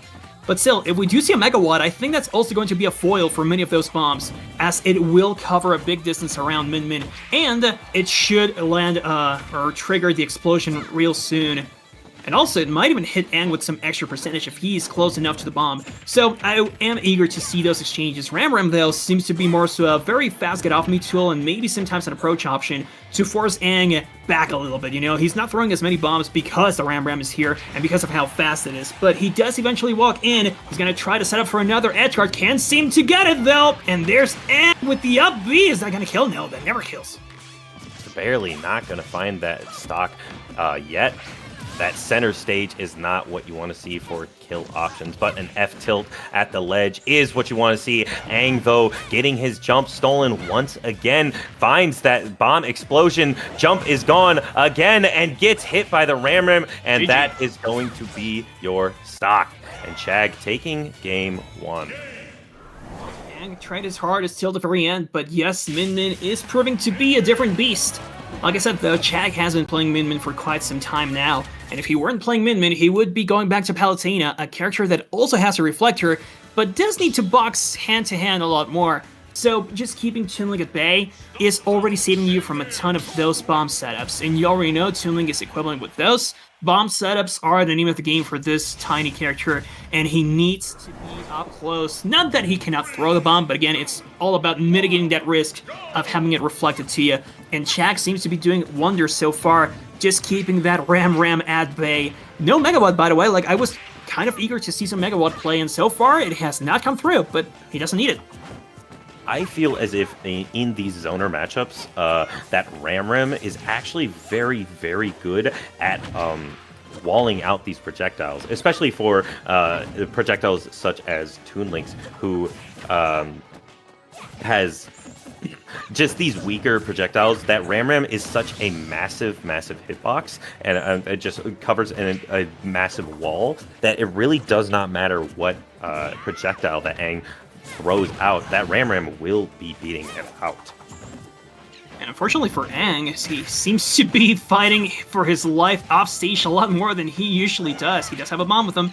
This should give him an extra chance at recovery, but no, the bomb, right when he needed it most, gets lost. And look at this, it's going so fast. It's only been a minute, and already Chag has taken 2 of his stocks away. And it seems to be getting better for him as he also manages to get back on stage. And whenever he does get hit, he usually travels quite far. Like, he recognizes when to DI out and reset neutral as such. I mean, Min Min loves to be at that range. I agree. Chag's positioning has been really well. His situational awareness of, I do not want to be in this situation, and I don't want to be in the corner against Toon Link. I don't want to be in his face, or his ability to put himself in the right position has been very good right now. And Aang's ability to find himself in a terrible position has been not fun to watch, but an up B, reverse up B will take the first stock for Aang. Right at the edge too, and the final hit does throw Chag on the right angle, so this time it works out. But yeah, that's just going to set you up for a bit of a more complicated position, as you still need to build up that percent. And it's this early percent where Aang struggled the most. Gets Chag to 50, but that doesn't really put Chag in too much of a danger zone. Still, if you're not landing the neutral airs and the forward airs, I don't see much of a chance for Aang to pull off the win. There's a Megawatt though, and he is looking for that finishing hit. He knows the Megawatt will close it out, but also the least reaching arm so far. The Dragon Breath does not quite do it, but the second hit will. And Chag is 1 game away from top 8. Looking dominant right now as Aang is reeling, is not feeling too great. I'm watching this Toon Link, and I feel as if Aang is letting his jump rip way too often. He has been off stage almost the entire time, and he's been jumping in that mid-range, in that level in which Ram just covers the entire thing. I feel as if going low or maybe conserving your jump might be the option here, but obviously Aang is the more proficient player, knows better, but it has been costing him a couple stocks here and there. What I do love from Chag is that he's playing a bit of a faster Min game, but this time though, Aang seems to have adapted ever so slightly. I'm not sure about that arrow, but he does seem to adapt to Chag's pacing game, and as you can see, there's a lot more eagerness to go for the Zair, for instance, and go for grabs of his own. He does make it back into stage, and I think that's the biggest problem here for Aang, to make it back on stage whenever he is out of there. Chag, though, if he does put Aang out of the stage, he gets so much percentage out of those exchanges, and you keep seeing Aang struggle. He can seem to keep Chag at bay. He is out of the stage, but no reason for him not to put on some damage either way. The area in which Min Min is least comfortable is off stage. And it seems as if Aang is not capitalizing off of that to the best of his ability. It feels as if Chag has been making it back to stage for free. Aang has been just doing the same timings of his edge guards, same timing of his bombs, and it hasn't been the best that he could be doing to take these stocks in the situation that Min Min is the least comfortable. But a good boomerang into up air will take that first stock for Aang.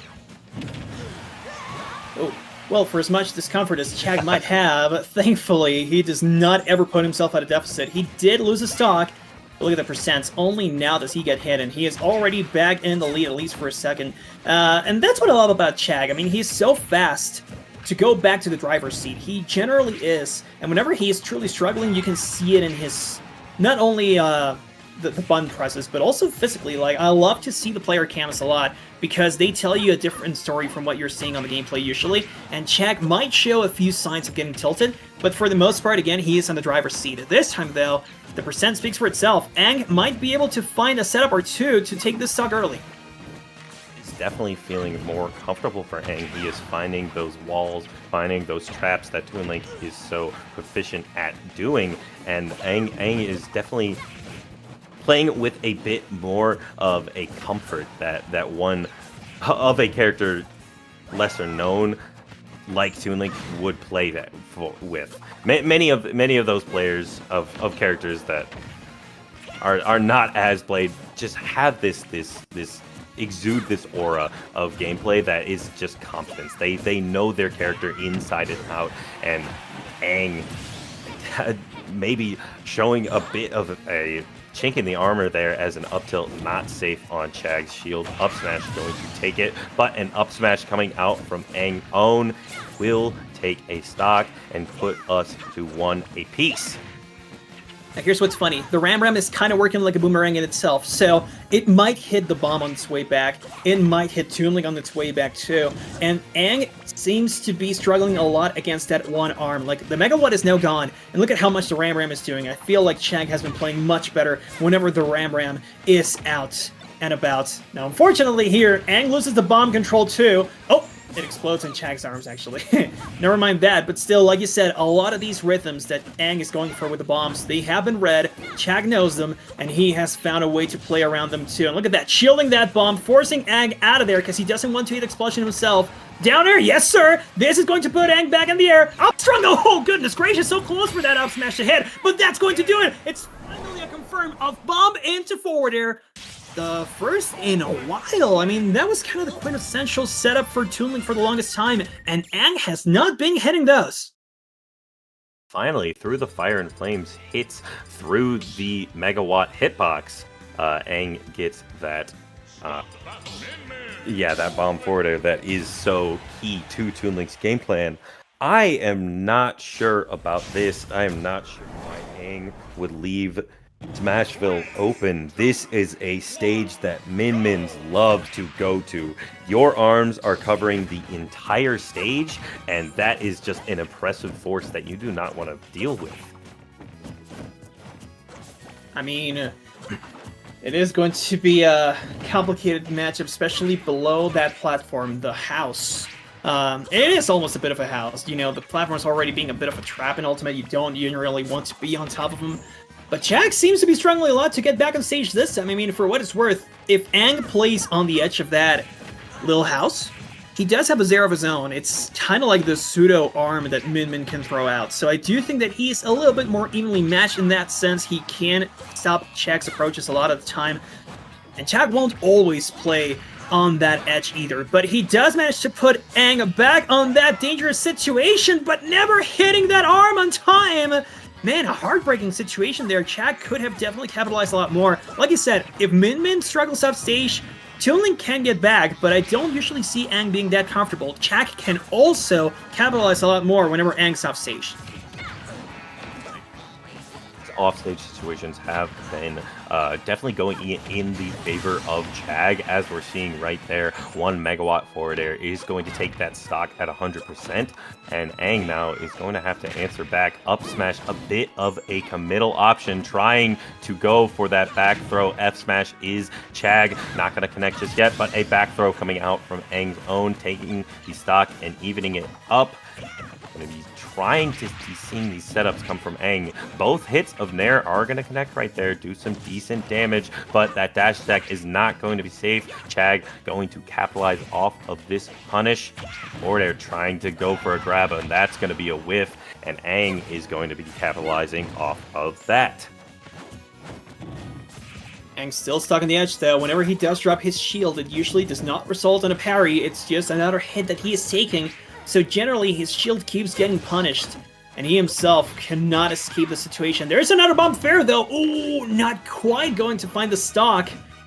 And like you said, these patterns of the bombs on the edge guards, like how many times has Aang gone for the same Z drop, and it never hits, it never hits Chag, and in return, Chag goes back on stage and he flips things around on him.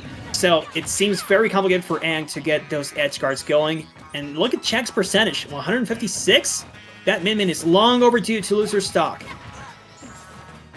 Is looking to not allow that to happen right now, as he's continuing to use these neutral airs, use these forward tilts to wall out Aang, but a grab on the landing is going to put us back to even stocks, and a bomb into up smash put up the percent, and a down tilt up smash combo of his own into the up B. Aang now has Chag off stage. Will we finally be seeing a ledge trap? No, Chag double roll to the center. Aang covering that every day of the week.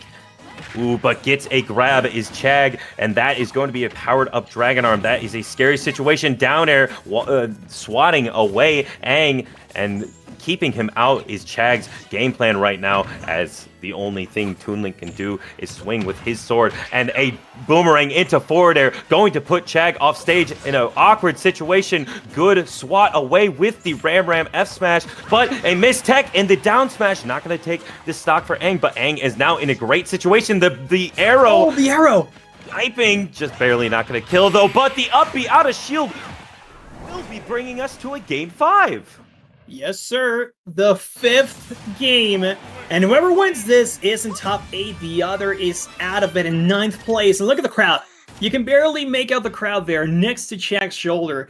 That footage, I believe, is from the Spanish side of things. But still, shout-outs to the crowd in the venue. They are rooting for their boy, Anguiano. Whenever you go to a Mexican national or major and Aang is present, you will definitely hear the crowd saying, Anguiano! Anguiano! That's his last name, and that's where his nick comes from too. Like Aang, the first 3 letters. Still, shoutouts to Aang, shoutouts to the SK gang too. They're helping organize this whole thing. And here you go, Game 5, a very tense one at that. If Chag loses here, it would definitely be another performance, but you know what? Aang is no slouch. We have seen him adapt, and it's Palutena this time that he's playing against. Chag not wanting to get reverse 3-0'd by Aang right here is going to be pulling out the Palutena. The Min Min was not working. Aang had something figured out, and Chag wants to maybe mix up the mental on the side of Aang and get something going with this Palutena. Oh no, that is going to be a counter. I thought it could have been a spike, but instead it's just a counter hit and does tech it. But there you go, Chag feeling a lot more in his elements. I don't know. I feel like Aang is going to have to readapt, whereas Chag kind of got the read on him this whole time with no character switch from Aang. And honestly, I don't know if Aang plays any other character. I've always seen him go Toon Link. Not even a secondary for fun or anything, just a Tink. A lot of these players who play these lesser known characters are solo mains at heart and will do or die for their characters, and Aang is seeming to be doing it right now with a bomb up air and evening up the stocks. However, you did take 50%. Could be disastrous, but a one situation countering on the landing. Chag calling out the aggressive option from Aang, not allowing him to continue those strings. So there's a use of Zera again. Much like I said before on Smashville, that Zera actually did give him quite a bit of mileage, as it was the Zudo arm from Min Min that he was playing against. Chag, that is. But Aang, I do think he has been keeping Chag at bay a lot thanks to that Zera alone. And then, of course, Chag trying to avoid all of those bomb setups. What I have not seen, though, is Aang going for a grab when he sees the bomb bouncing. off of Chag's shield. He does avoid the up air too, and this gives him an extra chance. And my goodness, he was so close to eating another one of those, but Chag does have stage control. Gets an air dodge to ledge. Aang at the ledge situation gets grabbed. Ooh, almost the ping pong from forward throw to the explosive flame, but Aang makes his way back to stage. And the dash attack coming out from Chag, putting Aang above Palutena once again, which is a scary situation. Has to go to ledge and gets dash attack on the neutral. Get up for your troubles. Ooh, looking for the boomerang forward air, not going to connect just yet. Trying for a read is Aang, but Chag is going to be finding these combo starters. Backers are coming out. The Z drop neutral air, though. The reverse of it into the up B. Aang finding something, but just barely, not killing at 140%. That aerial up B, not the strongest of kill moves. Every foreign warrior is generally met with this kind of trial. You're facing off against somebody from the Mexico City metro area. Are you a closer or are you a choker? And Aang, oh my goodness, barely not getting pushed by that windbox from Palutena's forward smash. Either way, it was a very scary situation. It was either the headbox or the windbox. Aang is still alive. He is on the stage, but he does not have an easy way to take care of Chag on his recovery attempts. Chag is so high in percentage, but still alive. The back throw will do it, and we're into the final stock for Aang and Chag. Whoever loses this is out of the tournament. This is a scary situation. Both players' tournament lives on the line right now. 110% on the side of Aang, and Chag sitting at a fresh stock right now. But Aang is on a course to do a reverse 3-0, so Chag might be feeling it a little bit in his mental, and Aang is looking for that upset factor right now, which only adds to the mental anguish as getting an F-tilt in puts Chag in the corner, throwing out these aerial hitboxes. Aang putting Chag in this ledge trapping, corner trapping situation, getting a lot of these tether cancels, showing off a little bit of his movement in this game 5, but a back air going to poke through the shield and bring Chag into top 8. That's gonna do it, everybody. Aang worked so hard for it, and unfortunately, he does not have it to finish things out. But I think a lot of the problems came down to when he was throwing the bomb and when he was Z-dropping. There were a few exchanges here where Chag found an opening in which Aang dropped the bomb, and Chag was like, hey, I don't need to shield this anymore. I can just dash attack. And he found the beginning of some combos with that dash attack, eventually putting him off stage, getting a lot of percentage. And when he started to play the edge guard, that's when I saw Chag really going all the way. Eventually, Aang found himself back on stage, but not before taking a lot of percent in the process. So the damage was done. Chag just needed to find a finisher. Figuring at the beginning of the set that the minimum was the answer, but after almost getting reverse 3-0'd, had the presence of mind to switch to Palutena in that game 5, and that mental switch that you have to make, that character switch up, gameplay style switch up that you have to make when going into a game 5 already against another character is very, very strange. So good stuff from Chag to make that mental switch and catching Aang off guard with Palutena. Yep, it's all about the mix-up when you have already been figured out. And the Min Min was slowly but surely getting figured out, getting harder to come through. But now, everybody, we're headed into our final set before that top 8 gets closed out. It's going to be Mr. E versus Hassar. And, already an interesting matchup. Mr. E has been living in Mexico, I believe. I don't know which city, but I do know he has been here for a while alongside Mr. R. And Hassar, he is about to face off against a sword. He is going to go into either Pyramithra or Lucina. I guess Lucina might be on the table, but we'll see. Mystery has been playing Pyramithra on loser's bracket. He defeated Canario 3-2. He defeated Riby 3-1. And he was taken down into loser's bracket by losing 3-0 versus Mustain. So he's going from one Wi-Fi warrior into another. Dr. Mario is a very different matchup, though. I think on paper he should be winning, but Jazar is a Pandora's box of surprises. Who knows? He is absolutely a threat to be reckoned with, and Jazar is just I would be terrified to run into Jazar in bracket. Just seeing one of if not the best Dr. Mario players in the world in your bracket path, that is just a terrifying incarnate. And though Mr. E, a very, very seasoned competitor, will have just that mental fortitude to go up against this pillar of low tier dominance. Well, let's see how the tier gap performs here. Oh, as it starts out with some cojones as classic. That's just classic Jazar. He does not care about your tier lists. He cares about what's in front of him, and whenever he can land a neutral air, for instance, it will give him a ton of room to work with. But he has been getting parried a couple of times now. I don't think the neutral air is going to be quite as effective, but he does find a second opening. Man, it just keeps on getting cut short. That's the thing with Dr. Mario. He will hit hard, but he won't hit for long. Oh, that's gonna do it though? No, not quite. Barely not going to do it, but ooh, good swing on that back air from Jazar. Mr. E was turning around that up B, so it could have been disastrous for Jazar off stage, but accidentally gets a spot dodge on the shielded get up attack, though a down B is going to take the first stock for Jazar, putting Mr. E in a 73% deficit right now. And Mr. E is gonna struggle whenever he can't find a punish like that, but he does get the foresight punish into the down B. And now Hassar, he does find his way back on stage quite often though. That's the thing with him. I think Ducks generally struggled first and foremost with recovery. It is a very micro one, but Jazar has become a master of it. And look at this, he is so comfortable playing near the edge that it really makes no difference to him where he is. But Mr. E does find a solid hit with the up B from Hyra, but it's not quite enough to take him out of there, and Jazar controls the stage so much it's like there's no sword between him and Pyramithra.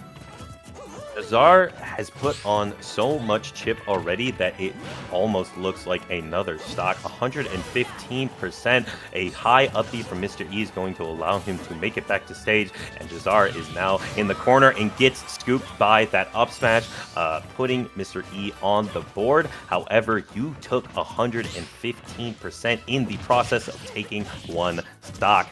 Gets a down throw though, could be a big opening. Another neutral air, and the last hit of neutral B connecting. Now Jazar once again in a ledge trapping situation. That down air, so scary, but the neutral B is going to be punished every day of the week. Forward aerial coming out from Jazar. Yeah, but very tough situation there for Mr. E. He definitely gambled a lot, and Jazar saw the opening. He will hit those forwarders whenever you give him the opening, but generally it's not a move that he goes for too often. Like, he knows it's going to get punished if it whiffs. And in general, Docs would go for that as a kill confirm, but Jazar has gone so creative that he usually finds those with maybe back here, down B, things like that. Even up here, near the edge might work as a kill confirm. This is for sure a back throw. Gonna set up for another edge guard, and there's the down B that I was talking about. Not quite untackable, though. Mr. E is going to make it back. Good grab from Mr. E, sending Jazar off stage now, and he makes it back. The roll through into down B. Jazar taking game one quite efficiently and quite strongly. A 2 stock. A very solid start for Hassar, and if he is trying to make it into top 8, I suggest the speed does not drop down. It is going to be an FD matchup now, though. Oof, I don't think we've seen FD in our entire block, at least. It probably has come through as a counterpick throughout the day on the stream, but I think it's quite possibly the least selected stage in the tournament, if you ask me. Of course, top 1 being PS2. But we do see some Town and City International sprinkled here and there. Maybe even some Hollow Bastion. FD is a lot rarer. But here we go. Mr. E trying to play all his cards to force Jazar into the one-on-one fights versus the sword. And at least at first he does win it, but it's complicated though. This is the classic stage for the competitive players. Falco 1v1 on FD, the Melee Classic. We're going to be seeing it here. I want to scrap. I'm not going to deal with any of your platform cheese. And Jazar says, I will scrap any day of the week. Up air, sending him off stage, and the pill sealing it as Jazar takes the first stock expeditiously. just gonna take a little bit longer for Mr. E to find those edge guards, I guess. He is generally not too eager to leave the station. You saw that Jazar was finding the confirm with just a pill, forcing him ever so slightly back, and then not being able to carry the whole distance. Oh, and it started raining here in my house, so let's hope I can finish this one, because Jazar is looking like he's got bigger plans here. Mr. E is just another step on the ladder to top 8, and there's the beginning of the new combos, but generally not a huge string. Like I said, he hits hard, but he does not hit for long. Foresight into down smash, just barely not connecting. Jazar avoiding it by a hair's breadth, but back airing into the up smash will lose you a stock. Jazar finally losing that stock, but getting an up air into a grab into up B, going to rack up a good bit of percent. Mr. E's usage of this Mithra has not been going too well on the side of Mr. E. The Mithra has been throwing out these good options, but Jazar has been doing so well at finding his way in and walling out Mr. E and using these, I can't say superior hitboxes because it's Dr. Mario that we're talking about, but it seems like this superior gameplay right now is coming out from Jazar, 163% and climbing. Not having that hard of a time escaping combos, but here he does eat up a lot of damage. Oh no! Well, how many times have we said it here? It's all about landing safely, and once again, Jazar is going to lose his stock after an unsafe landing, but he did go for a few neutral airs trying to trade with Pyra and Mithra. Not generally finding success, but it is an option. He does find the stock now, and it's back to even in that sense, but the percent racks up a little bit. He rolls into Mr. E's attacks as well, and Mr. E is enjoying a lead for at least a little bit, as Jazar does not find an easy opening until now. Does he get it? Oh, goodness! Mr. E! So lucky sometimes. Great stuff. Mr. E, this game too, has definitely been playing more safe against Jazar and has been reading a lot more of Jazar's options. Jazar has been doing these defensive options that Mr. E has covered every day of the week, and neutral air on shield has not been too safe for Jazar either. Mr. E finally getting the timing down on that, but a good flaming edge allowing Mr. E to make it back to stage. 150% right now on Jazar, and a back air out of shield will bring us to 1-1. So we're back to even, but I can't help but feel that the gameplay itself is not really that even. Like, for as much strength as Mr. E should have with his characters, I think that Jazar has consistently been able to find his way into Pyro-Mithra zone. And like you said, Mithra in particular has been getting super punished by him. So perhaps we're seeing a bit of a shift in focus here from Jazar. He is consistently getting out of combos this time. Like, Final Destination was not his venue. He definitely wants a platform, and it's going to be Smashville now. Oh, just having a little bit of a exchange there. Where are we headed? Seems like it's not going to be Smashville just yet. Just recapping their bans. I guess Jazar is going to have a bit of a harder time deciding which stage to go to. Let's just hope it's a legal one, because Coliseum isn't. Hey, I would love to see some Coliseum gameplay right now, but we will be going back to Final Destination. And Jazar taking the challenge, as Mr. E wanted to scrap Jazar, will scrap any day of the week. And going into Game 3, will it go a little bit different? Jazar was in the lead for a while, but Mr. E found that one Pyra up smash out of shield, so that's all you really need. And all you really need against Dr. Mario is an edge guard, but good stall from Jazar to not allow Mr. E to get too much off of that edge guard.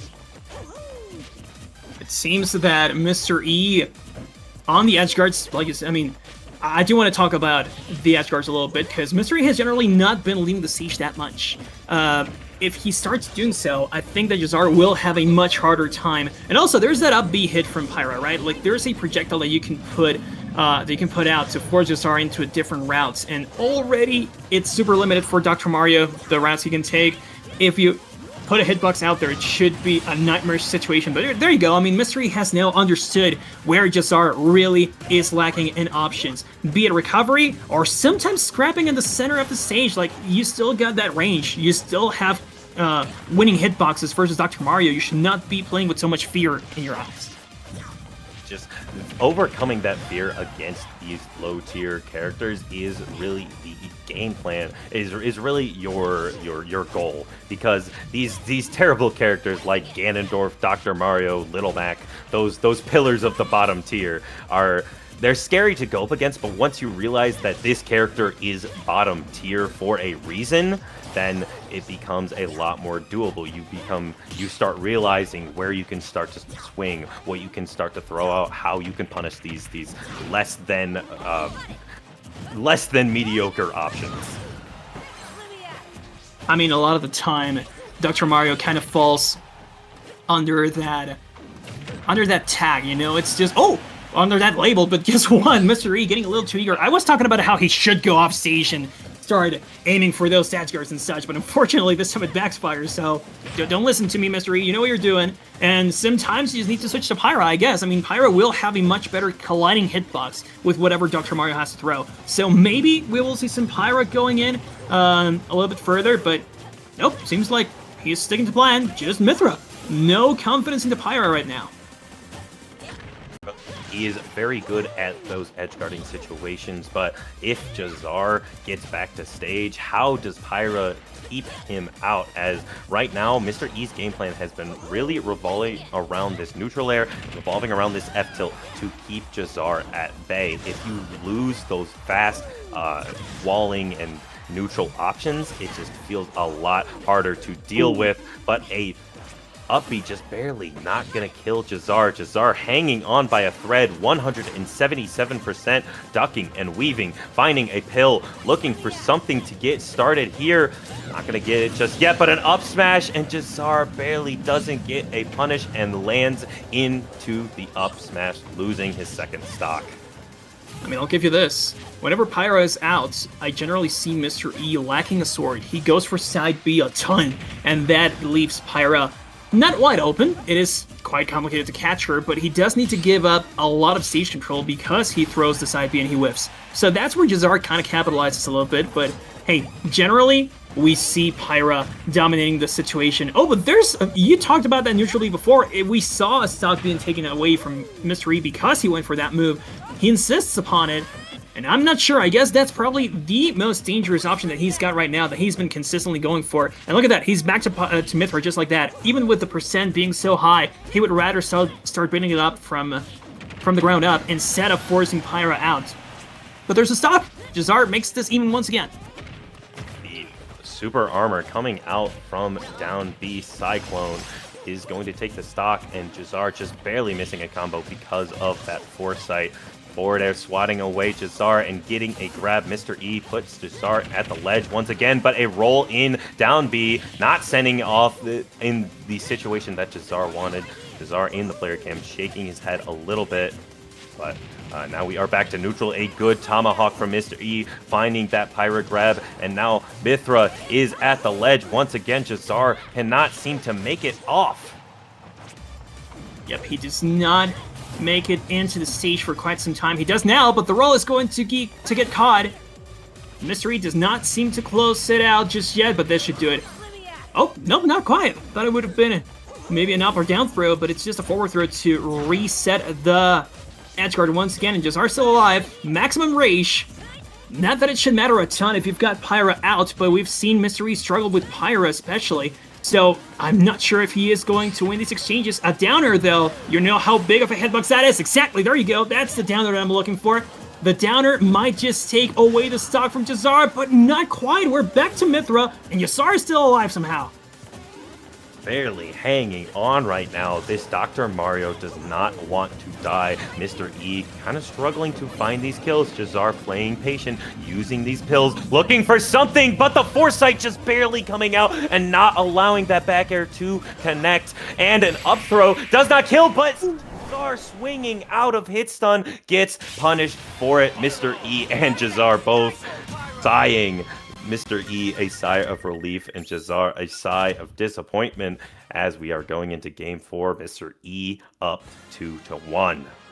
I just want to point something out real quick. Of the last 7 pills that Jazar threw out, 5 connected, 1 hit Mr. E's shield, and 1 he was able to avoid. The pills have been landing. Like, those pills, neutral B suddenly becomes one of the greatest moves that Jazar has at his disposal. And I did not expect to ever pronounce that sentence. But there you have it, Jazar getting a ton out of those pills, at least forcing Mr. E to switch his routes around. But hey, we're back to FD somehow, and if you ask me, it's been a pretty close set so far on FD, like both games have been pretty close. But I still think that a platform will benefit Jazar big time. But he brings it back here, and still, it's not that far away in terms of percentage, but he keeps getting comboed. I feel as if the stages that Mr. E has banned are those stages that Jazar and Dr. Mario love to go to, and Jazar might be a little more afraid to go towards those stages, like maybe a battlefield or a small battlefield even, against a character like Pyra Mythra. And once again, we are seeing that Pyra neutral B come out, and once again, Jazar is punishing it. That is an 0 for 3 hit rate for Mr. E, but getting popped out on the other side of the Cyclone is Mr. E that time, looking for these uppies at the ledge, and he's just going back to ledge, find your home, and rolls into the open arms of Jazar. Back throw, taking the stock.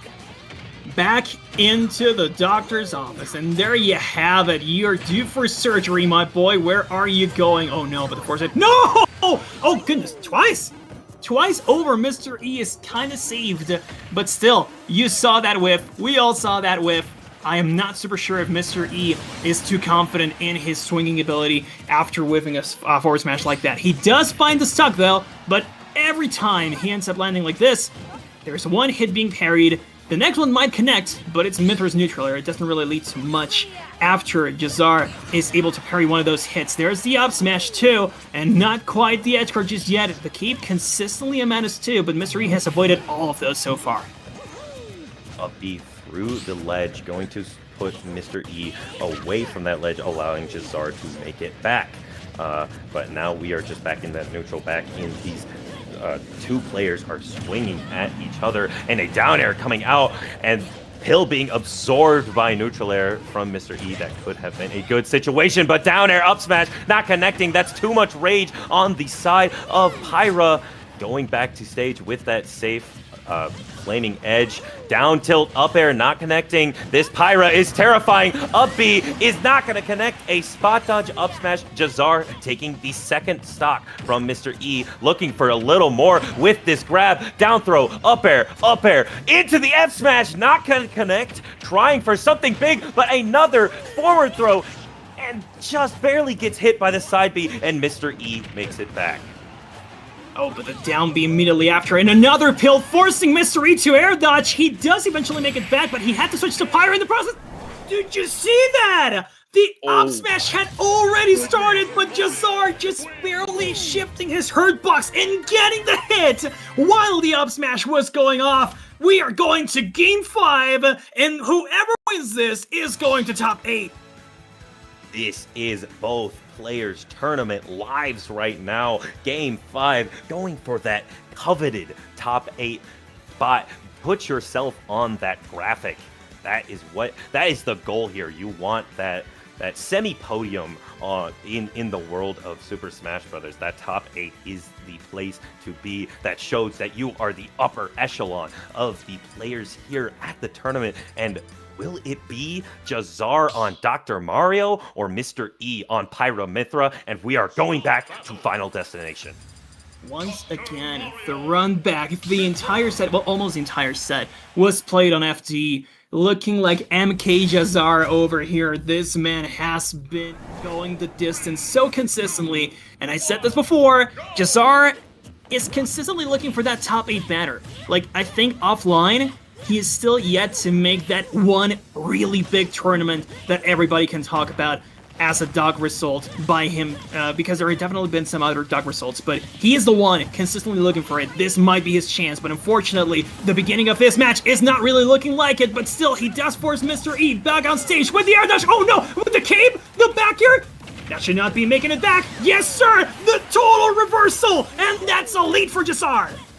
Jazar finding a way through all of Pyra Mythra's hitboxes, getting that reversal with a cape and capitalizing off of the limited resources that Mr. E had, having to use his jump, but reading the air dodge out is Jazar. Jazar is feeling good right now as Mr. E is reeling, and a Foresight will finally beat out that down B super armor. Foresight has been so clutch for Mr. E this whole set. I won't get tired of saying that. He has definitely been saved more than a few times by it. And Jazar keeps on pulling the punches, like he is not holding back at all. Mr. E has to swing around him. And look at that, the down tilt whips too. And Jazar going for the down B, a move that has saved him so many times in the past. And it either starts a big combo or it ends the stock for Mr. E. This time though, he is going to try to keep him at center. Mr. E trying to keep him at bay with Pyrus' huge hitboxes, and they hit pretty darn hard, 163%, and he is still alive somehow, going for the down air. Does not hit, but the upper will, and Mr. E is bringing this back to even on stocks, but that percent deficit is pretty big. 1% is not what you want to see if you are Mr. E. 100% Jazar in this game 5 has been utilizing these pills to a grand efficiency. These pills have been, as you mentioned, have had an incredible hit rate or an incredible pressure rate, has forced him to shield, has forced him to get around it, or in that case, Mr. E swinging through the pill and finding a way, but getting the grab. This advantage state has been really, really good for Mr. E, finding a way, but another pill covering the option, back air, up air, landing with a Nair is Jazar, getting the back air, and now Mr. E is off stage once again, goes low with the up B, jumping away, and getting a grab as Jazar. Great find on that neutral air. Jazar does put him off stage once again, and there's the upbeat call out on the landing. How many times have we said this today? Take care of your landings, everybody. You might just end up eating a fist from it. Dr. Mario's up B and forward air are two particularly strong fists, but here we go. Last stock, 0% for both of them, about as even as it can get, but stage control did belong to Jazar for a second. Still, Mr. E able to claim a few hits here and there, but eating a ton from that one punish and the down B hits, and we do not see anybody going that far in terms of percentages yet. It's about as even as it can get, but Jazar lands a down air too! Jazar trying to land aggressively against Mr. E, but the hitboxes that Pyra and Mithra can throw out are so scary, and both players whiffing these grabs, and another neutral be coming out, but finally not hitting the whiff punish is Jazar, but getting a down throw into the up air. Now Mr. E is off stage, the backer just barely not punishing that neutral air dodge, but down air coming out from Mr. E. Jazar covering his get back with a pill, and another up air. Mr. E at the ledge once more, Nair coming out for Jazar, up air just barely not connecting with the grab, throwing him off stage once again. Mr. E finding it, Jazar sawing a little bit back, down air just barely not going to connect. The back air, super scary situation. Jazar in the corner, swinging, up smash, not connecting against Mr. E. The down air, beating it out, just barely up tilt, not connecting either. And now Jazar has to find a way in. A parry from Mr. E, getting these a pill into the up air. Now Jazar has to get this edge guard. The down B not connecting on the up B, and Jazar cannot fight it, and gets the grab, and that's gonna be the back throw. Jazar making it to top 8 of Delfino Raza. We didn't even see the back throw happen! Like, the stage control was so good from Jazar. And the stream controller was so sure that it was going to kill that we just saw the transition. We didn't even see it kill. But you know what? We know what happened. Jazar is in top 8 of Delfino Raza, and he is going to be on that banner. And you're going to see Dr. Mario in that top 8 of this Mexican national. Shoutouts to Jazar for that result. Shoutouts to Mr. E. He played a pretty solid set too. But you know what? Jazar made it through. If we have to talk about heroes and villains, well, there was a clear underdog in this one, and he pulled through a very tall mountain to climb, but no mountain high enough for Jazar, the Wi-Fi warrior who always makes big leaps in the offline tournaments too. Absolutely incredible stuff from Jazar, showing us that Dr. Mario can do it in 2025 of Super Smash Bros. Ultimate.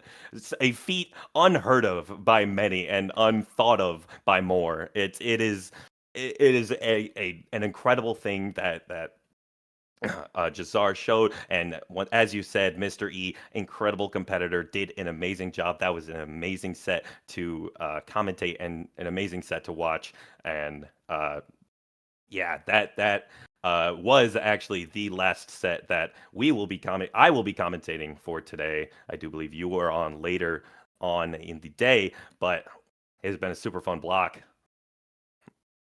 It's been great, man. It's been a good time. I hope that everybody on the audience had a good time too. Well, you already know where to find us. Zamo is at Zamo0184. I'm at Toon Laguna, pretty much everywhere. And I hope that you guys had a great time. Do not leave the stream, of course. We've got the top 8 coming up. Snacks and Sidex are going to start out with that first half. And then I'm coming back and Brazil is going to join me. So everybody, stick around. We will take a short break as we switch casters. But Delfino Raza's top 8 is coming to you real soon.